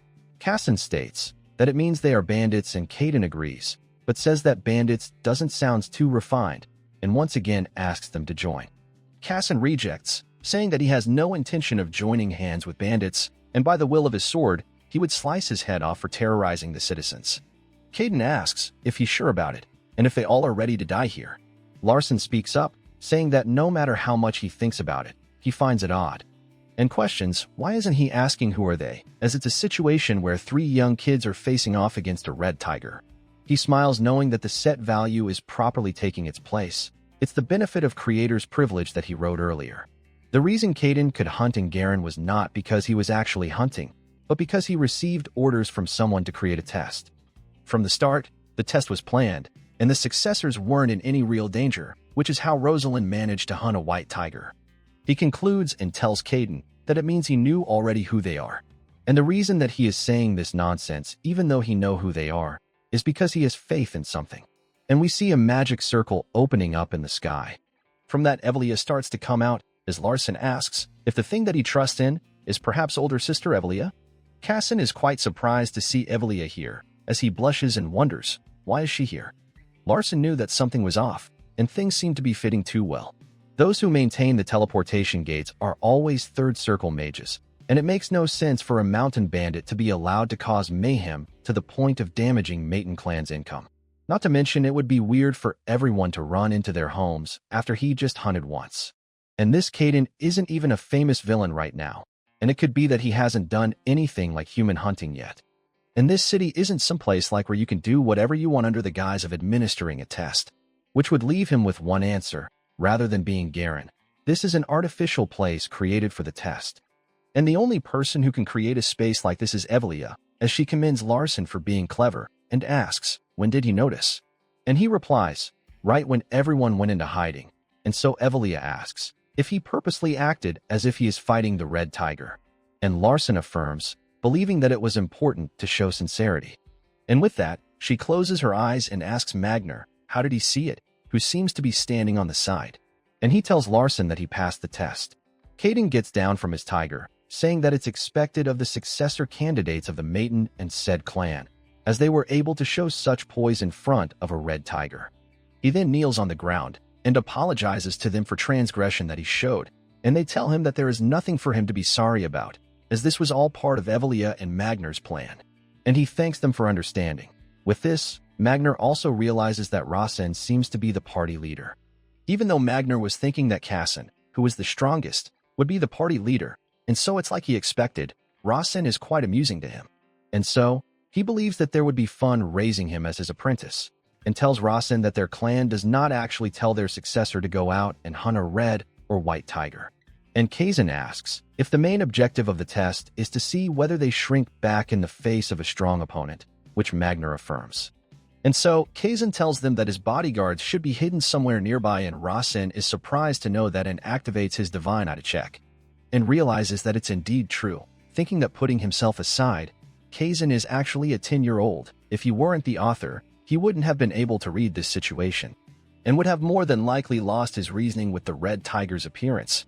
Magner asks Kazan if he trusted his bodyguards when he decided to face the red tiger, and he affirms, and Magner replies that his answer is not very satisfactory. And Kazan replies that he believes that true men does not stand alone, and Magner asks, what does he mean? And he replies that a person who only has their own strength cannot truly be considered successful. Because even if he found himself lacking in some regard, if he have someone trustworthy for him to fill up, then he can be considered to truly be living life. At least this is what he believes in.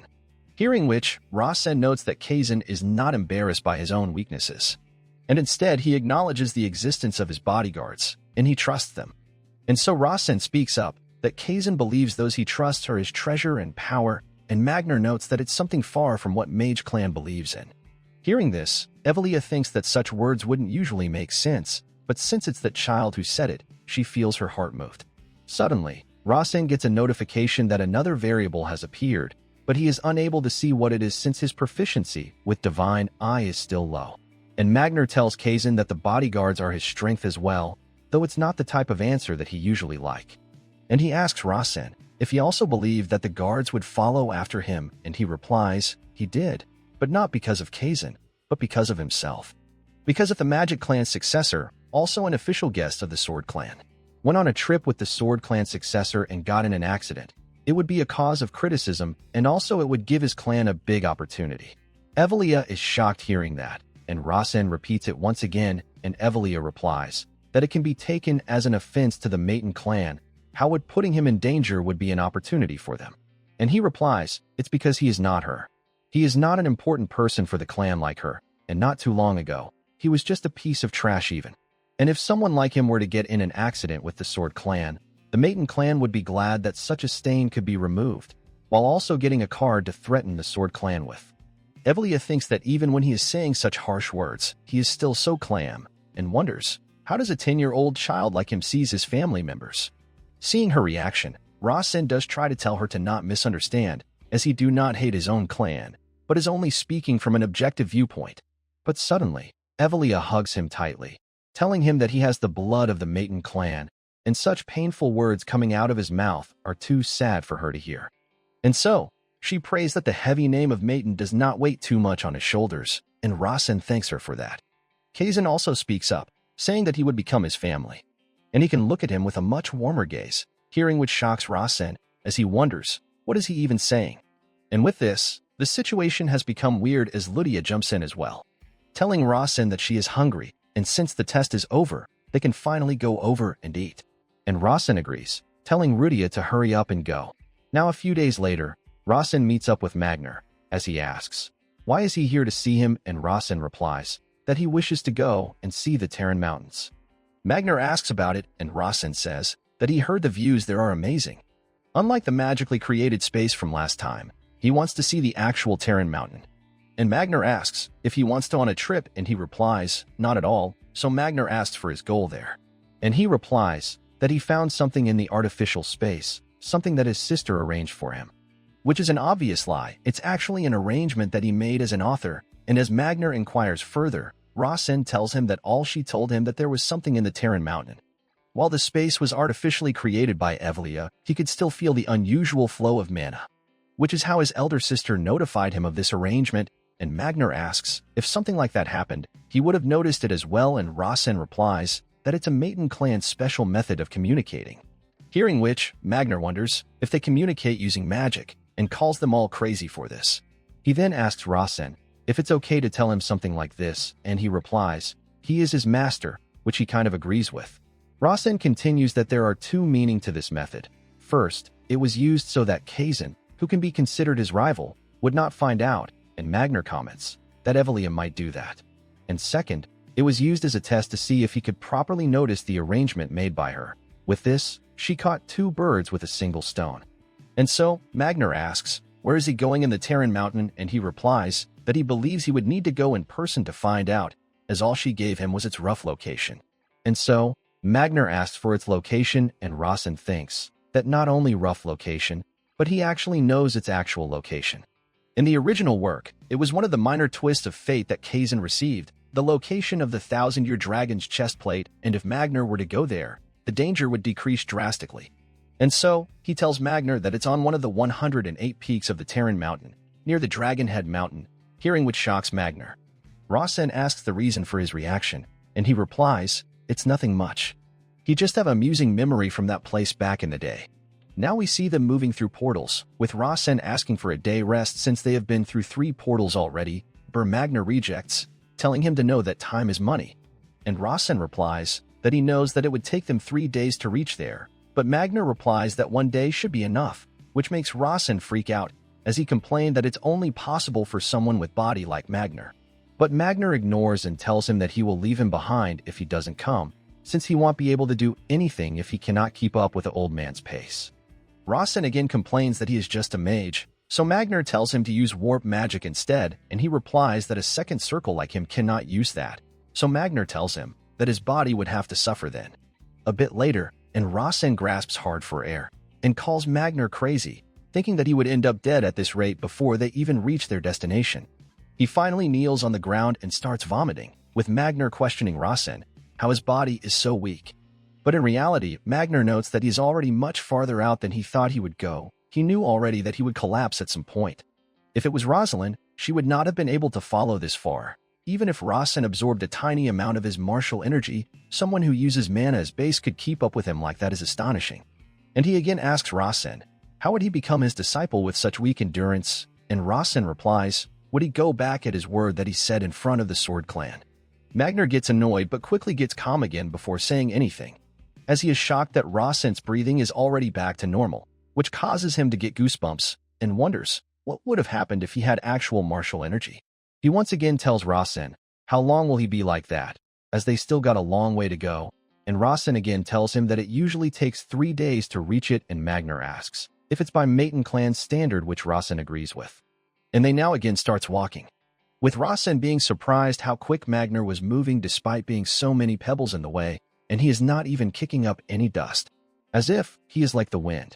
And from this, Rasen gets an idea, as he looks behind and notices wind blowing on their back.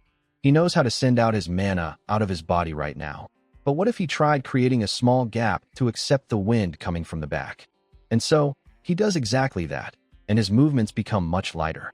From this, he also gets another ability, attribute use. He notes that while he cannot become an official attribute-based mage like Rudia is, he can use transcendent mana to support himself with other attributes, and realizes that it's the path that magic combat mage must take. Magner also realizes upon looking back that Rasen had some kind of enlightenment. Fast forward and they finally reach a forest, and Rasen finally lays down, as he even used the reserve mana he had in the chalice, and is unable to continue at all. And with this, he finally passes out and Chalice tries to wake him up. Meanwhile, Magner calls him a monstrous punk, as he was able to dash 100 km in just 50 minutes as a mage, and notes that he fell asleep. He tells Rasen that he will find his path if he works hard and follow after him. But if he falls behind where Magner could no longer see, then he can blame himself, as this is how him and their clan head was taught. He starts to remember, how was it like for him? 100 km was something that he considers impossible for him back then, and even impossible for the clan head. And fast forward, we see Magner dragging Rasen to the destination, as he wakes up panicking and confused. He tells him that he dragged him all the way with his decrepit and old body, and calls it quite exhausting for him, and tells him to do the rest on his own, since he is just following along after all, and Rasen thanks him for that. And we see they have finally arrived at the Dragonhead Mountain. Rasen decides to pretend to search for a while before going to the actual location, and Rasen notes that it's looked like an abandoned village, and Magner replies that it should be a village of farmers. And Rasen now tries asking about his memory he had from here, and Magner replies that he don't need to know that. And so Rasen decides to go and have a look around, since this place has no human presence. Rasen activates his divine eye and gets story that this was a small village where mountain bandits lived, but it was subjugated by Magner, who happened to be passing by. He took dozens of bandits out without using any weapon, and this incident was not revealed to the world. Rasen knows that Magner wouldn't remember something so insignificant as mountain bandits. And so, additional information is revealed that he met a girl named Mai there. She was a young woman captured by the bandits, and Magner fell in love with her on the first sight and subjugated all of the mountain bandits to rescue her. But she was already in a poisoned state, and before Magner can go down the mountain, she took her last breath. It makes Rasen wonder if this was the reason he never married or had a child, because he couldn't forget his first love. Regardless, he asks Magner if something special is here, and he refuses to answer, telling him to look himself. And Rasen asks if it's really that hard to help a little, and he replies that it's all irrelevant to him. So Rasen decides to go and look around for more clues, while Magner decides to have some rest here. Magner then arrives at a well he remembers, noting that it's still here, but he is not surprised by that fact, since it's an abandoned village. He remembers the well being drenched in blood, since he tossed all the corpses of mountain bandit in there, though he is not sure if they were all mountain bandits. And so, he decides to take a look and notices that something is different, and it shouldn't be like this, as there should be a pile of bones here, but it's empty, which makes him wonder if someone recovered the bones, but who would come all the way to an empty village for that?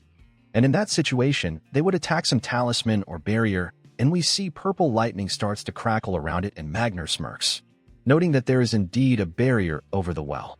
Magner notes that the body should have turned into bones by now, but perhaps a barrier was made to seal the deathly aura that is released from the souls. But regardless of whatever it does, he plans to destroy it.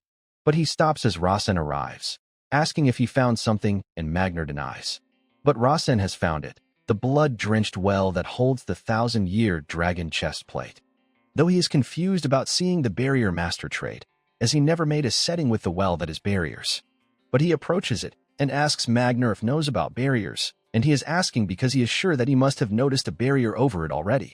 Magner replies, it's something mages use, so how will a martial artist know about it? And Rasen says that he finds it weird that someone created a barrier around this well in a tiny village, because apparently it takes a large amount of mana to create it, and Magner tells him that there are a lot of insane people in this world, and Rasen notes that the barrier has existed for 10 years at least, which should be impossible.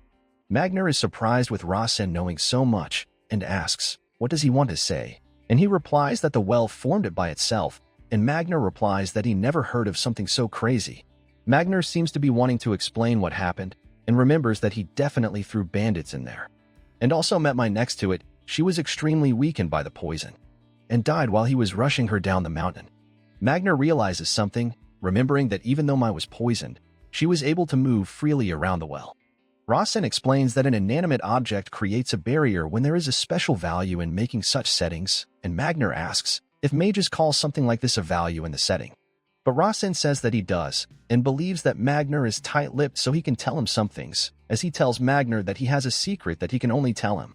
Magner is surprised knowing that, and Rasen reveals to him about Divine Eye, that he can read supernatural values and settings. And to prove it, he tells him that he can feel aura of a person named Mai from this well, which shocks Magner, explaining that it's called Blood-Drenched Well, and it was arranged by his sister. Magner knows that he met Mai 30 years ago, when Rasen was not even born yet, and believes that perhaps his special eye is really there. With Rasen finds one more interesting thing, that he cannot feel any blood, and asks Magner if he got any sense of what happened, and Magner questions, how much does he knows? And he replies, it is as far as he can see. But right as he plans to look deeper, he notes the mist starting to swell up.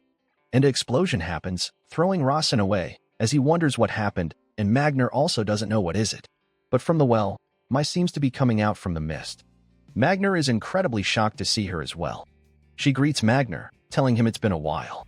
Rasen notes that she is Magner's first love, and that she is not a human, but a demon, and notes that this mist is something that actually bewitches people. She tells Magner that he has grown a lot and asks if he came to find her again because he couldn't forget about her, and he agrees. So Mai asks, what does he feel now that he has met her again? And although he has grown old, she is now even more beautiful than ever. Rasen notes that while she is his first love, Magner must have different meaning for first love. Magner replies to her that he is relieved, and she asks about what, and he replies he was thinking about the moment she died. It was the only burden that weighed his heart down, but now he can finally cast it aside. She suddenly approaches him from behind, saying that it's been a long time, and asks to have a passionate time together with her, as back then he was a boy and she was a young girl, but now he has grown into a man. Which is why she really wants to pull him into her temptation, and to have a steamy night for all eternity. Rasen starts to blush seeing it, as his master calls him out. Magner suddenly grabs her by the neck, and asks Rasen to see, as this is the first lesson that he will be giving her, as Mai tries to ask, what is he doing? He tells Rasen that Mai is a demon, meaning she has a spirit body, and there are two ways to hunt that. First would be to exert enough pressure to suppress their figure, and second is to use martial energy, mana or internal energy to strike with energy. Mai tries to tell Magner that she didn't knew he liked things rough, but Magner gets prepared to show Rasen his martial combat, and one of the 4 basic wills, called Shatter. Rasen notes that there is an unbelievable amount of martial energy, and with that Magner punches Mai's body. She starts to scream, as she is getting destroyed, yelling, what did he do to her? And Rasen is shocked to see that attack, as he notes that he is not simply striking her spirit body, but he has completely shattered the space itself. Mai starts crashing out, asking Magner how can he do this to the woman he loved. But he ignores her and tells Rasen to watch the method of dealing with demons.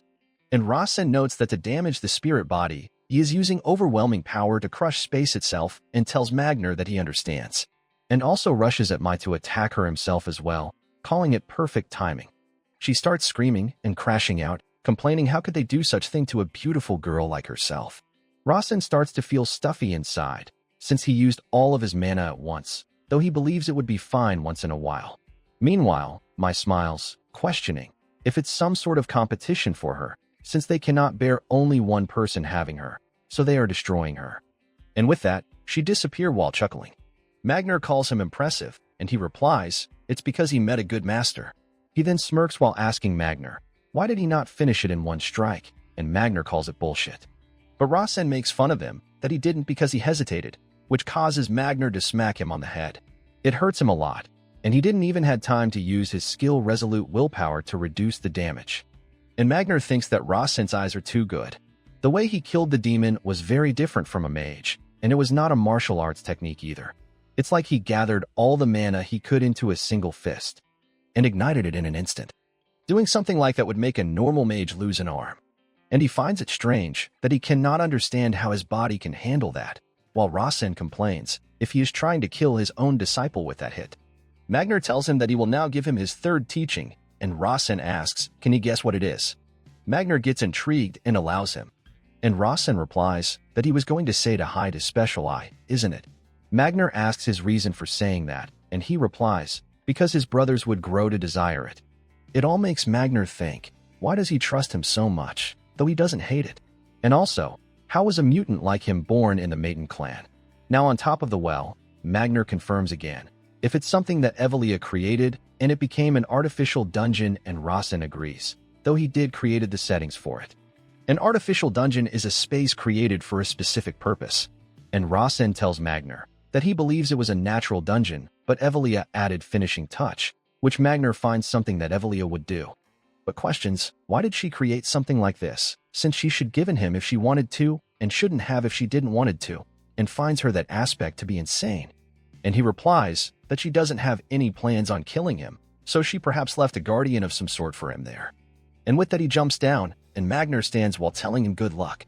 Though in the end, he jumps in behind Rasen as well. He notes that it's quite deep, and realizes that all the bandits he killed were just illusions, and wonders, why did he not realize it before? And a demon of that strength was left undiscovered as well. And if Evelia prepared this well, she couldn't have let it be either. All of Magner's thoughts causes Rasen to get the notification about world probability collapsing again. And he looks behind and notes it's Magner, and the probability collapses. He once again gets the setting book, and this time he has to write a reason for why the well remained undiscovered. And Rasen remembers that in the original novel, Kazan was the one who discovered this well, so he has to keep that in mind as he writes down. And so, he writes only those with divine eye can see this well. With that, a portion of the lacking probability gets secured, which gets him the authority to add another line. But when he adds another one, nothing happens, meaning it wasn't a perfect answer, and something like that happening over and over again can cause the world to collapse. And after falling for a bit, they finally reaches the end. Magner questions him about not using magic. Rasen is confused about it, and Magner adds that mage would usually need to use search or investigate. But Rasen makes up that he is only a second circle, and Magner asks which circle he needs to use those skills, and he replies, third circle probably. Though Magner notes that his amount of mana is already at third circle, which is astonishing that he is even alive. But ignoring that, he tells him to at least figure out the dangers in here, and he replies that Evelia must not have made arrangements beyond his ability. Magner agrees and asks him to at least create a light, as it is something even a first circle can do, and he once again makes up excuse that there is no use wasting mana here, and Magner replies that it seems he is lacking in proper foundation. While walking, he notes that it's really humid in here, and that thing should be around here. And he finally arrives at the waterhole, but a voice tells him to go back. Magner questions, why would she make such arrangements, and he replies that Evelia mentioned she picked up a toy which creates purple lights, and called it the Bronze Giant, though Magner finds it small for the name of giant, and Rasen replies, it's not original, it's a fake created with the original as its base. The golem again tells them to go back, with Rasen commenting that it's not an easy opponent. Magner tells him that he will definitely lose if he is to fight against it, and Rasen agrees but argues that he cannot just give up and go home either. The golem once again tells him to go back, but Rasen gets ready to fight, noting that one mistake and it's all over, which is why he brought Magner here. And he only got one shot at it. In the original story, Kazan got a fatal blow when he took just one of the golem's strike. And as the golem attacks him, Rasen is able to lean back and dodge it, and he don't plan on taking any of its hits. And the golem gets in position to fight, and Rasen starts walking towards it as well, as he states that he will try it out and finish the golem in one hit. Seeing this, Magner thinks something fun is about to happen. The golem suddenly attacks Rasen with a fire attack, which he dodges. Though, he still gets burned at his back, but calls it nothing much compared to Kazan in the original story, who wielded a sword despite having a grave injury. And this is Rasen's only opportunity, he believes. Unlike Kazan, who charged towards the giant, Rasen cannot face it directly. And so, he decides to go in a roundabout way, and jumps on the sword, thinking that it would be fine if he can tolerate the heat for a few seconds. And just when he plans to get to the giant's joint, he notes that he is about to hit the wall, as we see the collision. But Magner notes and finds his performance not bad, as we see he is on top of the golem's head. Kazan's sword cut the golem's joint in pieces using his sword, as we see it as rusted joints. He notes that it's the Achilles heel, and prepares to use the skill that Master taught him to strike the joint. Suddenly, an attack comes and grazes by Rasen's back. And it was a poison arrow, which he forgot about. He didn't write it in the novel, only in the setup, but it exists here. And notes that he focused too much on the golem. And just then, Golem does another attack, causing Rasen to go smashing in the wall, with him realizing that it's not easy as he thought it would be. But Magner is quite surprised and notes that Rasen actually blew off the golem's arm. In that short amount of time, he concentrated all the fighting spirit and mana into his fist, and deflected the guardian's sword, which caused him to go flying due to the overwhelming force. And now Rasen finally asks for help from Magner, thinking that he wanted to test the new skill, but missed his chance. Magner tells him that he is trying so hard against just a little enemy, and Rasen replies that he used up all his mana in an unexpected situation, which makes Magner call him a weakling. Though he agrees to help, since he gave him a good show, and decides to show him something good as well. Rasen notes that it's the fighting spirit that he saw last time, but the amount is much more than before.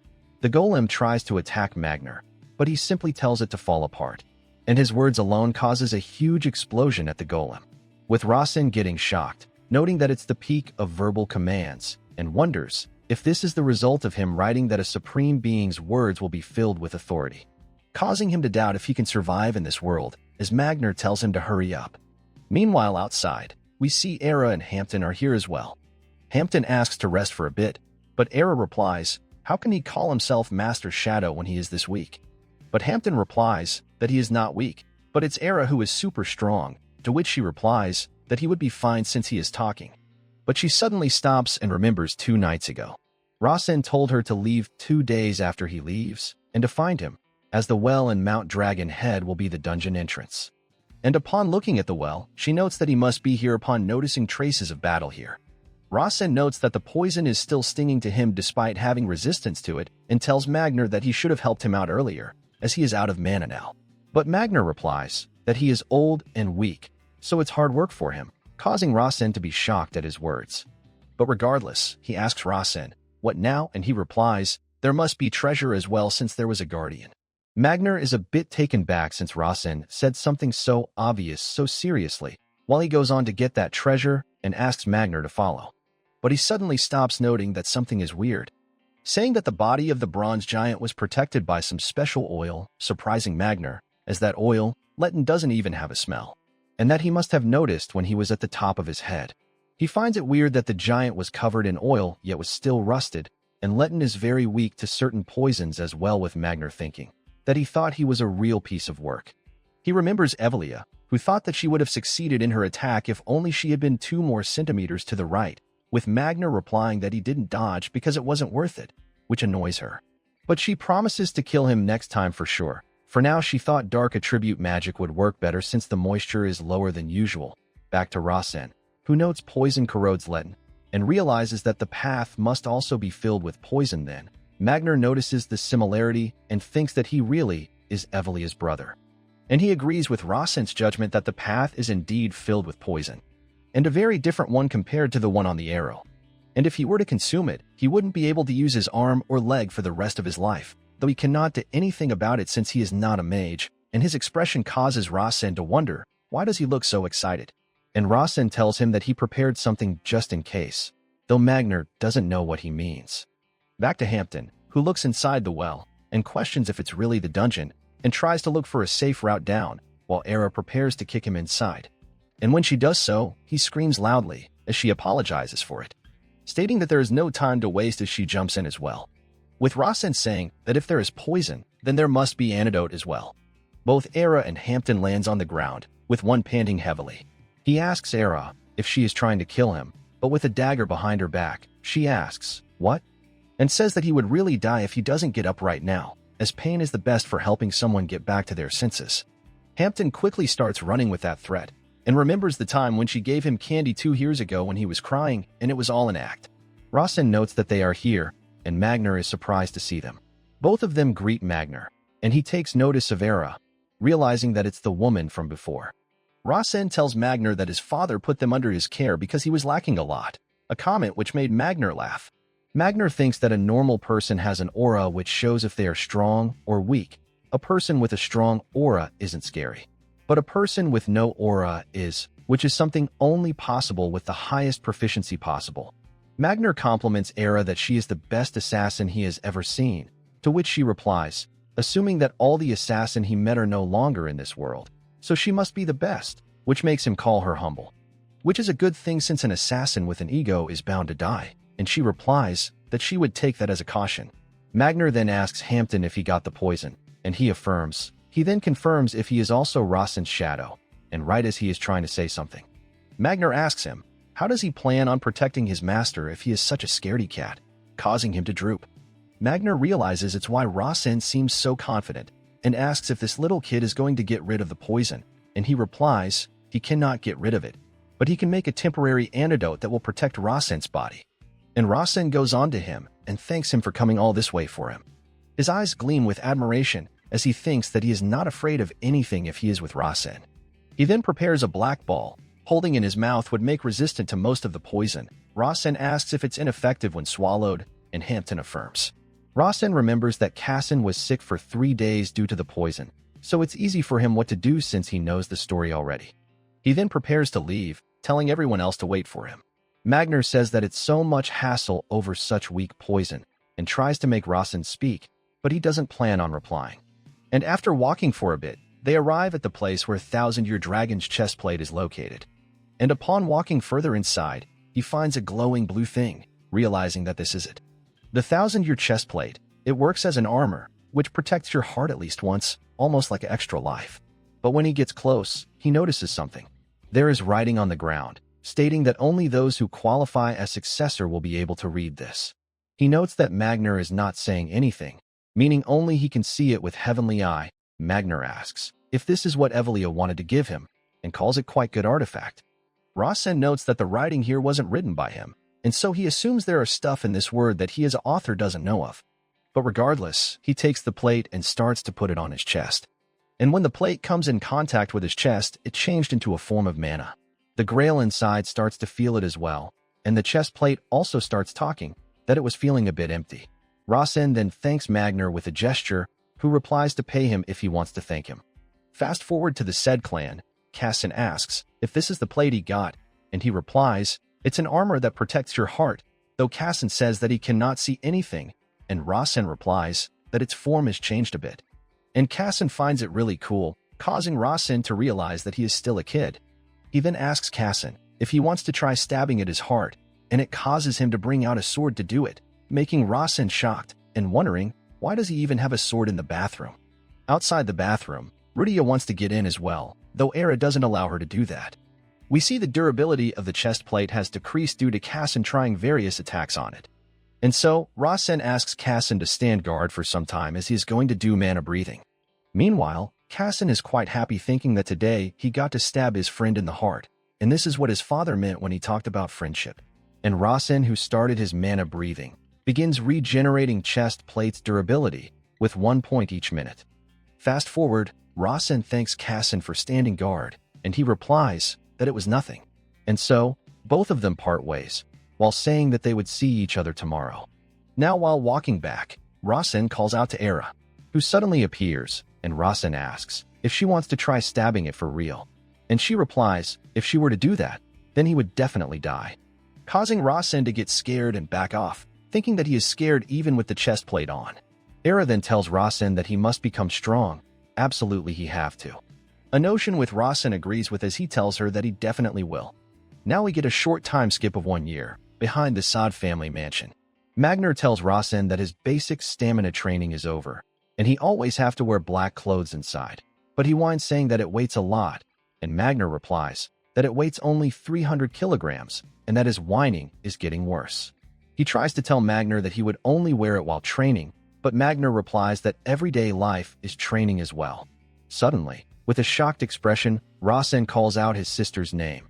As we see, he has become 11 years old now. But Magner gets annoyed at him for this, since he has been deceiving him like this for some time, but Rasen replies that he is really not lying this time.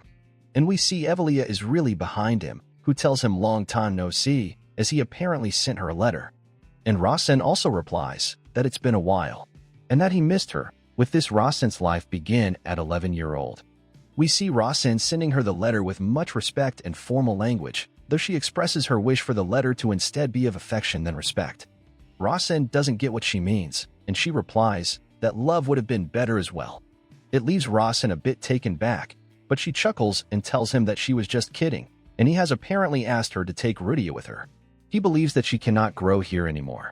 And Evelia asks if he wants her to raise a girl without the blood of maiden, but Rasen declines, saying that she is tied to him by a special contact, so she has to obey him. And just like how he obeys Evelia as well, it causes Evelia to ask if he would work under her, and he replies that he will if she takes him. So Evelia asks him something. What has he been doing over the past year, which surprises him. Rasen notes that he didn't grow as a mage at all, The quality and quantity of his mana is same as a year ago, but he focused on making himself a better vessel to take in pure mana, explaining that Magi combat and transcendent attribute puts great pressure on the body. So he was creating a vessel that could withstand that, so if she could wait for him. But before he says anything further, Evelia shouts at him and asks, who does he think she is? And he replies, a pure-blooded maiden and the best candidate for patriarch. But she replies that she is his sister. She is not talking about the fact that his mana didn't increase in the last year. She was just asking how was he in the past year, causing Rasen to realize that he just misjudged her, and that Evelia starved for affection like Cassin, and he actually might have been the first family member to send her a letter, and so he asks her if she would like to have dinner with him as a family. And the word family is something she finds really warm, as Rasen continues that he would also get her flowers from the garden later as well. Fast forward to night, he remembers her words. She told him to prove to her that he has grown. Due to all this, he couldn't fall asleep and gets up and calls Era, asking if she heard the conversation from before. Which she did. She plans on waking Rasen up at 6 a.m. and are not sure how long the journey will be, so she is also preparing emergency rations. Rasen suddenly asks her, what kind of test does she think his sister has prepared for him? And she replies, something that he couldn't do before. Rasen agrees with it, noting that she has already accepted younger sibling Rasen, so now he has to see how well this changed Rasen does. Fast forward in the morning, Evelia notes his good mood and asks if he already figured out what is the test about, and he replies, he did, since it was part of the test as well. She replies that he must have lots of thoughts at night, and he replies, he did, as he has to prove to her that he has become stronger even though his mana hasn't increased. And for the test, which can be done in a couple of days without disturbing the Sed's leaves, there is only one possibility. Evelia asks, what test does he think that she is going to give him? And he replies, to hunt the poison goblins in the Byronstone Mountain. It is all that he could think of. And she affirms, and starts preparing to leave with Rasen right away.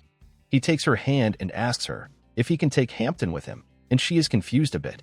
But regardless, we see Hampton is there with Rasen, and starts to puke due to the sudden warping. At the location, Rasen notes that there are a lot of red pine trees here, and he remembered being pretty detailed when he wrote about this place. Red pine symbolizes danger. He asks Evelia if she is only going to watch, which she affirms, but only till he is not dead, causing Rasen to think that she won't do anything even if his limbs get cut off, as long as it doesn't endanger his life. Hampton tells Rasen about a signpost on their way, which tells him about the Poison Tribe habitat location. Walking for a while, Hampton gets tired and asks Rasen how long do they have to walk, and he replies that they are almost there. He asks Hampton to spread around what he told him to prepare, and Evelia starts to realize that it wasn't because Rasen was scared of the poison that he brought Hampton with him. She notes that he alone can never win against the poison goblins as they move in groups, so she was planning to get rid of the rest once he showed that he can kill a few. But it seems that he is planning something much more interesting than what she was thinking. And after a bit, Rasen tells Hampton that it's enough, and he stops and asks Hampton if he can climb trees, to which he replies that he can, if he tried really hard. And so, Rasen simply decides to carry Hampton up top on his back instead. Evelia activates her stealth spell and is quite surprised, noting that Rasen's movements are much lighter than they were a year ago. And soon enough, a horde of poison goblins arrive, which he expected. Evelia tells him that mages would never use this kind of method, and he replies that he knows he don't want to work for her as a mage, and states that he wants to be someone more special. The goblins then start to pick up the meat and eat it, which Rasen spread around, with Evelia realizing that it's the plan Rasen set up, knowing that poison goblins live in pack. And he affirms, and not only that, they are also not friendly with other packs, since he lured them with meat. Another group will get envious and start a fight. And it's exactly what happens, as we see goblins killing each other. With Rasen noting that now he only has to watch from above, the goblins starts massacring each other, and their whole groups start to torn apart. With Evelia standing on the side and counting the number left, and notes there is the last one left. And just then, the last goblin gets attacked at his back from afar. Rasen begins preparing to attack, as the goblin glances back and takes notice of him. But he is too late already, as we see Rasen punching the goblin's head off. Meanwhile, Hampton barely gets down from the tree, and upon looking at the corpses, he questions, just how many are there? Evelia notes that it's 24 in total, which is quite surprising to her. She wonders, what would her father have thought if he were here? Would he have been mad or happy? She also notes that he is wearing a special artifact to protect his heart, and it weighs about 300 kilograms, as Rasen tells her that she probably wanted to see him use magic. And since the goblins have formed a group of more than 10 goblins, there must be a leader, so he has marked all the caves that they passed by on the way here. And he plans to show her his path to magic there. Inside the cave, he gets a disgusting stench, and notes that if the leader was a warrior, he would have shown himself, but if it's a witch doctor, it's a different story. And as they arrive, he finds the goblin leader shivering in fear, with Rasen noting that it's unable to move since it can sense Evelia's presence. Hampton asks if it's the leader, and Rasen notes that Hampton is even more scared than the goblin itself. He also notes the human bones next to it, and assumes that human are their primary source of food. But regardless of that, he prepares to kill it, noting that it's the survival of the fittest anyways. A bit later, he tells Evelia that this is the magic combat he learned, and she replies that he must have worked hard, and asks if he was able to approach the goblin witch doctor so confidently since she was there, and he affirms, stating that he believed she would protect him. But she tells him that having such a weak mind and will is not a good thing, which takes him by surprise. Though, she also smiles while saying that she don't mind that answer, and leaves while saying that she has tested him this time, so next time, she would be bringing him presents instead. Rasen notes that she seemed in a good mood, and suddenly, Hampton calls him out and asks if they have to walk back home, causing Rasen to suddenly realize something. He tells Hampton that they are going to stay here for a few days, and asks if he got the emergency rations. He replies he does, but stutters to ask something further, and Rasen asks if he wants to know why aren't they moving back right away, and Hampton is unable to hide his curiosity. And so, Rasen replies it's because he left Rudia with his sister. Hampton doesn't understand, and Rasen explains that she would do as he says, and Era will find out once Rudia is gone. Hampton realizes that Rasen wants to go back with Era, and he affirms, saying that she would come here if they just wait. And this place will also be safe for a while since they cleared out the goblins. Hampton then asks if the reason that he came here was to save all the people living in the unprotected region. Rasen doesn't understand, and Hampton replies that most humans live in unprotected regions. His parents also passed away in unprotected region.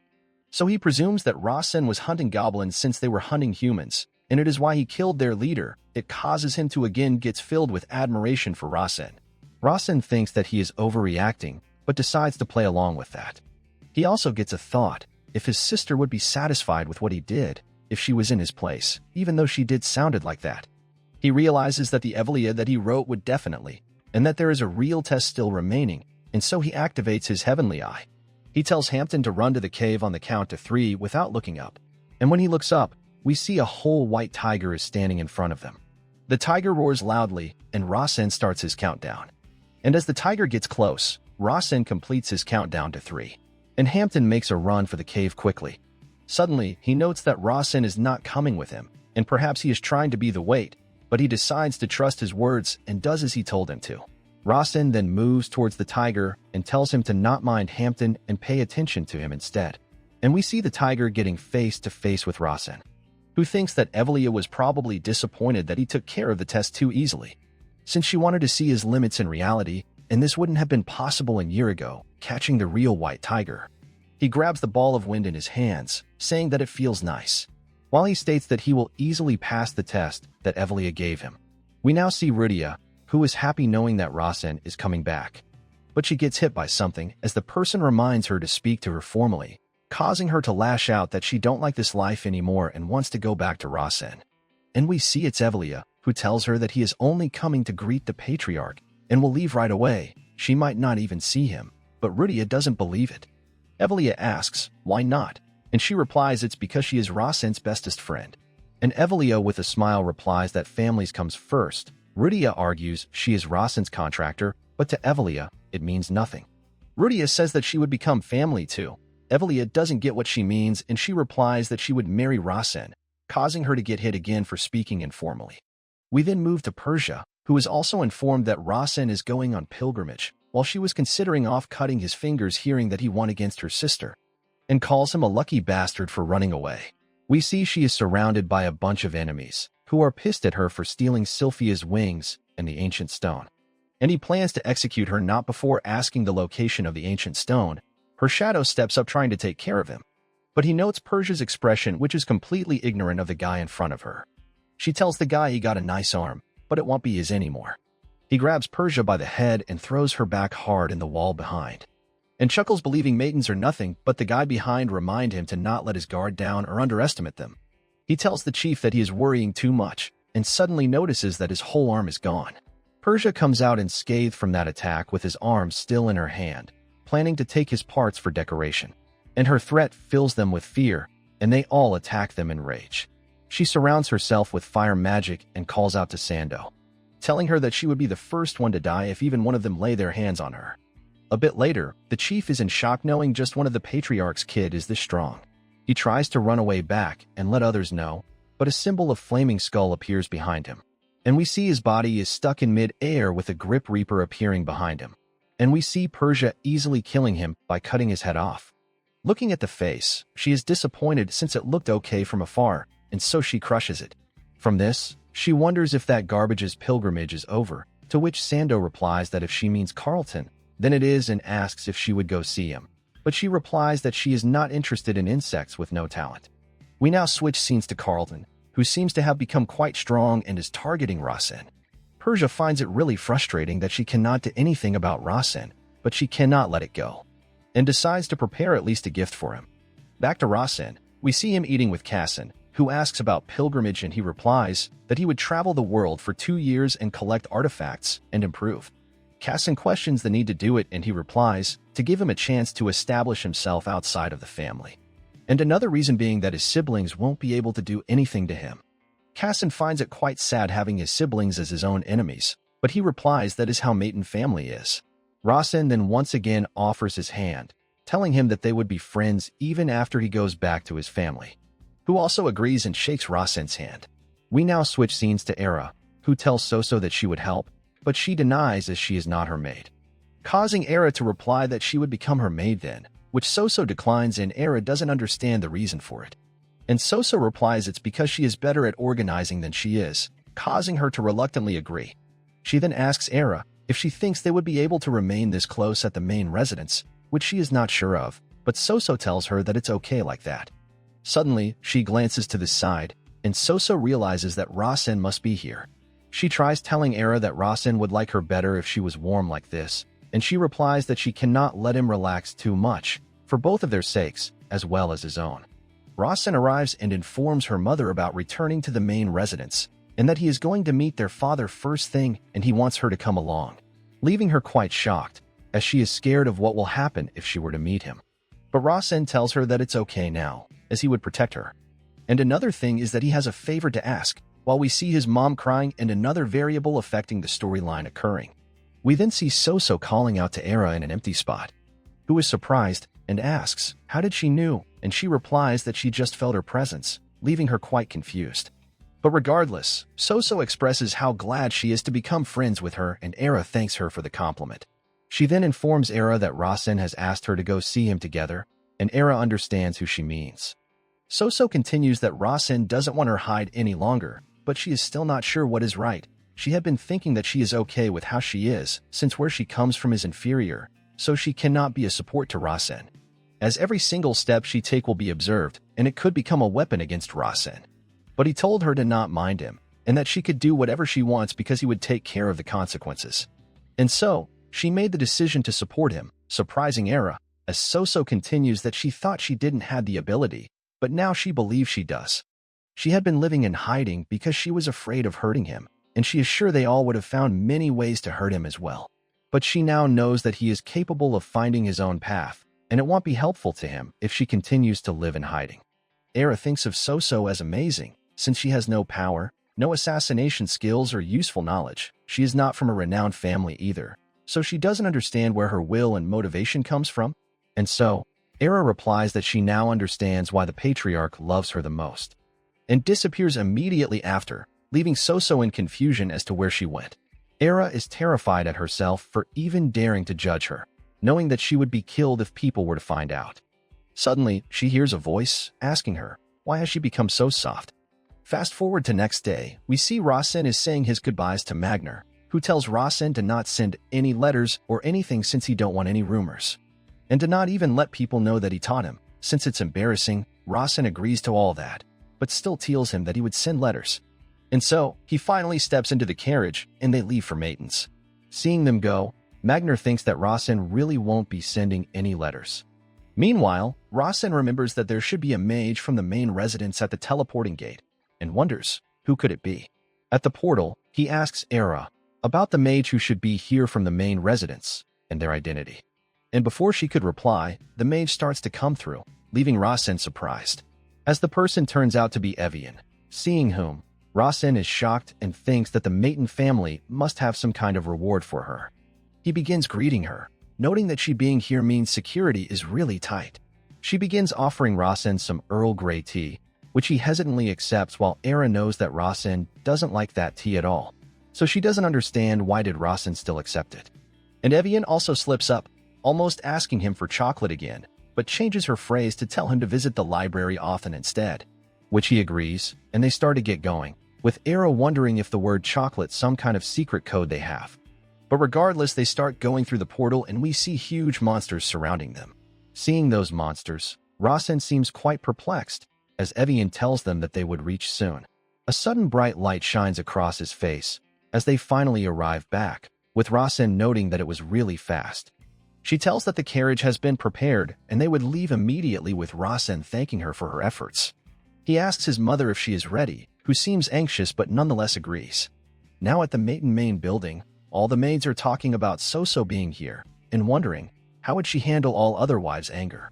Back to Rasen, he feels a heavy pressure as he is asked if this was his doing, who agrees and tells his father that it's the only way his mother would be genuinely safe, since he believes his father also wishes the same.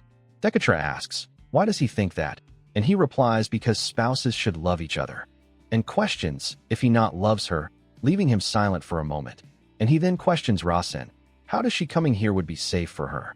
And Rasen replies that it's because it's time his mother woke up from her long slumber. Dekatra focused all of his willpower on hiding her from everyone for her safety. And Rasen learned that peace earned through cowardice is not peace, since if you don't have the power to subjugate others, then there is no point, something which Dekatra agrees with. He realizes that the method he used to try and protect her was cowardly, the thing he hates the most, as Rasen continues that he is sure he had no choice since Rasen was a powerless child. And Dekatra agrees quickly to that, leaving Rasen a bit surprised. Suddenly, Soso speaks up saying that she wants power, because she has neither background nor power to protect Rasen, as the only power she has is Dekatra. Rasen asks if it's not enough, since he is supposed to be the strongest person in the world after all. Fast forward a bit later, he asks for Sinkin's opinion on it, who is surprised seeing Dekatra worrying over such stuff. But he asks his advice as a friend, and Sinkin replies with something that Dekatra told him when he was young, that he should live in the present instead of worrying of the future. Dekatra doesn't remember saying it, but it was the reason that Sunkin lived in the present. And all those presents gathered together to let him be with Dekatra today. The younger Dekatra had no fears in the decisions he made, so he trusts and respects all the choices he made. And his mind is the path, so he should do as he wishes, and Dekatra appreciates his advice. Sinkin's world before he met Lyle was full of ambition and goals. But as he knows that she left this world a year ago because of some unknown illness, and his world after meeting her was only full of her, she filled his entire world. And there are many things he regrets now that she is gone, all the times when he didn't focus on present. And had he been in the present moment more, he believes he might have regretted a lot less. And so, he wishes for the patriarch that his world would be a bit warmer. Now at the Autumn Mansion, a sleeping Era suddenly wakes up after sensing something. She looks around and quickly teleports herself to Rasen's room. And upon reaching there, she quickly throws a dagger right at Rasen's location, which seems to pierce something in the air. And it turns out to be a person who praises Era for being sharp as ever, as she detected him even after he infiltrated the place as stealthily as possible. It turns out to be Sikan, whom Era asks the purpose of coming, and he replies that he was going to take Rasen away, and Era asks, on whose order? To which, he replies, the patriarch, which is surprising to her, causing Sikan to ask Era if she thinks he is joking. But Era questions why at this hour, but Sikan doesn't reply and plans to take him on patriarch's order. And Era replies that she would be coming with him, and Sikan allows. He also tells her that he cannot get used to her appearance, as she could be his daughter, leaving her a bit in thoughts. He also tells her to not stab him from the back since it hurts even though it can be healed, and asks if she remembers that he got that scar from protecting her, to which she replies she never asked him to protect her. Fast forward, and we see both of them arriving with Rasen. He commends Sinkan for good work and asks Era, why is she here, and she replies, to ensure the safety of the young master. Dekatra asks, isn't Sunkan the person she trusts the most, which she agrees, but she also don't believe that her personal opinions have any effect on how she should work, which Dekatra agrees with and tells her to relax as he begins proceeding with the magic ritual. Suddenly, Rasen asks if he can get up now, surprising everyone as Sunkan notes that he should be sleeping because of the spell right now. And upon getting up, Rasen asks his father, what is he going to do with him? Dekatra replies that the maidens are knowledgeable in May rituals. Physical strengthening is one of them, and right now he is going to engrave him with Dekatra ritual on his arm. Hearing which surprises him, and he tries to ask what it is, though he does realize that it means something impressive since it's named after himself. Dekatra replies that the other children would accept it right away if he offered something like this, and Rasen replies that the time and place is not normal. And he don't get why is he trying to proceed with this in secret so late at night. Dekatra expresses that it's what he likes about him, but also that his favoritism towards him can be a poison. So Rasen asks, why is he doing this for him? And he replies, because he saw the present in him and activates a circle. We see his arm getting cuts all around, with him almost screaming, feeling as if a needle is stabbing into him. There seems to be a red tattoo on his arm, which Dekatra says will be useful to him, and he asks, how? And he replies that he would find out someday as Rasen passes out.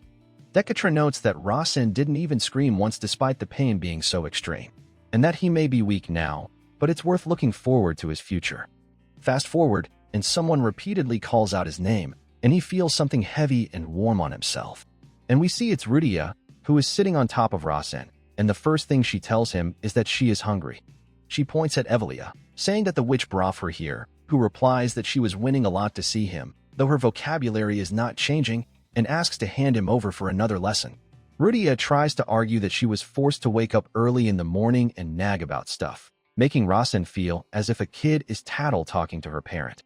He also remembers the ritual and notes it's no longer showing up on his arm, causing him to wonder if it's a dream.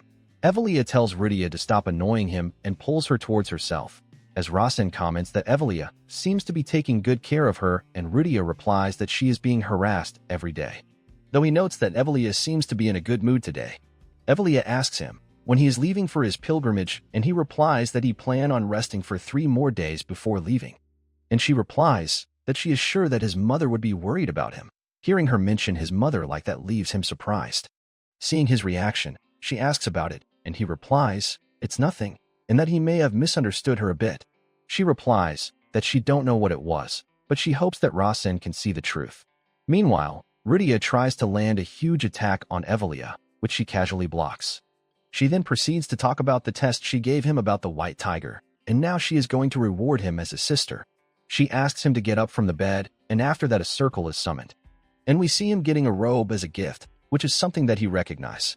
It's made from the white dragon scales, and it is something that she used to wear, and Evelia agrees, saying that it's something that she wore for her pilgrimage. Rasen remembers this robe saving her life multiple times, and tells her that it's the best gift he could have received from her, though she does tell him that it got a lot weaker from when she used to wear it, so she repaired it a bit. Rasen asks the meaning of it, and she replies that just once, it would allow him to kill a mage under 6 circles, hearing which surprises him quite a bit, as he knows that reaching 6 circles is something unreachable for those who have no talent. He thanks her for the gift, and she replies that she hopes he would come back safe, which is she saying as his sister, and to come back stronger, which is what she is saying as the maiden's oldest daughter. Evelia leaves and takes Rudia with him, wishing for Rasen to become strong enough to protect the things that he wants. Fast forward to 3 days later, Hampton is crying seeing his young master leave, as he instructs him on how to use the things he gave him. Era also tells him to become strong, and he thanks her for the motivation while telling her to protect his mother for him. He also tells Evian to take care of herself, and she replies the same, and while shaking hands, she seems to have put something in it.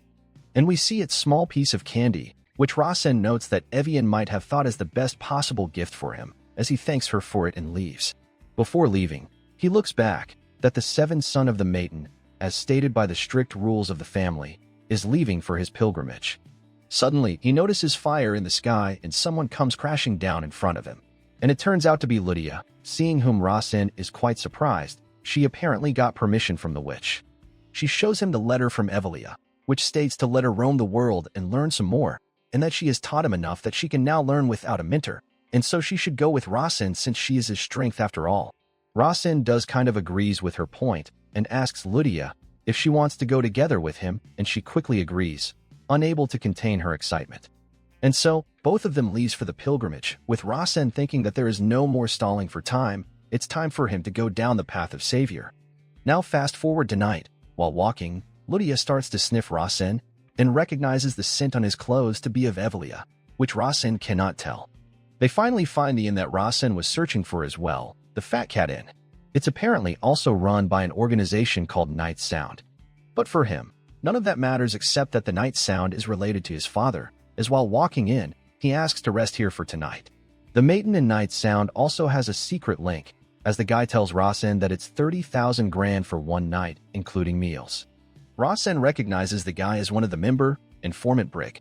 He asks him to guide to their room, but he tells them the direction instead, not guiding himself.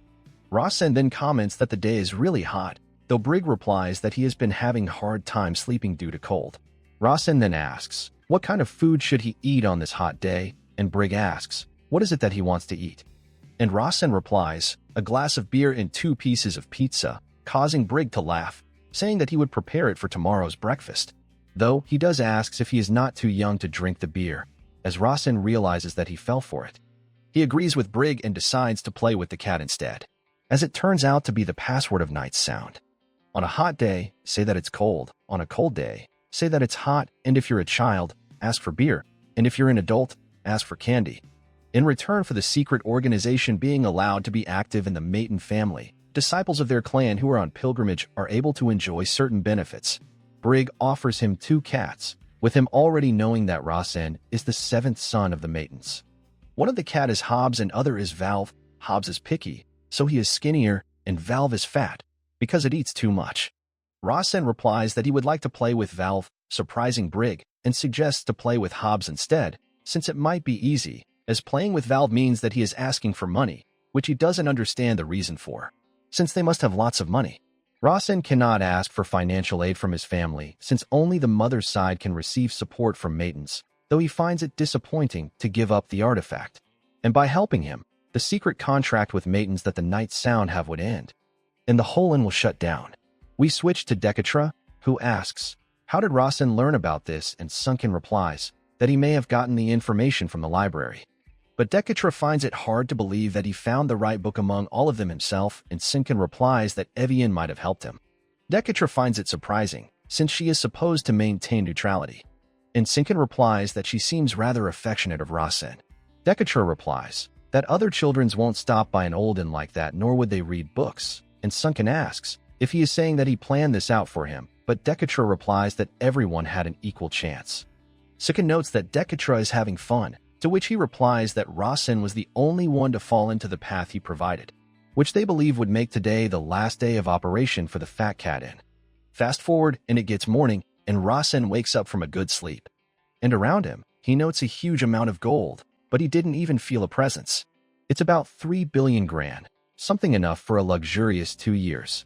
Lydia wakes up and asks for breakfast the first thing, and tells him her dreams about cats, which Rasen tells her must be since she slept at the cat inn. Suddenly, Rasen remembers something about her dreams. There were many times that her dreams were actual prophecies, and an ambush would happen right after her dreams, so Casson had to be on edge. And his heavenly eye sends him warning signals as well, causing him to realize that something is going to happen soon. He then orders Lydia to set the inn on fire, as big as possible, which she quickly does, and we can see the flames burning even from a distance. We see tons of people in some mask and robe have gathered outside of Rasen's room. As one of them tries to open it up, we see a fist starting to come through, which immediately kills the guy, as others prepare for battle quickly, believing that they can easily catch him since he is only second circle. Rasen tells them that they must be giving up on staying anonymous since they are attacking him despite knowing who he is, though he believes he would be dead if not for the training at Sada's. And it's good information for him as well, that they don't know what happened at Sada's despite the fact they are all a secret informant organization. And so, Rasen activates his blitz tactic to quickly deal with them, with his time limit being 1 minute. Everyone notes the change in appearance, and his amount of mana being significantly massive for a second circle, and they quickly puts up a defensive magic to block his attack. But Rasen easily is able to blitz them in his new form, surpassing their defense. They all combine their magic to attack him with a huge fire spell, believing that he won't survive this. Noting that it's fire mana, he doesn't seem much concerned as the Grail is able to eat it as food. As they are wondering what happened to him after the spell, they are shocked to see the result. Rasen's entire body gets filled with mana, and his blitz tactic also increases to minutes with the current amount of mana. And we see his hair starting to stand up with electricity surround him, as he says that he was going to play with Valve, but this is fine as well. We now switch scenes to Brig, who seems to have been captured by Dekatra, who questions him, why did he attack a member of the Maiden family? And he replies, it's because he thought that is how they would be able to continue to operate, which Dekatra finds strange. As he remembers permitting their business operation, we get a flashback where they were talking about the end of Fat Cat's operation. And Dekatra soon changed his mind afterwards, allowing them to continue operating. But Brig thought that the Maiden family wanted to find out what was going on with the seventh young master and his ability to deal with situations. And the reason he attacked him was supposed to be a small thanks to the kindness that the patriarch of Maiden family has shown them. Meanwhile, Rasen tells the attackers that this place is under Maiden family jurisdiction, and if a fire made by magic causes a disaster, they will dispatch a magic investigation squad immediately. And we see that it's actually Brig in the disguise, with Rasen claiming that Maiden family don't care about what he does or where he is. But the moment he lays a finger on their family member in front of the magic squad, they would be arrested immediately according to the laws. And so, Brig would be punished for attacking him, and he would be truly dead if he was trying to really kill him, but Rasen took it into consideration since he didn't had such intentions. And Rasen then uses fighting spirit and transfers it into Brig's, causing a reaction with immense pain in his finger as both Ludia and Rasen leaves. Back to the present, Brig tells Dekatra that he would continue to work hard, who asks him if he was the one who set the fire, which he denies, and that it was caused by the young lady with Rasen. Dekatra is once again impressed, as not only Rasen took care of the ambushers, but also intentionally caused the magic squad to be dispatched. He went beyond figuring out their intentions. He was up against him, yet he was able to act so shrewdly. Not even Evelia or Persia has shown him such confidence before, and he also lived up to the name of the Maiden family. And he officially approves Brig's business again, which is the reward for his own competency. He asks him if the finger is causing a lot of discomfort, and he tries to pass it on as nothing. But Dekatra easily cuts it off painlessly, leaving him scared, thinking what if it had been his neck. We then see him finally being let out, with his party members waiting outside. They all wave at him, and he also waves back with his hand with the cut-off finger, thinking that he got off easy. Fast forward, we see Rasen and Ludia camping out, with her asking, where are they going, leaving Rasen surprised she is asking it now after all this time, and she replies she was busy taking in the scenery. And he replies, they are heading to Holland. She asks if he is talking about the Holy Empire, and he agrees, with Rasen being a bit surprised she knows about. She apparently read it in a book about it. She asks the reason for their visit, and he replies that there are lots of things there.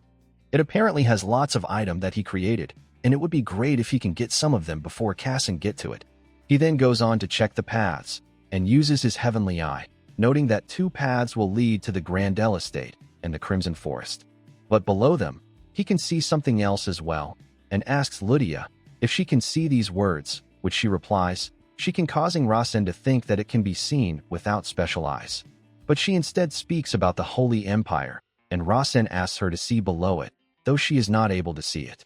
And Rasen realizes that it's just like before when he was down in that cave with Magnar. And with automatic translation, we see it's written, leaving items for my descendants, and the Grail comes out, telling Rasen that it's devouring all of his mana. Rasen tells him to not do anything, causing the Grail to anxiously say that it's his mana, but he would stay still and do nothing if he praises him, which Rasen does, commending him for staying still.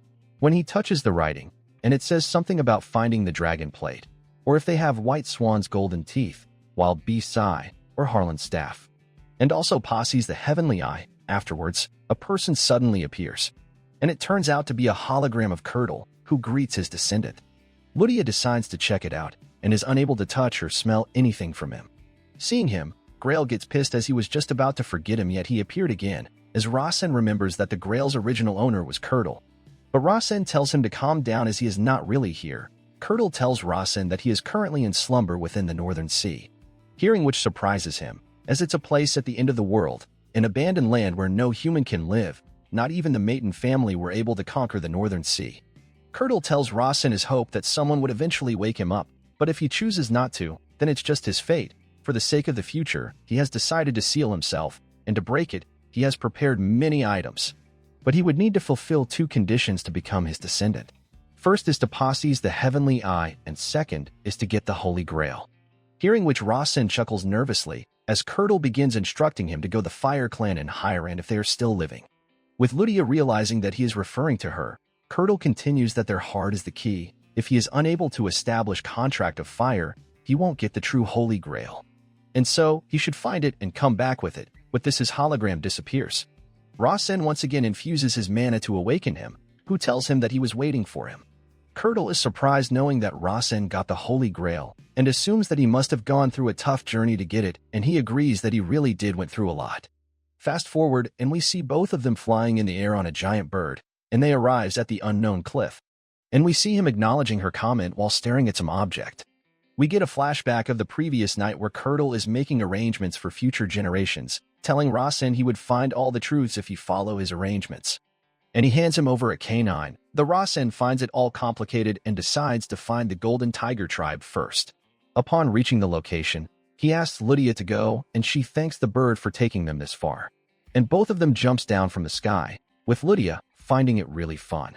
He uses his wind attribute to land safely, and Lydia uses her fire attribute to make a cushion, and wants to jump again, but Rasen tells her that they don't have time. She asks for their reason of coming here, and he replies that he wants to find the Crow Clan. And she remembers them as those scaredy cats. Her dad told her that they are such scaredy cats that they cannot do anything together with them. But she asks, how's he planning to find them? And he takes out a pouch, saying that he has a method for that. We see him dropping gold coins as he is walking, which Lydia finds a big waste, though Rasen tells her that it's only 1 grand, and he got 300 million. They starts to quickly pick it up, but Rasen notes they are still on guard. The Crow Clan doesn't like humans. A long time ago, humans thought of Crow Clan's wings as a luxury item, and there are still traces of that left in human life. So as a survival strategy of sorts, it's in the DNA of their descendants, a fear of humans that is. The next day, Lydia is bored and tells Rasen that he is wasting his time. He asks if she doesn't like wasting it, and she replies that being lazy is the best. And we see the Crow Clan peeking at them from afar. A bit later, they all really come, and asks for more gold coins from Rasen. And Lydia is quite excited seeing them able to talk, and Rasen starts giving them more coins.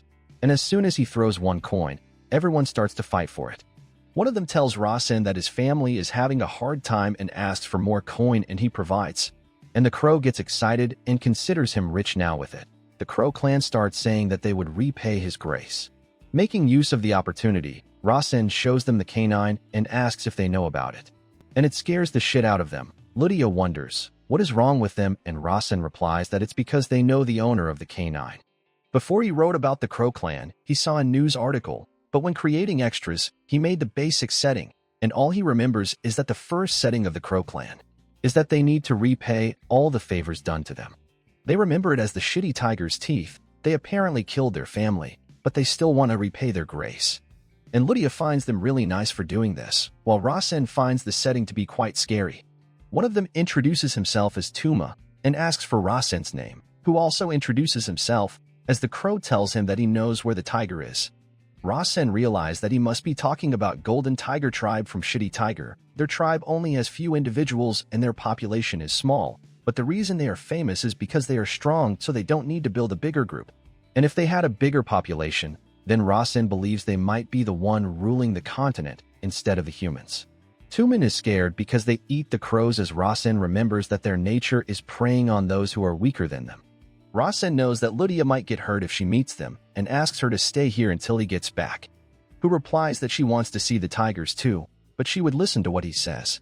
And so, he asks Tuma to lead him, and even though he is scared, he starts to lead him towards the tiger. Rasen again hands over a gold coin to him, which makes him more motivated, saying that it would turn his life around. We now switch scenes to the Grandel family, where Magner seems to be receiving a scolding from his brother. Magner argues that it's not his fault that the younger generation died just from a flick of his finger.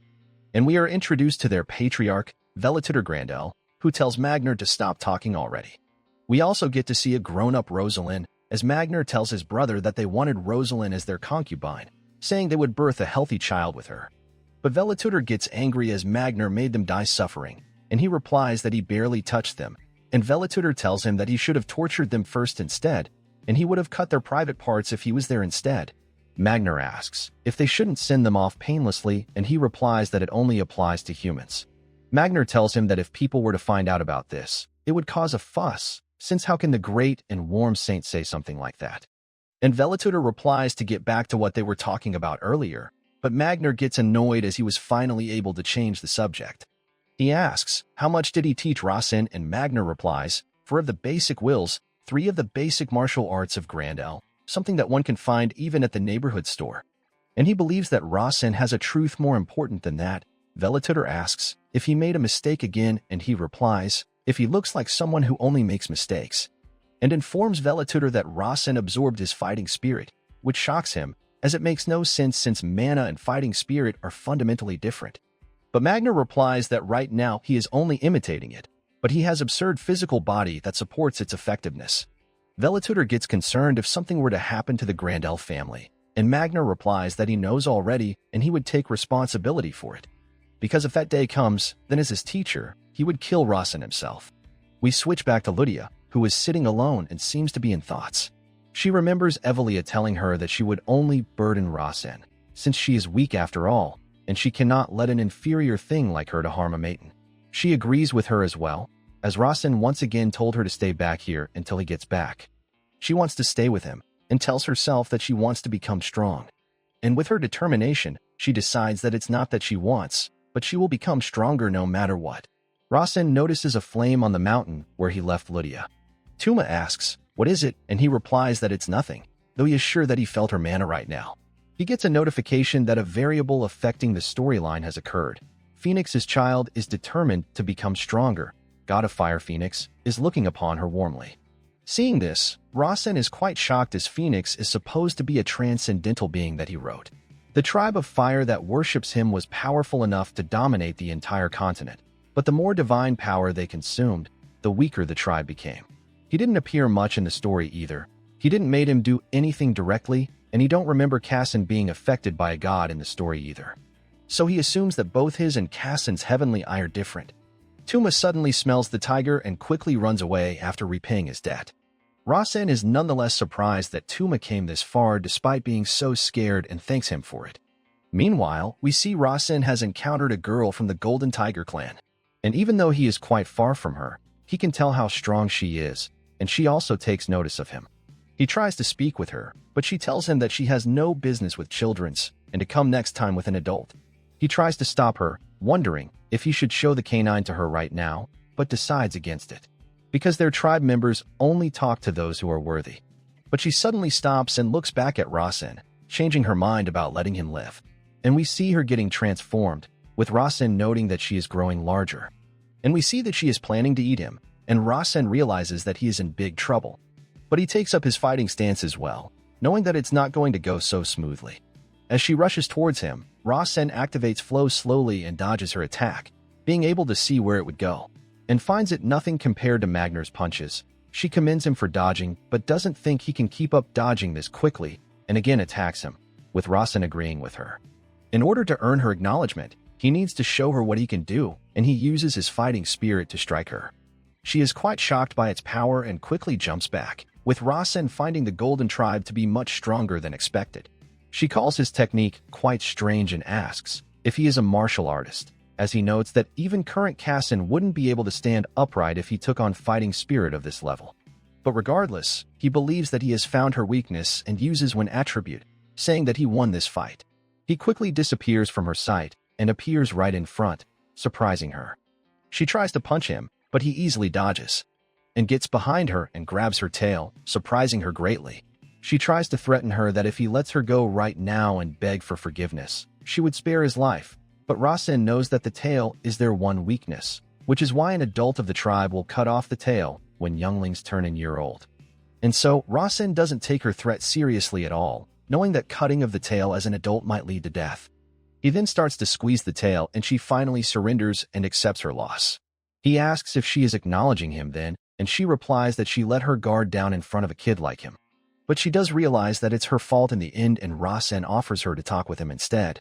But she drools while saying that she can easily kill him right now, so there is no reason for her to talk to him. But Rasen replies that a proud member of the Golden Tiger tribe wouldn't do that, leaving her stunned, causing her to wonder, where did a monstrous kid like him come from, and what martial arts family knows so much about the Golden Tiger tribe? She introduces herself as Mirong and asks, what does he wants to talk to her about? And he brings out the canine and asks if she knows that, and she seems quite surprised upon seeing it, as she recognizes it as Tatanka's canine. The canine is one of the relics left behind the hero of the Golden Tiger tribe a long time ago. They have been searching for it since. Though Mirong is not sure if it's true or not, but she don't understand how is it she knows it's Tatanka's canine as soon as she saw it? Rasen asks, what would she do if he showed her this out of nowhere, and she replies, she would have eaten him and took it with her, causing Rasen to thank his past self. He then questions her reason for wanting it, and she replies, because she can enter the Golden Tiger tribe's village with it. But it doesn't make any sense to Rasen, since they are supposed to be lonely creatures, and asks for the reason for it. She replies, it was because of a hunter at first, who killed any of the tribe's member upon coming across them. They would have been wiped out if they didn't get together, which is why they decided to live in groups. They began forming a force to try and avoid that woman, Evelia, hearing which makes Rasen sweat bullets in nervousness. But Mirong didn't find her crazy, since the elder did say that they provoked her first. The real problem was the woman who came after her. That crazy woman, Persia Maiden, who wanted to get the praise same as Evelia for killing their tribe members. This one leaves Rasen even more scared. In order to fight against her, they made a few villages. But all of them were massacred, and now they only got one left. Persia told Mirong at that time to come to her for revenge if she is angry, though even then she don't believe she would be a match for her. All of the elders died in that village that day, which Rasen realizes is the reason there was no adult to cut off her tail. But she doesn't hold rage for it, since they died because they were weak. Rasen then questions for her not being able to enter the tribe without having the canine, and she replies, it's because she is weak.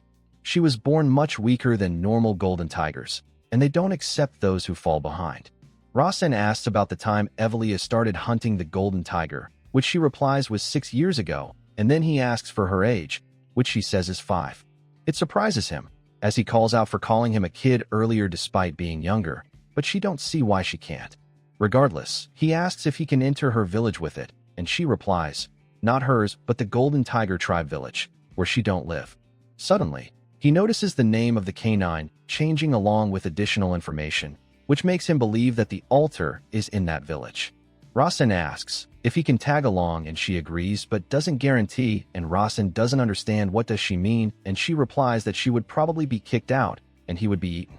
Rasen asks if that is possible even if he has the canine, and she replies that they can just take it from him, but she would still guide him if he wants to. Rasen knows the incoming hardships, a monster who can easily block his martial spirit, and a village which considers that monster weak. If he don't go through this, he cannot get equal with his sisters. And so, Rasen decides to go and asks for its location, which turns out to be Dragon Mountain Ranges. A bit later, they meet up with Lydia, who is happy since it's also the place of her village. She introduces herself to Mirong, who finds her annoying and asks Rasen if she can be eaten, which he absolutely denies. Fast forward and it gets night. Mirong wakes them up as she caught some food, which Rasen notes to be a Shaporan boar, something very rare. Mirong apparently dislikes portals, so they are traveling by land, though it doesn't seem bad, and it seems to him that both Lydia and her have hit it off as well. She explains about the boar and why his meat is so soft, and Rasen says that he heard the golden tigers aren't very picky with their food. And she replies that it's actually the opposite. Their tongues are much more advanced than humans, to they are quite picky. Even the food that she knows is in Rasen's pocket smells weird to her. But she still finds human flesh to be best tasting, and Rasen asks if it's not strange to say in front of humans, and asks her instead if the golden tiger's meat is good, which she replies is tough, surprising Rasen that she actually tried it. It's now morning again, and they are at crossroads. Lydia asks Rasen if she can catch up with him after meeting her dad, and he instead tells her to wait at the village. She asks what about him, and he replies that he would be going to the Golden Tiger tribe, which seems to sadden her a bit. As she asks, it's because she is weak, isn't it? Rasen knows it as well. Even though Lydia is an exceptional mage for her age, she is still no match for golden tigers. He tries to tell her something, but she says that her dad told her once if she ever wanted to become really strong, then she would just have to tell him. And so, she plans to become really strong and protect him since she is her contractor of fire. Rasen agrees and tells her to not be too late, noting that it's probably best for her as he also plans to do Curdle's assignment and become stronger. Mirang starts sniffing the ground, noting the village must be near. Meanwhile, Grail comes out and expresses how he hates this place. Since it's the same place where he slept for 1,000 years, Rasen asks why Mirang is digging. And Grail replies that it's probably because she don't know the trigger word to enter the village, surprising Rasen that you actually need something like that. But she regardless looks quite happy to him. Suddenly, an adult golden tiger arrives, asking for Rasen's identity. And noting Mirang's scared reaction, he realizes that he must definitely be an adult golden tiger.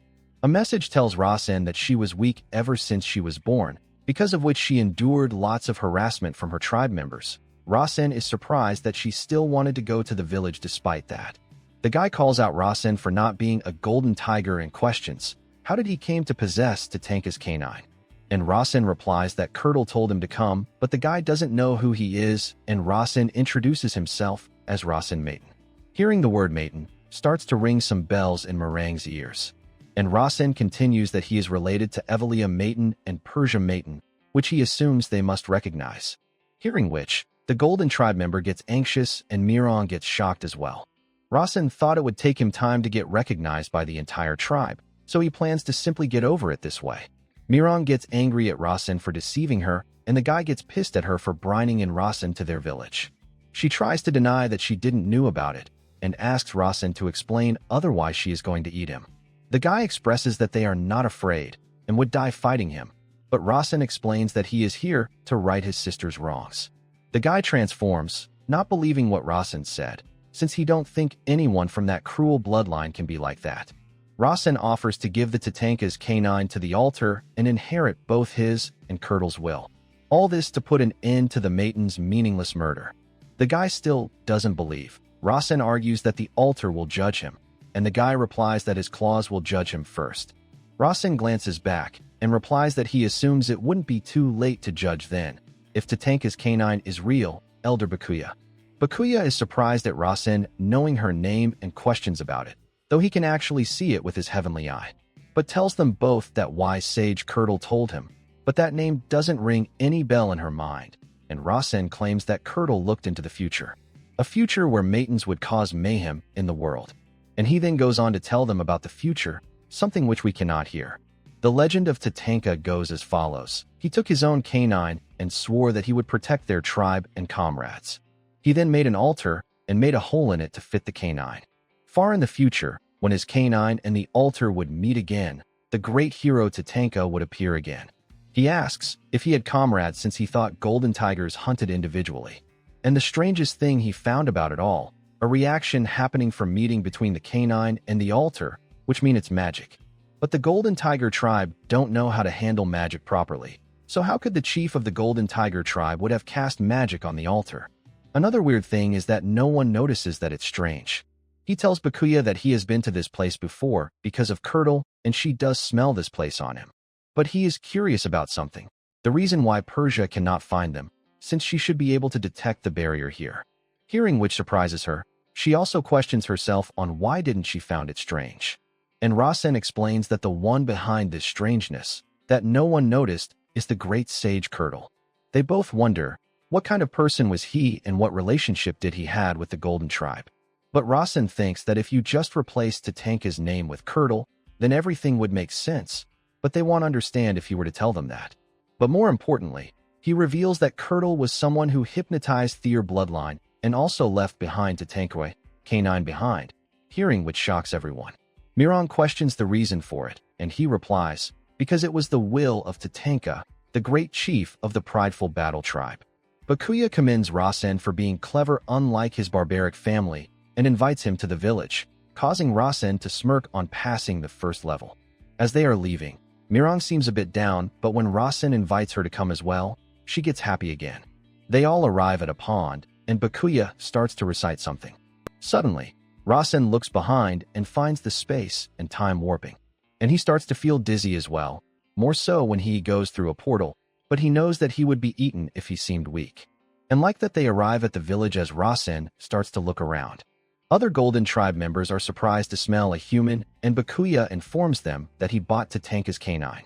They all start to praise her, that she is finally saving them, while she wonders what has Tatanka prepared in advance for their tribe. Meanwhile, we see Mirong walking behind them and seems quite excited upon finally being able to enter the village. The Golden Tigers are able to smell the Tatanka's canine, even without ever meeting him, and Bakuya notices this as well. She assumes that it must be due to the hypnosis on their bloodline.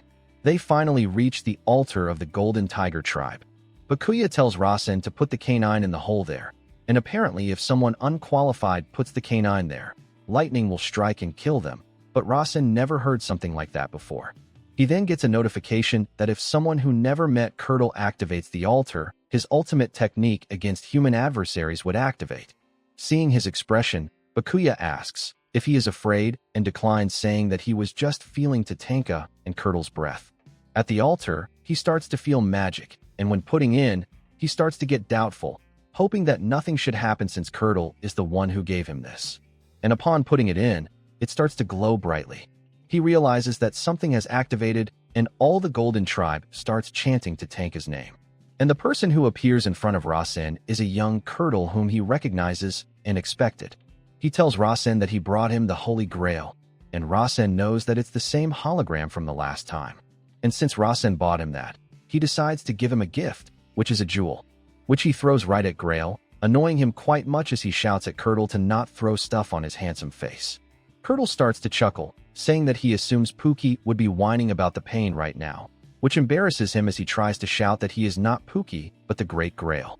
But Curdle goes on to say that Pookie is probably whining that he is the Holy Grail and whatnot, annoying him even more. He then goes on to tell Rasen that he is probably walking on the path of the mage, but not at the same time, and Rasen realizes that he is probably talking about the magic combat technique. Curdle goes on to say that no matter how much talented a human might be, the body is still limited, and one cannot embrace infinity power, which is why he thought of the Holy Grail. He thought of inputting an attribute not into the body, but somewhere else instead. Rasen remembers that Kassan earned the Grail in the original work as well, but it never worked as an attribute storage, so it's perhaps more suited to him. Rasen asks the Grail if he is holding fire, which he calls wrong, as it states that he got all the attributes, but he hates it because it makes him look ugly. Curdle knows that the first attribute in the Grail might be fire, but he is sure that Rasen would be able to use elemental system attribute magic in the future. But the most important thing, since the attribute is melted in the Grail, no one would be able to find out about it, which will come really handy in the future. And if he follows in his footsteps, he would be able to learn lots of things, and he hopes that he also followed in the footsteps of his beloved friend. And with that, he disappears, leaving Rasen to wonder, whom could he be referring to as his beloved friend? He then teases the Grail that he looks disappointed, and he starts to deny it, only for Rasen to agree while teasing him with the name Pookie, annoying him even more. Suddenly, the whole platform starts to shake and Rasen thinks that it's earthquake. But it turns out the altar itself is breaking, but he is able to land safely using his wind attribute. Down there, he finds all the Golden Tigers transformed and frozen in place. Bakuya turns back, saying when the altar broke, it broke their constraint as well. Rasen asks about it, and she replies that their tribe was strong enough to dominate the whole world, but when Tatanka disappeared, God's constraint began to tighten down on them. Rasen asks about, and she replies that at this very moment, it's starting to disappear. Rasen looks up and notices the barrier disappearing and the time and space changing. But Bakuya claims that even with the constraint removed, their tribe is still not complete, and he asks why is that, and she replies, it's because they don't have their tails. Rasen knows that it's their biggest weakness, and Bakuya says that without the constraint, their tribe needs their tails. She glances towards Mirong, saying that long ago, there was a king in their tribe, so it was quite symbolic. And excluding Tatanka, every king was a female, since their tribe is matriarchal after all. She goes on to Mirong to tell her that she is fit to be a king, which surprises her, as apparently the constraint was especially hard on her. Rasen notes that it's because she took the brunt of the constraint since all the adults in her village were massacred and she was unable to have her tail cut off. She started living off on her own, which is why she was able to meet her. Rasen feels that it's too perfect to be a coincidence and assumes that Curdle is the one behind it. Bakuya, along with many other tribe members, start to swear absolute cooperation with Rasen for freeing them from the constraint. And same goes for Mirong, who also does the same as others.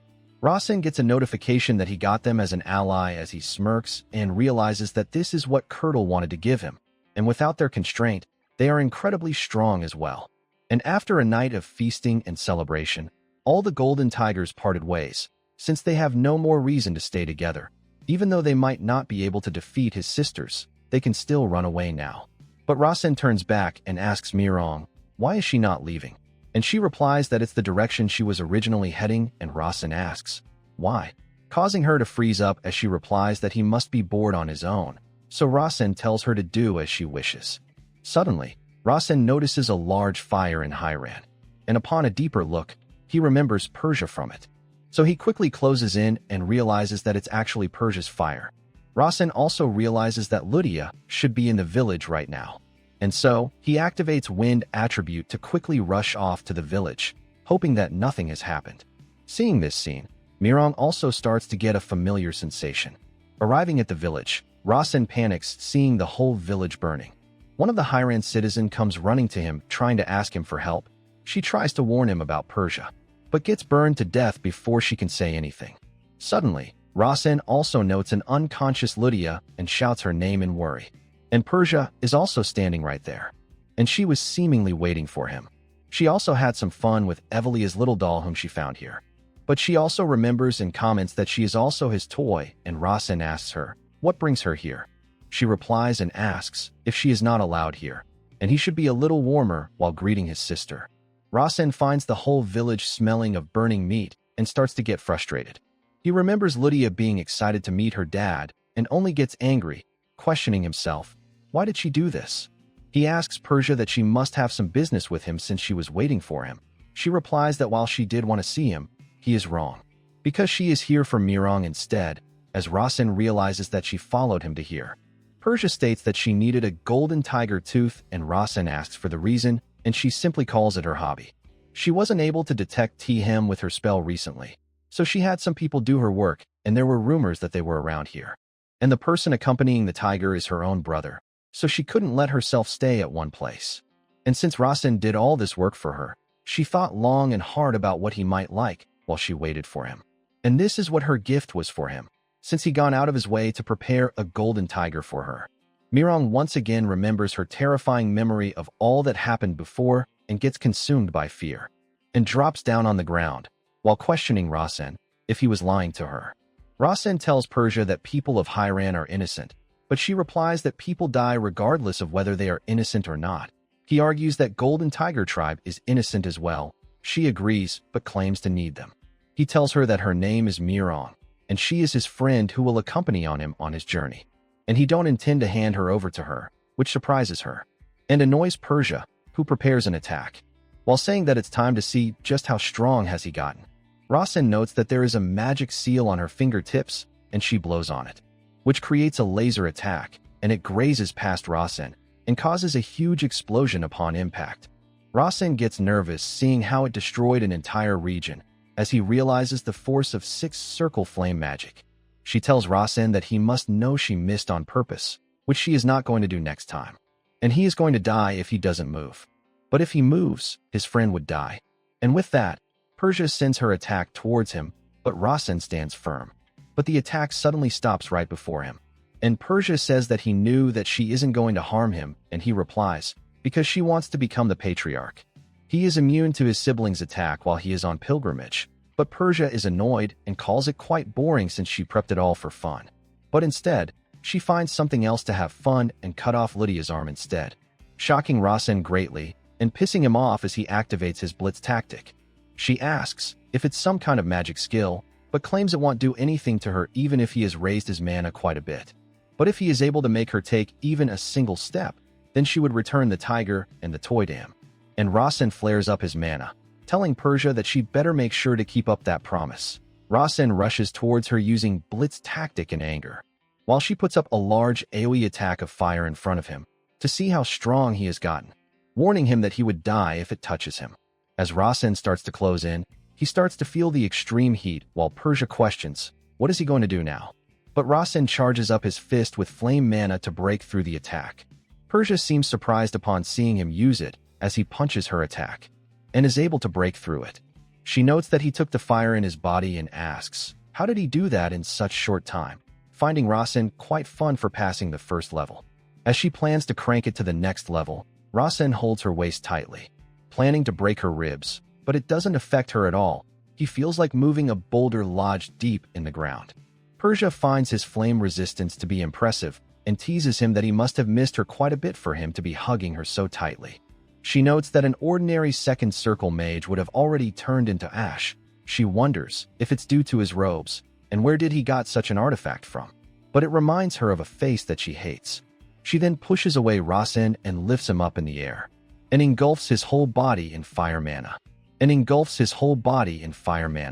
The Grail is at its limit as well, and Rasen starts to feel as if his body is going to burst.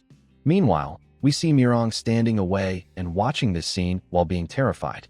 We now get a flashback of her past and see her receiving a 4-leaf clover from someone. The girl told Mirong on how 4-leaf brings luck, and she is sure that only good things would happen to her now, only to see her whole village burning and her tribe members laying dead the next moment. The girl tells her to run away, as a grim reaper appears right in front of her.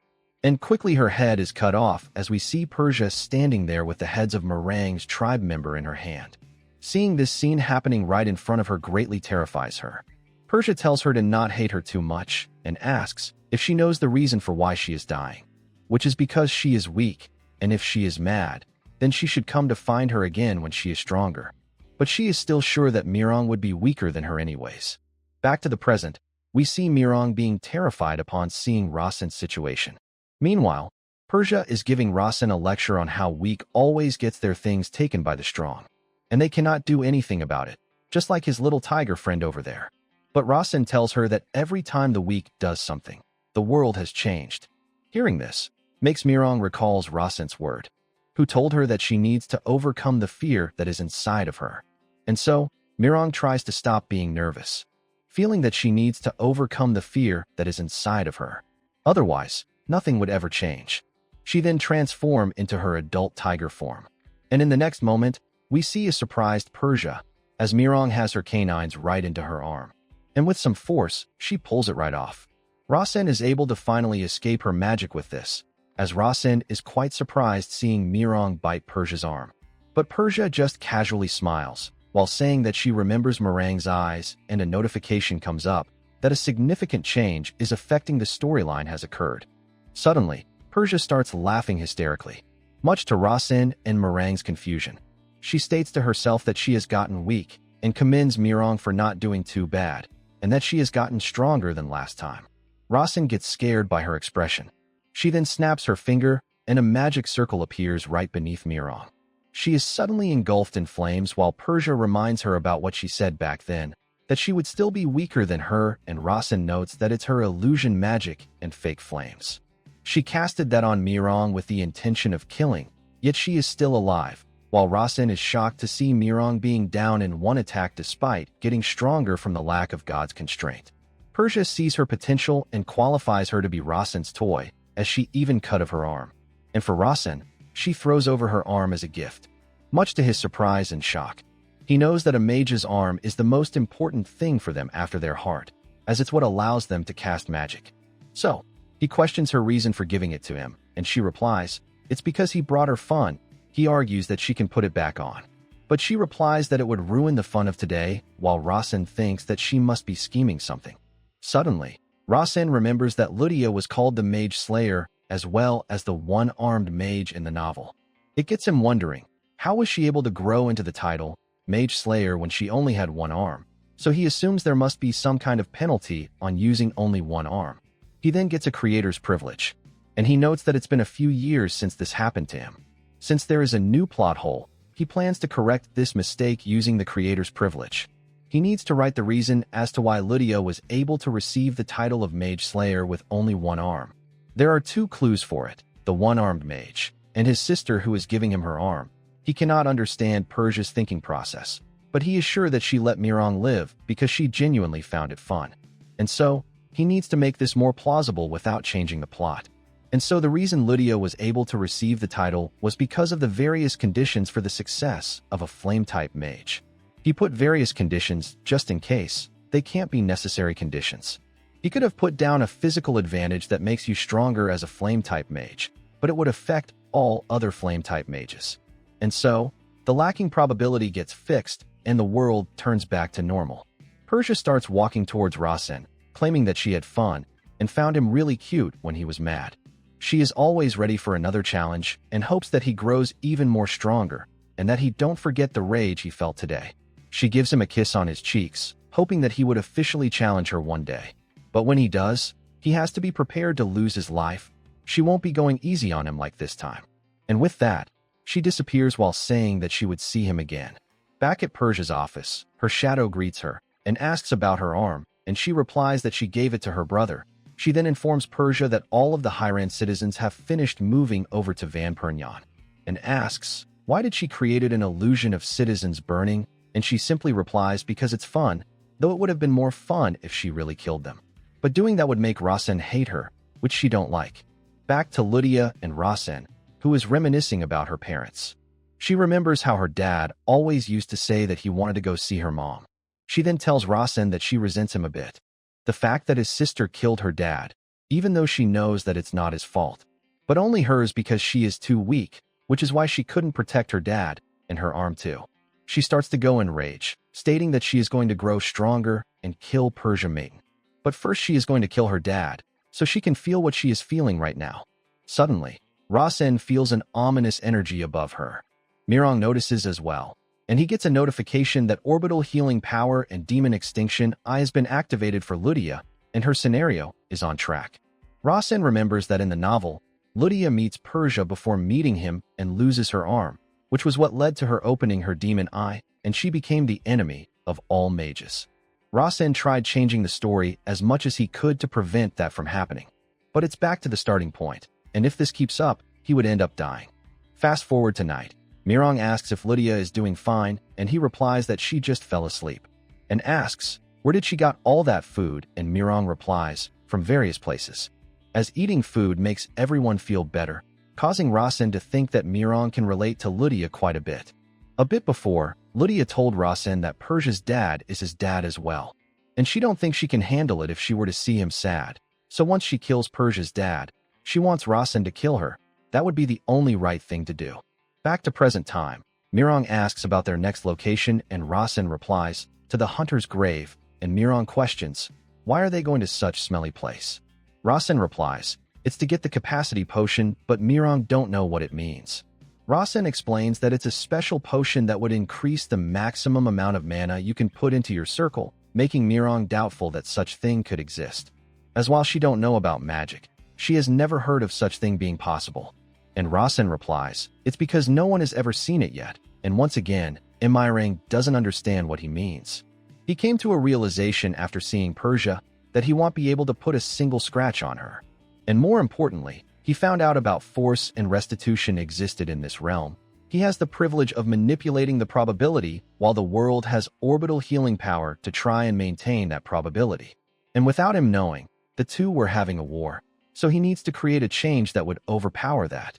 So he is going to find that capacity potion and get much stronger than he is right now, so he can overpower the orbital healing power that will have him killed at the age of 17. Fast forward, and they all finally arrive at Hunter's grave, and Mirong smells the rotting corpses. Though Lydia is unable to smell anything, causing Rasen to say it's because Mirong has much better sense of smell than theirs. He remembers writing this place, and finds it much creepier in person. Lydia says that she feels a ghost would pop out at any moment, causing Rasen to say that the ghost would be more afraid of her. Rasen then activates his heavenly eye and scans the place, finding only fire stones to be the special thing here. These stones were used by ancient humans to start fires. They are clashed together to create sparks. But due to the development of flame-type magic and spiritual magic, they were forgotten. Mirong asks about the location of the potion, and Rasen replies that he has to look for it. surprising her that he don't know the location, and he replies that he knows it's here somewhere. Lydia asks Rasen if she can light a fire since it's really cold, but he rejects because the gravestones are made of fire stones. If the fire touches them, it could lead to an explosion. Rasen notes that it's almost midnight now, and he waits for the clock to hit right at that time. And right as it does, they start to feel a vibration in the ground. Lydia sees something and asks if there is a tree walking towards them, and Miron calls her stupid to even say such thing, only to get shocked next moment herself. As we see a giant tree is coming towards them, Rasen knows that it's an ant, who speaks up that they seems to have gotten some guests tonight. Rasen knows that they appear at sharp midnight, only when there is no fire around. The ant asks their reason for not lighting up fire despite it being cold tonight, since he thought humans loved fire. But Rasen replies that he hates fire since he was burned as a kid, much to Lydia's disappointment.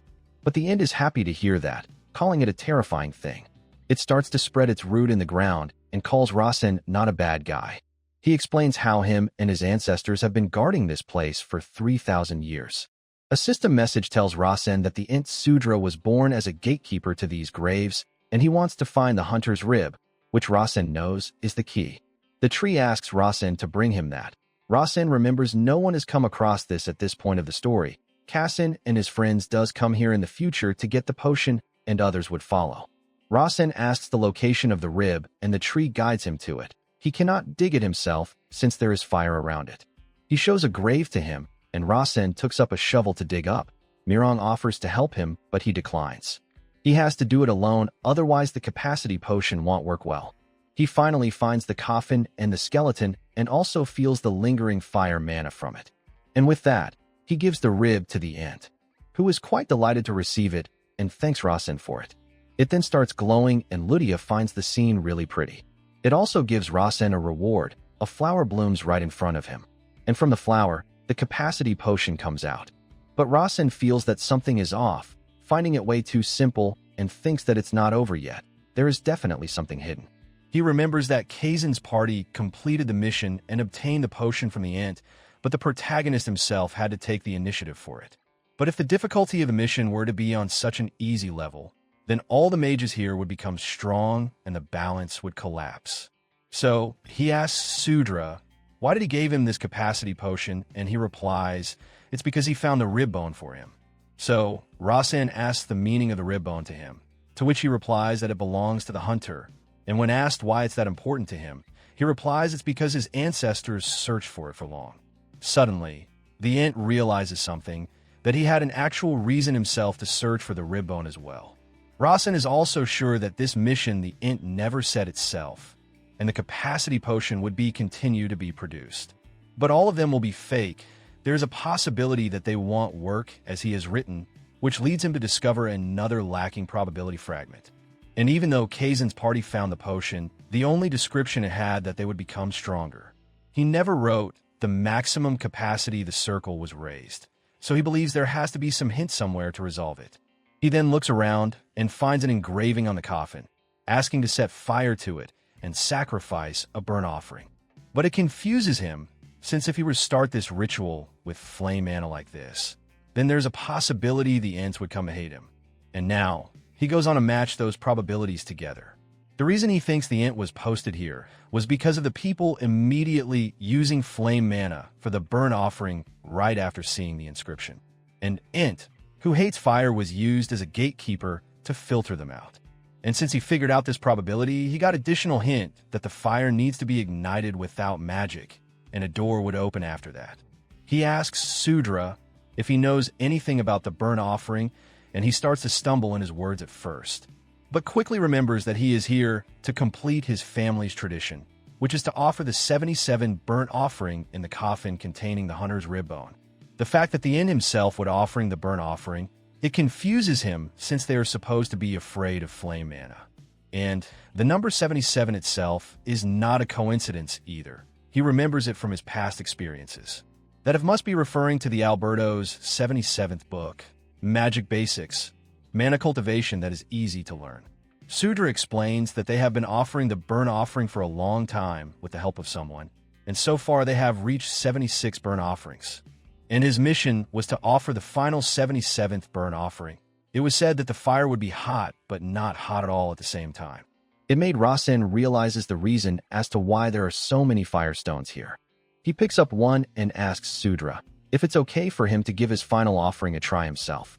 Seeing Rasen trying to start fire with stone, Lydia is quite confused. He knows that she won't understand, since she had flame mana from birth, and explains that he just needs some heat-sensitive firestone, metal, and combustible materials. In this world, it's not only the mage family who uses the flame mana, but the swordsmanship and the martial family as well. Since flame mana is cheap and can be found anywhere, they don't bother with other methods. It's like running a urban gas business in modern times. The flame mana business is one of the various business that the Maton family runs. Mirong calls it stupid, but Rasen tells her to shut up as a fire thief. Since they have no concept of money or magic, their mindset is reliance on stealing fire for survival. Rasen rubs the fire stone with metal to maximize heat and energy and is able to light a flame. Mirong is actually surprised that he is able to light a fire that way, but Lydia is confused at him for using such a complicated way of doing so. And now he starts the ritual by moving the ember to the hay and putting it inside the hunter's coffin. Sudra is scared at first, but finds the fire to be not hot. Rasen realizes that he was right. What the Ents are afraid of are flame mana, not fire that is naturally made. Sudra thanks him for this, since he can now accomplish his long-standing mission.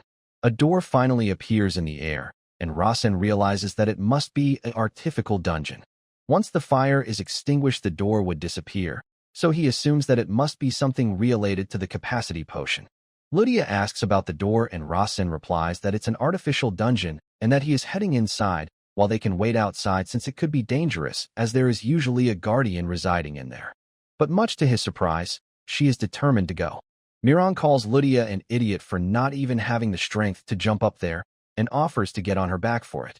So, Lydia gets on Mirong's back and Rasen uses his wind attribute to get up as well.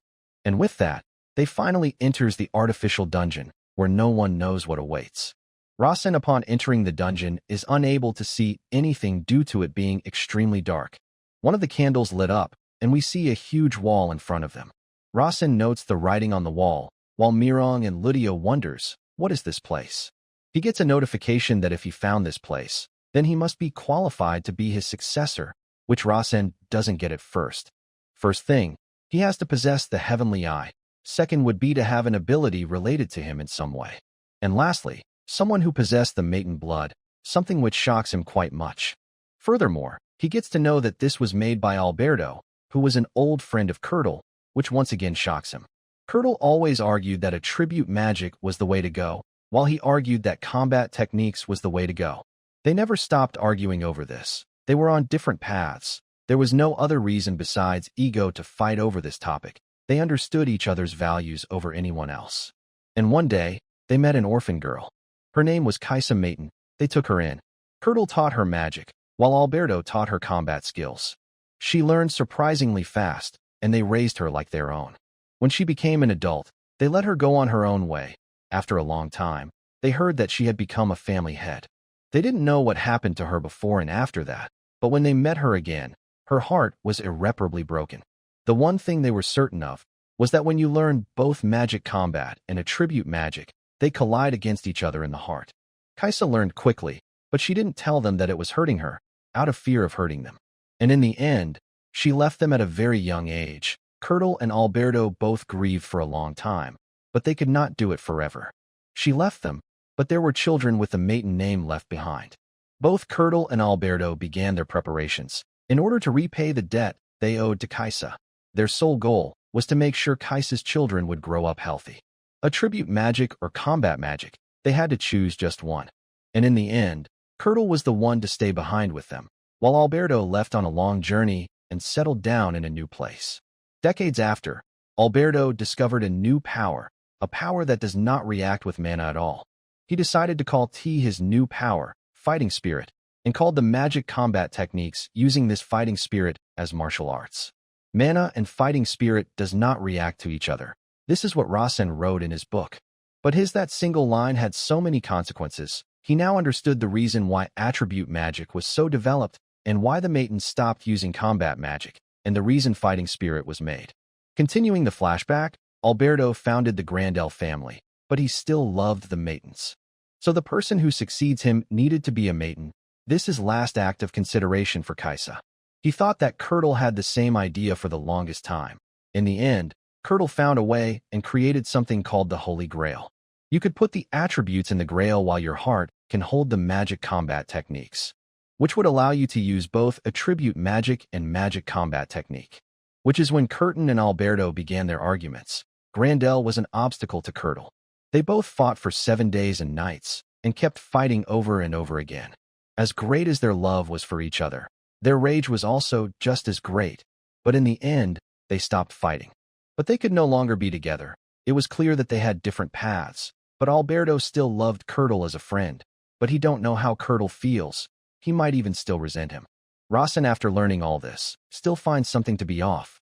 Because if they both fought, then Alberto's guide should be with the Grandels and not with Maidens. With this, he is able to detect a lacking probability. The time stops and the writings on the wall disappears. And new lines appeared in its place, which he decides to fill out. He quickly decides on the reason as well, that Alberto and Curdle still loved each other as friends. And the two eternally loved Kaisa Maiden. His lines turned out to be correct, and he gets more probability. With this, the new Alberto's guide gets created. It's magic utilization, mana cultivation that's easy to learn. He quickly recognizes it as the more advanced version of the book he wrote in the Maiden Library, and just then something in his pocket also starts to glow. It is the capacity potion, which reaches to its 100% effectiveness, which was what he needed to learn a new mana cultivation technique. And just then, the cave starts to fall down. Rasen panics, thinking that he needs to get out of here quickly. Suddenly, it gets too bright, and in the next panel, they all are lying down in a grass field. He notes that they are back in the hunter's grave, and he still has the book and the potion with him as well. Lydia tells him about her dream, that he was spinning and being sucked into something, leaving Rasen scared, as he hopes that it's not a prophecy. Mirong looks around, and seems quite confused, leaving Rasen to realize that her memory of dungeon was erased, and wonders about the ant, who seems to be turned into a simple tree, as Lydia asks if there was always a tree here. Rasen thinks that it must have been protecting this place for more than 1,000 years for the sake of Alberto's love for Kaisa and Curdle. He commends Sudra for doing great, claiming that with these guides, he could create a new power to continue Kaisa Maiden's will.